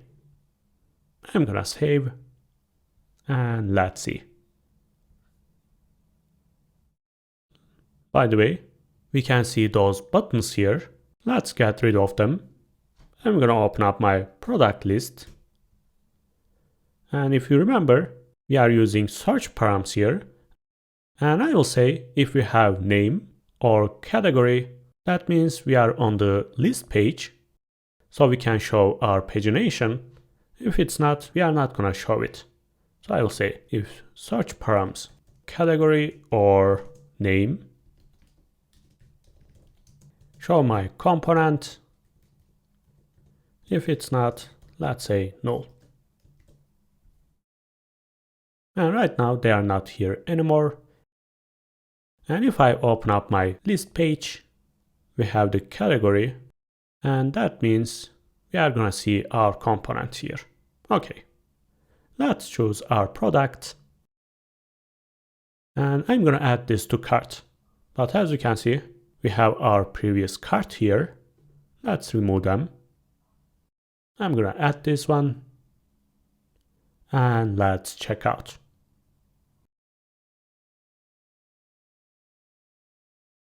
And this time we can see our email here. We are logged in. Let's write here our information. Any number here. I'm gonna write a test address. Okay, we have to choose one of them. And I will continue. We are gonna be using a free shipping. By the way, you can manage your methods on the dashboard. If I open up my settings, there's a shipping option here. And you can add here new options. You can add new regions. You can give different prices for different countries. And also, you can use any of these apps to ship your products. But since we are not sending anything for the test, I'm just gonna leave this like that. We are gonna be using free shipping. And let's continue. Since we don't have any price here, it's not gonna show our payment options. I'm gonna click here. And we are on the success page. And as you can see, our cart is empty right now. And if you check the URL, you can see that we have the order ID here.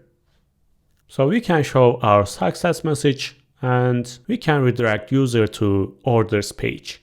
And using this ID, we can fetch the order and show the information. Let's do that. So let's come back, open up our success page.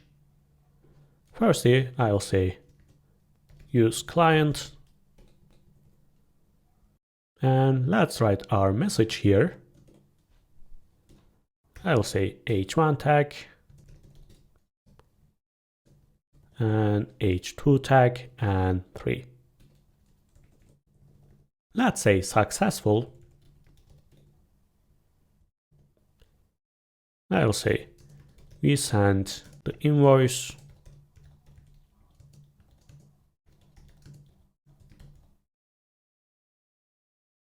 And here is gonna be you are being redirected.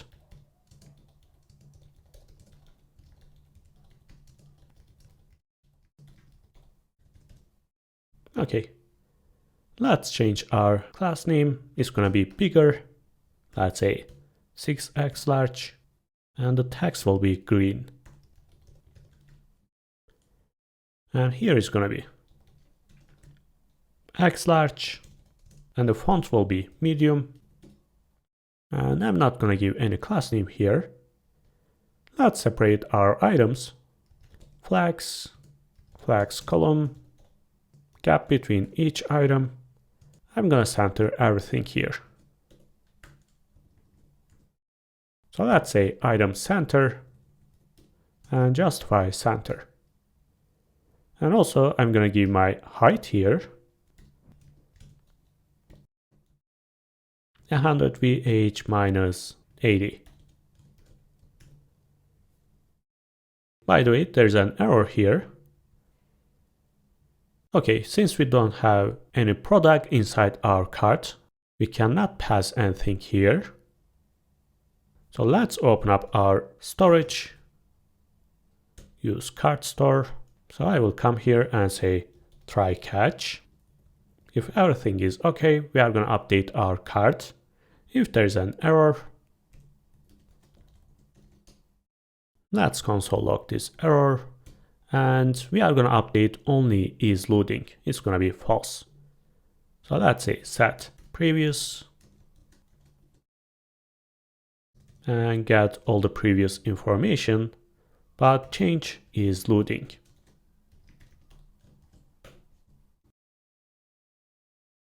Right now, we will not have any error, and let's make this a little bit fancier. I'm gonna add here a confetti explosion. So let's install our library. npm install React Confetti. Let's import this.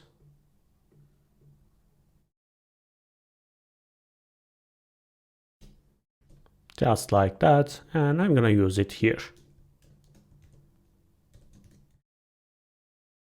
We have to give some width and height. It doesn't matter. And perfect. So right now, we can redirect our user to orders page. Of course, we don't have yet. I'm gonna create a new file. It's gonna be orders. We are gonna have our order ID and our page. Order page. And I will say, take the order ID here and redirect user to orders page. To do that, again, we are gonna need our navigation hooks, search params, and router.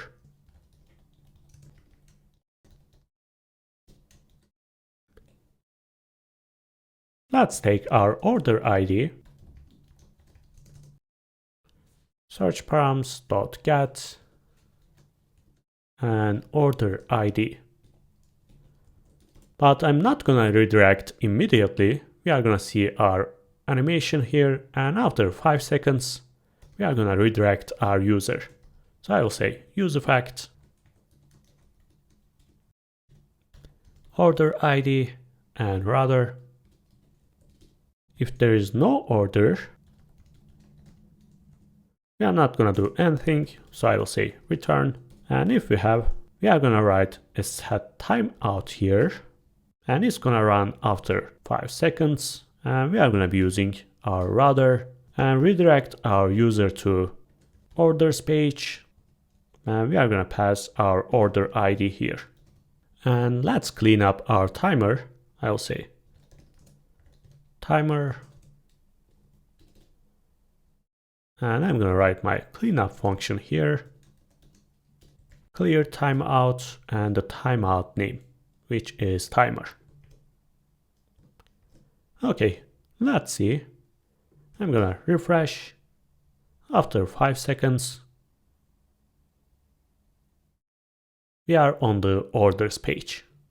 Okay, awesome. And right now, using this order ID, we can show the information here.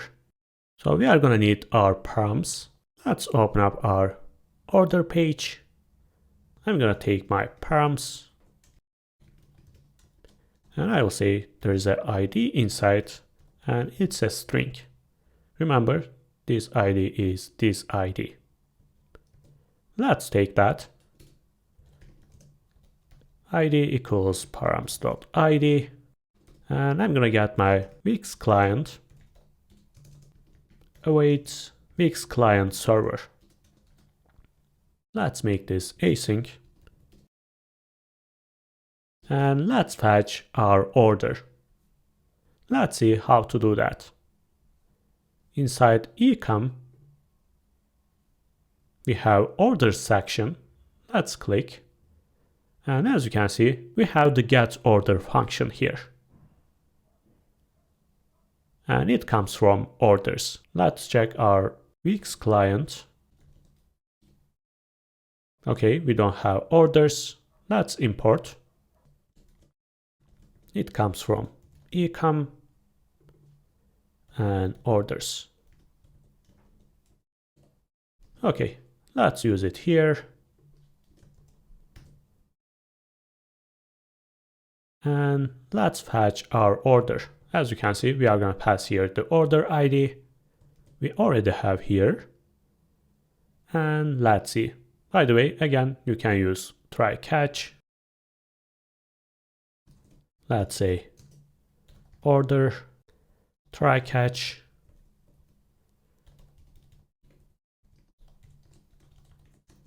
If there is no order, we can return not found.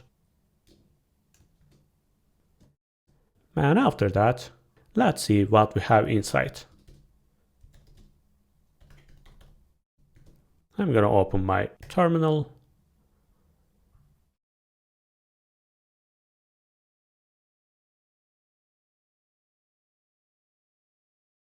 And we have everything we need to know here. We have the product information. We have the user information, payment status, price, address information, and the shipping information.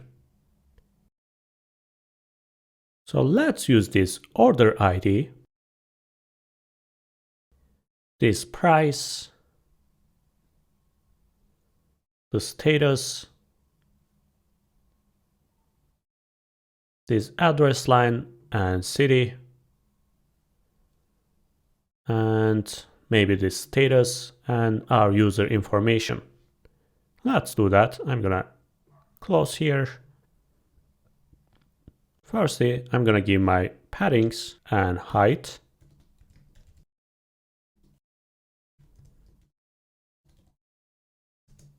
Let's open up our Navbar and copy here.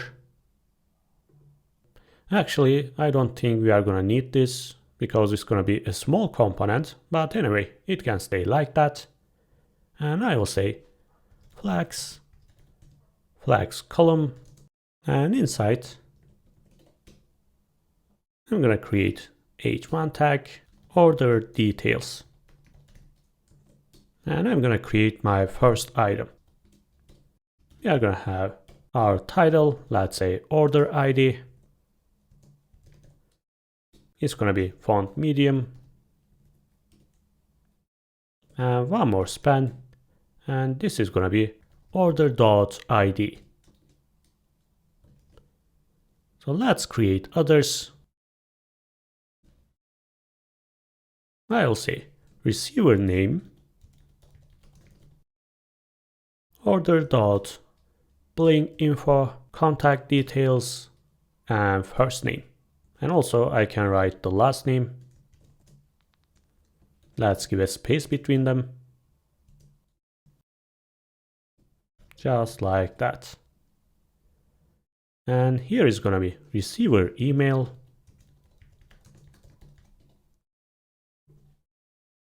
And it's gonna be buyer info and email.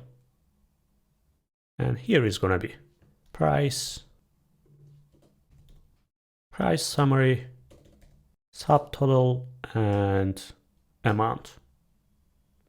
And what else? We can write our status here, payment status, order.payment status. And we can have here order status. And let's write our address. Again, billing info, address, and we have many items here. You can show all of them, but I'm just gonna show the address line and also the city. So let's copy here and paste, and I'm gonna change here. And after our items, let's remove them and create here a link. And I will say, have a problem, contact. Let's give here a link. Of course, we don't have the contact link. It can stay like that. And I will say class name, underline, and I'm gonna give space between this link and those items. Let's see. Okay, perfect. Let's center this. I'm gonna remove them, align item center, and justify content center. Just like that. But I don't want to see my text centered. I can create here a parent. Let's wrap them.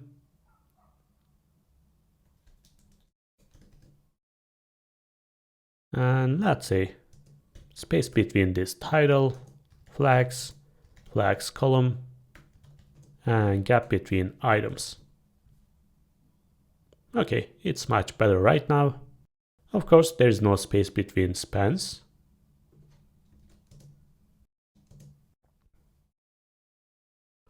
Let's remove this and write it like that.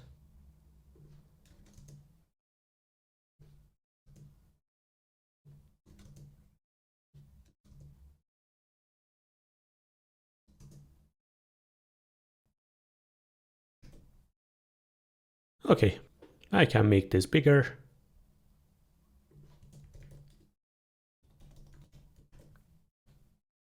Okay, that's enough.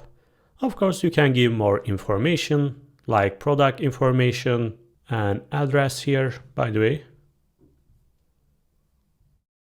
Since we are using curly brackets, it shows this plus. Let's write it like that. Okay, let's do the same thing here.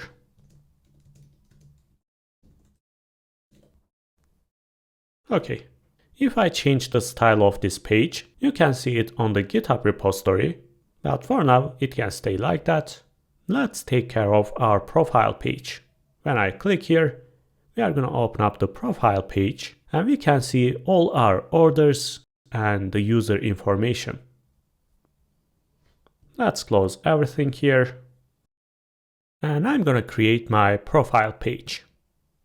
Inside app directory again, the router and the page component. Profile page.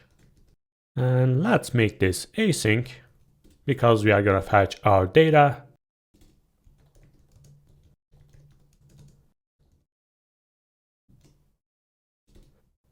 I'm going to open up my icons and change my link here. Let's click. Oops, not found. Oh, there is a mistake here. And I'm gonna save here. And perfect. So let's give our padding and height. I will directly copy paste. We are doing exactly the same thing. And I will say if it's the mobile screen, it's gonna be vertical. And if it's empty, it's gonna be horizontal. And let's make this full screen when it's empty. And gap between items will be 24. So basically, I'm gonna separate my page into two pieces. On the left side, we are gonna see our profile information, like username, email, and other data. And on the right side, we are gonna see our orders.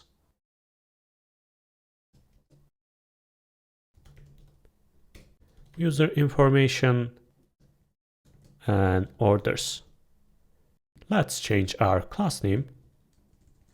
If it's the mobile screen, width will be full. If it's empty, it's gonna be the half of the screen. Okay. So let's see how to get the user orders. There is a search orders method here. Let's see how it works. We are gonna pass here our options, and inside options, we have the search object, and we can pass here any filter. So I will say search, filter, and the contact ID will be our user's ID. To do that, we should fetch our user information first.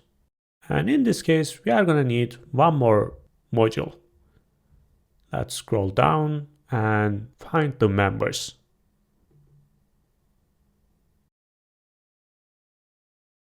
We can create a new user, delete, update. We are going to be using this later, but for now, let's open up get member. But to get member, we have to pass here ID. We can directly get the current member. So we are going to be using this method. Let's install this first.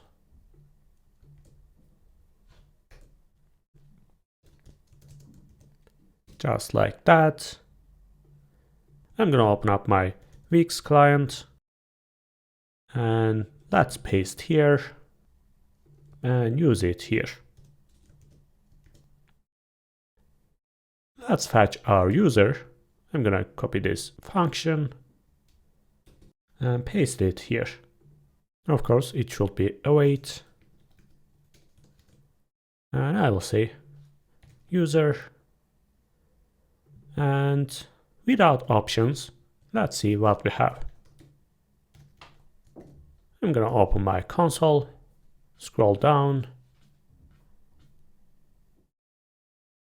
And as you can see, it returns as contact ID and our nickname, nothing else. But we need also our other details like email, name, surname, or address information. To do that, we can use our option. Let's see what we have inside. And as you can see, we can use field sets, and by default it's public. So it just returns our ID and our nickname inside this profile. But I want to return everything. So we are going to be using full. And remember, its type is set. Let's see how we can do this. I'll write here an object, field sets.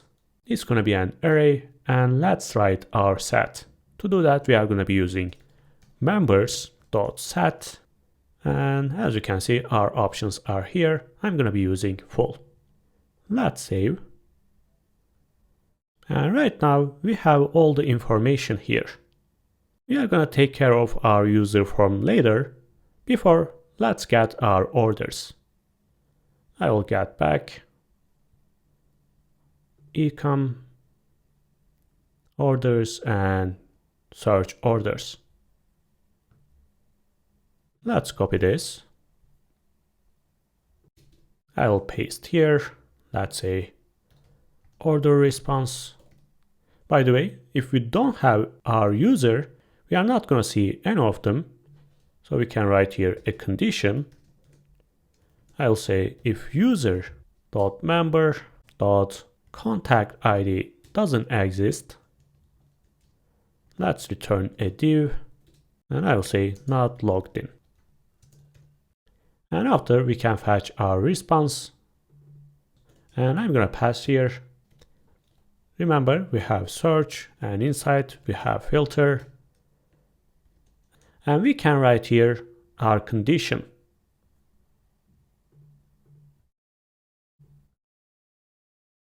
In the example, it uses payment status, but we are going to be using our contact ID. If you remember, when we fetch our order, we had the buyer info, and inside we had the contact ID. And let's write our filter here. In the example, it uses in. In our case, we are going to be using equal. And we are going to pass here user member.contact ID. Let's see what we have.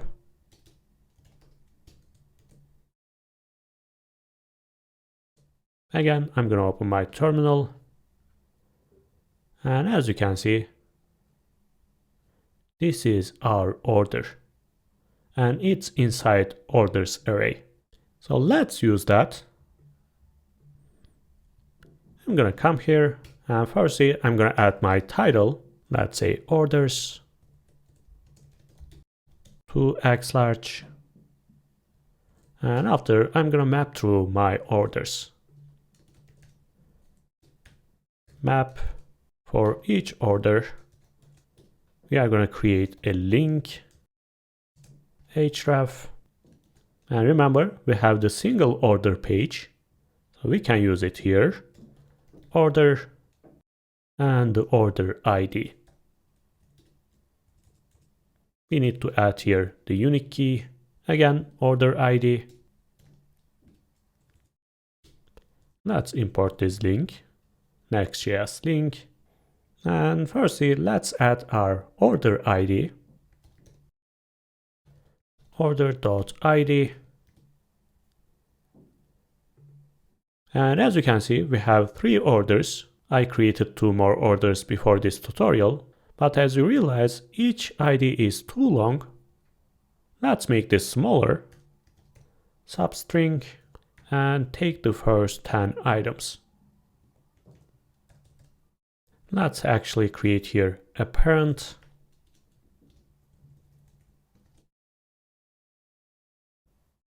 And I'm going to give space here between this title and those items. And I will say flags, flags column. Okay.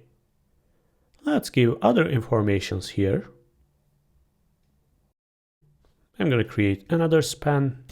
By the way, we can give here a specific width, just like that.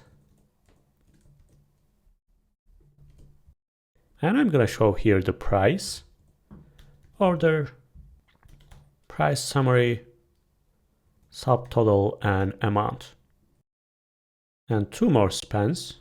This is going to be the created at date, but it's going to show us our timestamp. Instead of seeing this, we'll use a library that will format this date, so we can see our created at date like 1 hour ago, 1 month ago. So it's going to be much better for the user experience. npm install timeago.js. Let's destructure its format method here, just like that. And I'm going to wrap my date with this function. Of course, if we have any date.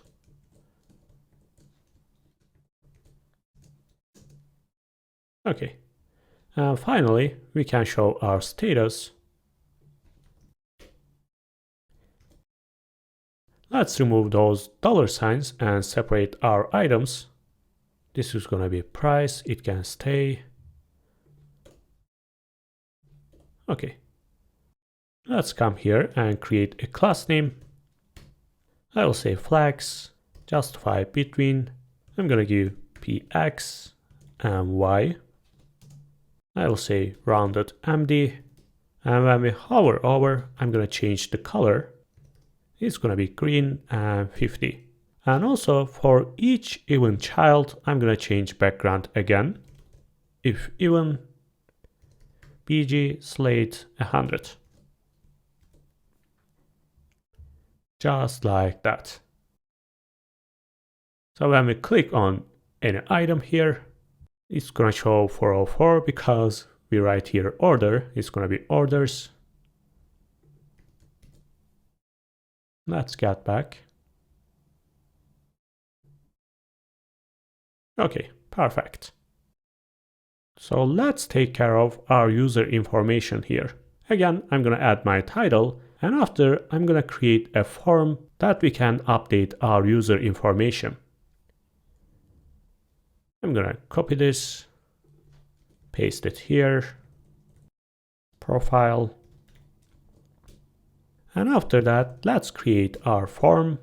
I'm going to give class name, again, space between title and form, flags, flags column, and gap between each item. And let's create our first label, and it's going to be username. Text will be small, and it's going to be gray. And after our input, name will be username, placeholder, and I will say use the user nickname, user.member.profile and nickname. And if it doesn't exist, write here John. And finally, class name. I'm going to give a ring, color, rounded will be MD. Let's give padding and maximum width.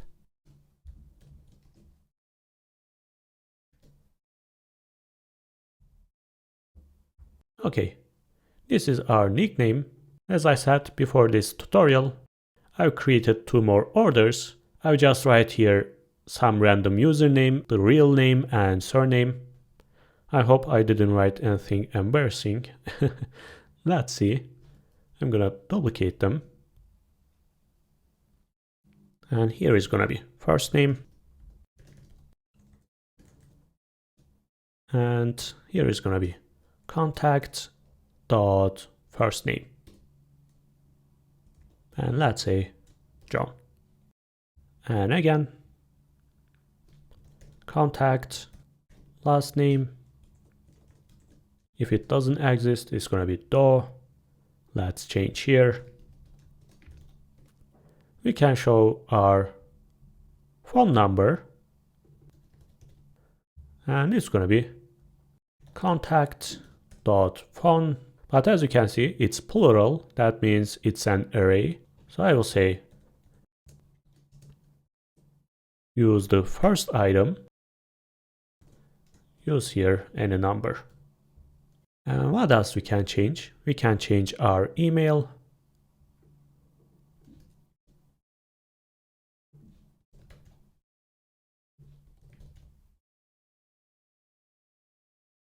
Member.login email. And if it doesn't exist, just like that. And finally, we can add our button, but to do that, we are going to be using a different component because I want to show you how to use form status hook. So let's say update button.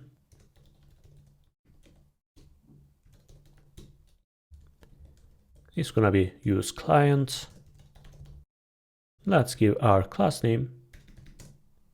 Actually, we created this button before for the login page. It's going to be exactly the same. If it's disabled, it's going to be ping 200 and cursor not allowed. But here we are going to change our maximum width. It's going to be 96. And let's say update. Let's call this here.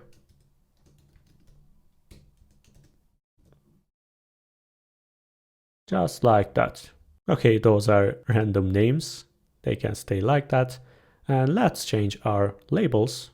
I'm gonna close this menu. Okay, this is username, first name, surname, phone, and email. Okay. So right now we can update our user. Let's see how to do that. I'm gonna open up my documentation and here I'm gonna find members and update member here. And let's see what we need to pass. We need to pass our ID, user ID, and after we can update our items. Let's see what's inside. The login email, address, name, surname, and phones. We can update anything we want. Title and nickname. So basically, you can add here more inputs. You can also update your address information or you can add any profile picture. But since it's an e-commerce application, we don't need any picture. But as I said, you can update your address. So let's use this function. I'm gonna come back. And since we are using a server component here, we cannot write on submit event. So what we are gonna do is we are gonna use Next.js server actions. Let's open up our menu and inside library, I'm gonna create one more file and it's gonna be actions. And our directive should be use server. Let's write our function here, update user.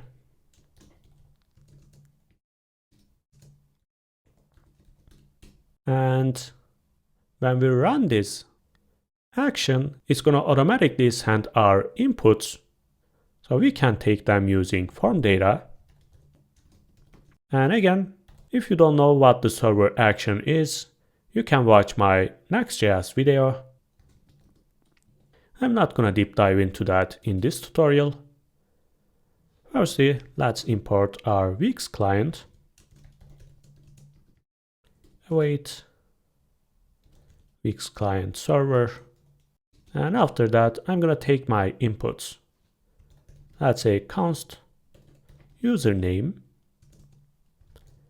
form data.get and username. And this name should be exactly the same name here. We have username, first name, last name, phone, and email. We can use them here. I will say as string. And I can do the same thing for the others. First name, last name, email, and phone number. And let's write here try catch. If there is an error, show this here. And let's try to update our user. Let's remember we are passing our ID and our fields here. But we didn't pass our ID. Let's pass. I'm going to add here one more input. And it's going to be hidden. We are not going to see it.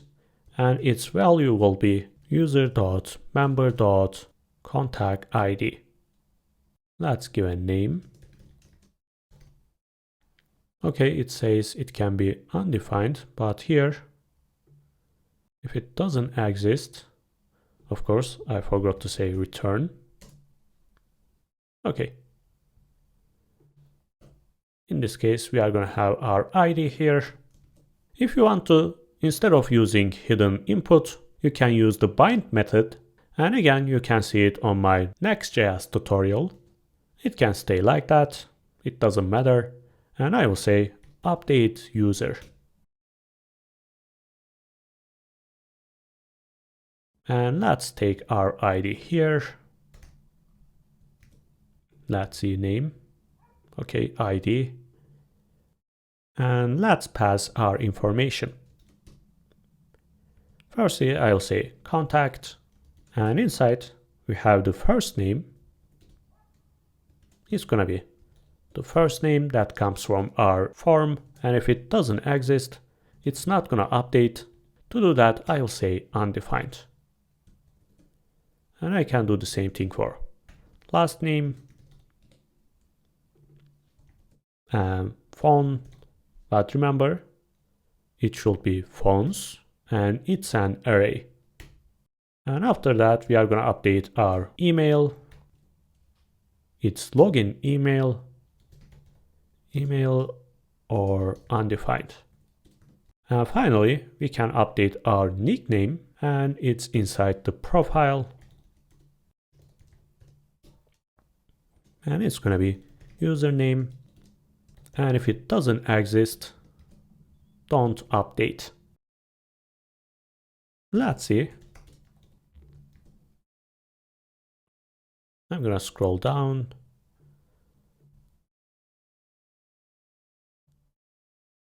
Let's change our username.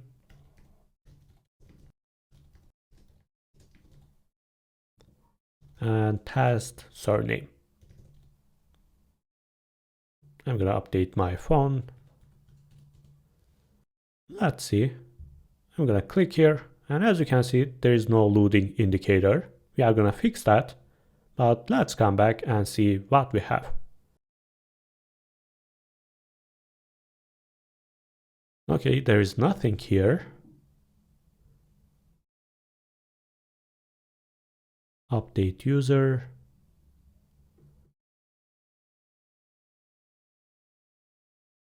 Let's refresh the page. Okay, nothing has changed.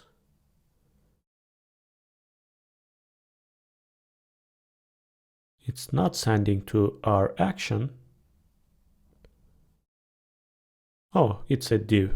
It should be a button, of course. Otherwise, it's not going to send anything. And let's say cursor pointer here. And let's try again.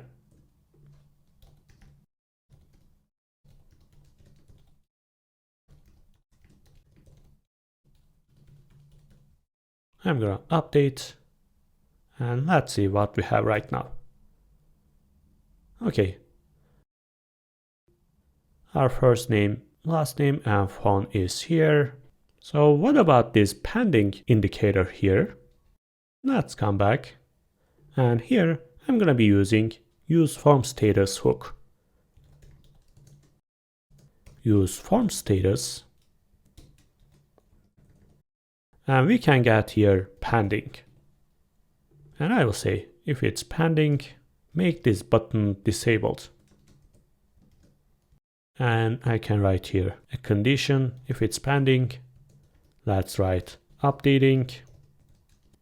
If it's not, update.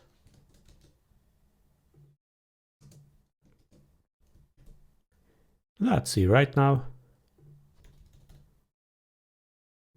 And as you can see, it works as we expected. And also for this form, you can use action state hook. The previous name of this hook was use form state, but React decided to change this, and after React 19 it's gonna be stable. After that we will be able to see our action responses like data or error messages, but for now let's leave it like that. After the next version of Next.js, we will be able to use this action on the production, and if you want to get more information you can visit this documentation. And let's close. And that's all for the profile page. Of course, this design doesn't look perfect. If I make any changes, you can find it in the GitHub repository. Okay. And one more thing we are gonna add, and it's gonna be the user reviews. So after purchasing any item, we will be able to give a star and write a comment. Let's check our documentation. And here we have the reviews module. But as you can see, this API is in developer preview, and that means it's not intended for use in production. So instead of using this, let's use a Wix application. I'm gonna open up my dashboard. I'm gonna click on resources, and we have the app market here. And inside this market, there are tons of useful applications that you can install and use on your website.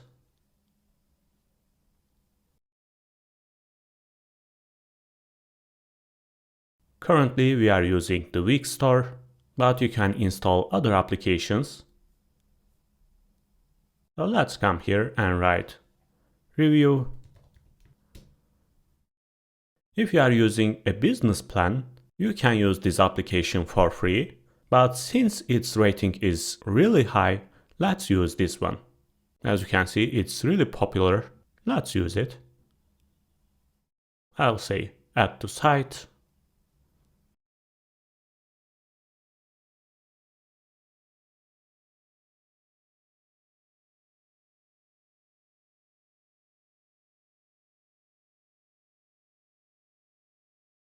And we are on the dashboard right now. If you want to, you can control reviews on your Wix dashboard. Let's refresh the page. And as you can see, we have a new item here. If I click, I can manage my reviews. Let's add a review. We can send emails automatically. We are trying to get reviews. You can choose here what you want them to review. It's gonna be the last order. They can upload images or videos. Let's come here and we can choose the time period here. I'll say 2 days after invoice is paid or delivered. Of course, we don't have any shipping app right now. If you want to, you can add different conditions here. We are going to send for each order and let's customize our message. And this is the sender information. Of course, if you use a custom domain, it's going to look much professional. It's going to be default. And as you can see, this is our template.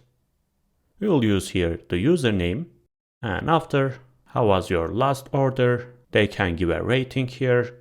And if they click on this link, they will be able to add a photo and comment. It can stay like that. I'm gonna save and let's test it. I'm gonna come here. Our products are here. Of course, we didn't change any name. Let's choose back. And this is gonna be your test email. And let's send. Okay, let's see. Our message is here. Let's open up Gmail and see our message. And this is our template. If I click here, it's gonna open up my shop and show this widget. You can write here any description. You can add any photo. Let's add this one. It doesn't matter. We are just testing. And I'm gonna submit. And that's all. Let's close this page. And if you check your inbox, you are gonna see the verification email. I'm not gonna show my inbox. I'm gonna directly open up my mail. And as you can see, we can approve or decline this review. Let's approve. And you can do this on your dashboard also. And it's ready. As you can see, the customer name is here, review title and description. Of course, it's a test. So let's see how to use it on our website. I'm gonna come here. If you are using a Wix website, you can directly add your widget, but since we are using our own front-end application, we should use its API. I'm gonna come here, find the API keys, and we are gonna be using this public API key. Let's open up our VS Code, close everything here, and inside the single page,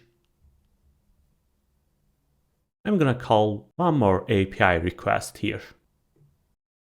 Const review response await, and I'm gonna be using the fetch method, and we are gonna write here our API URL.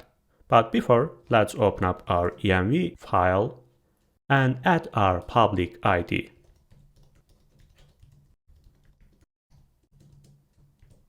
Just like that. And here, I'm going to open up the documentation. We have some options here. Let me zoom in, by the way. If you use the private API, you are going to need your secret ID. And using this API, you can get the reviews on your website. Also, you can use the JavaScript library, webhooks. So let's come here. This is the private API. But we are going to be using this public API. Because remember, we are taking the user reviews by sending them an email. As I said, if you want to get the review on your website, you should use the private API. But for this tutorial, we are going to get the reviews through emails and show them using this public API. So let's see how to fetch reviews. This is the single review, but we are going to fetch all the reviews of a single product. So we are going to be using this URL.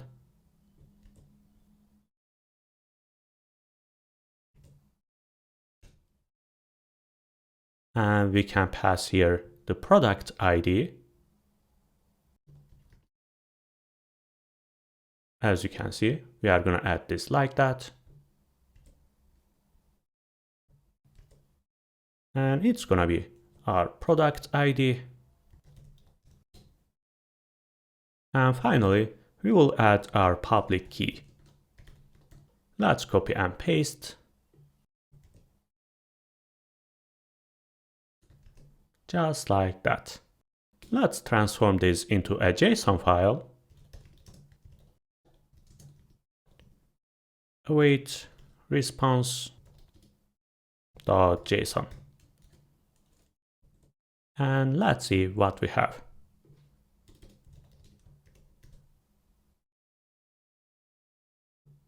Let's open up our product. Of course, I forgot process env.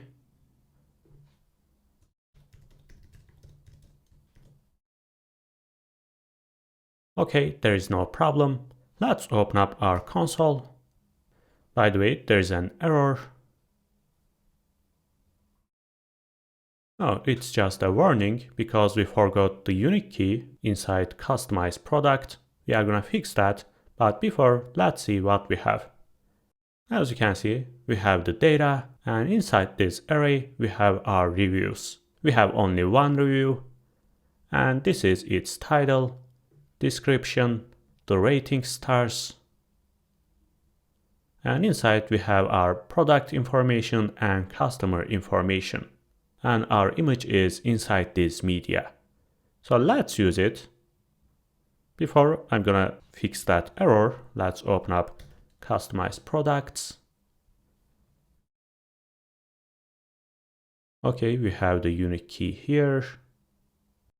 We are using map again, but we don't have the key.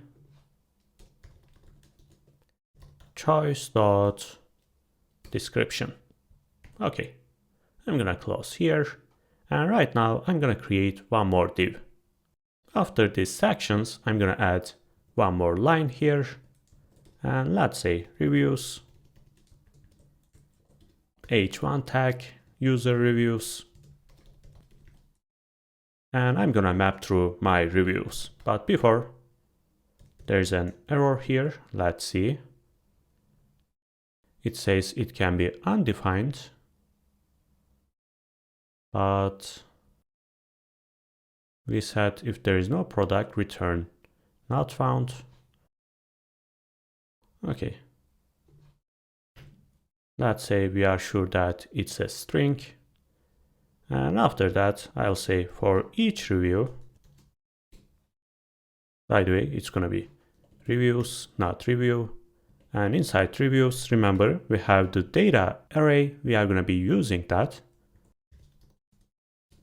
And I'm going to create here a div.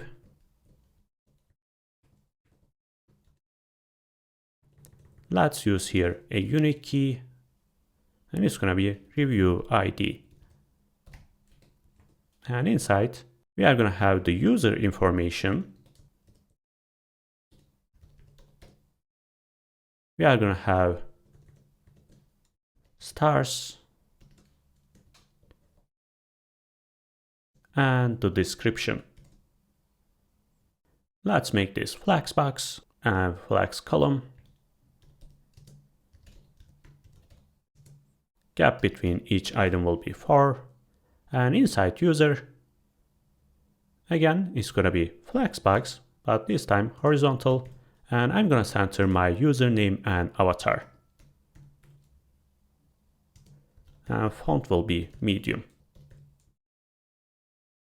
Let's add our image.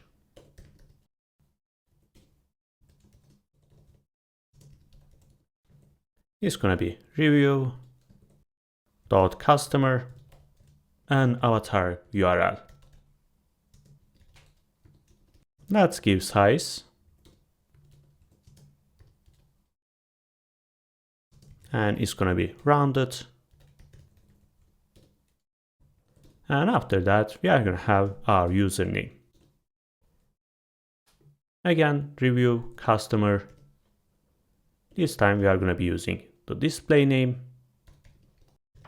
And inside stars, I'm going to give gap between each star And remember, inside our data, we have the rating, but it's a number. Right now, I'm gonna produce my stars using that number.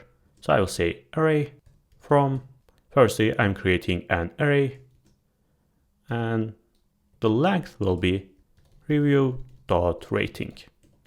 So we created an array which has 4 items inside, and I will say map. It doesn't matter what's inside, we are gonna need its index ID. Let's wrap this. And we are gonna return an image. And its source will be star.png.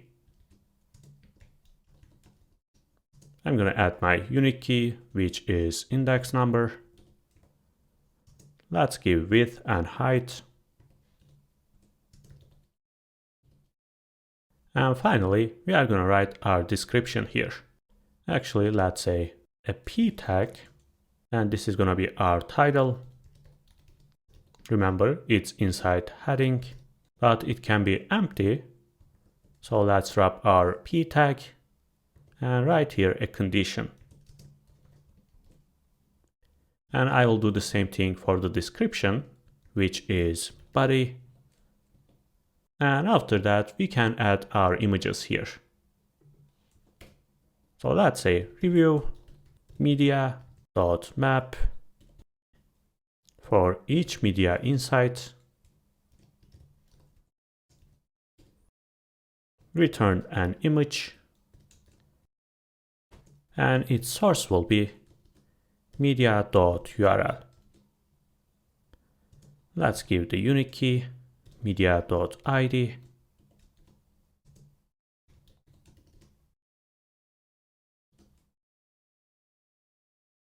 and our size. Let's say 150, and I'm gonna give class name, and it's gonna be object cover. Okay, let's see.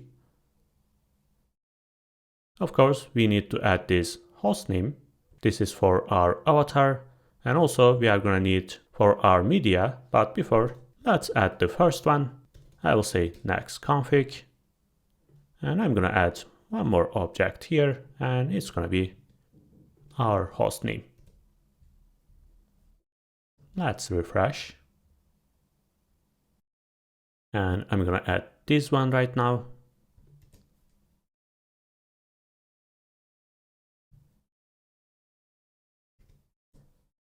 This is gonna be for avatars. This is gonna be for the media.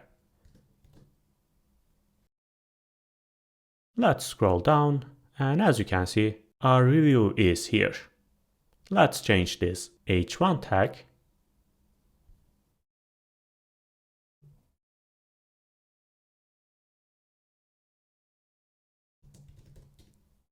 Text to x large.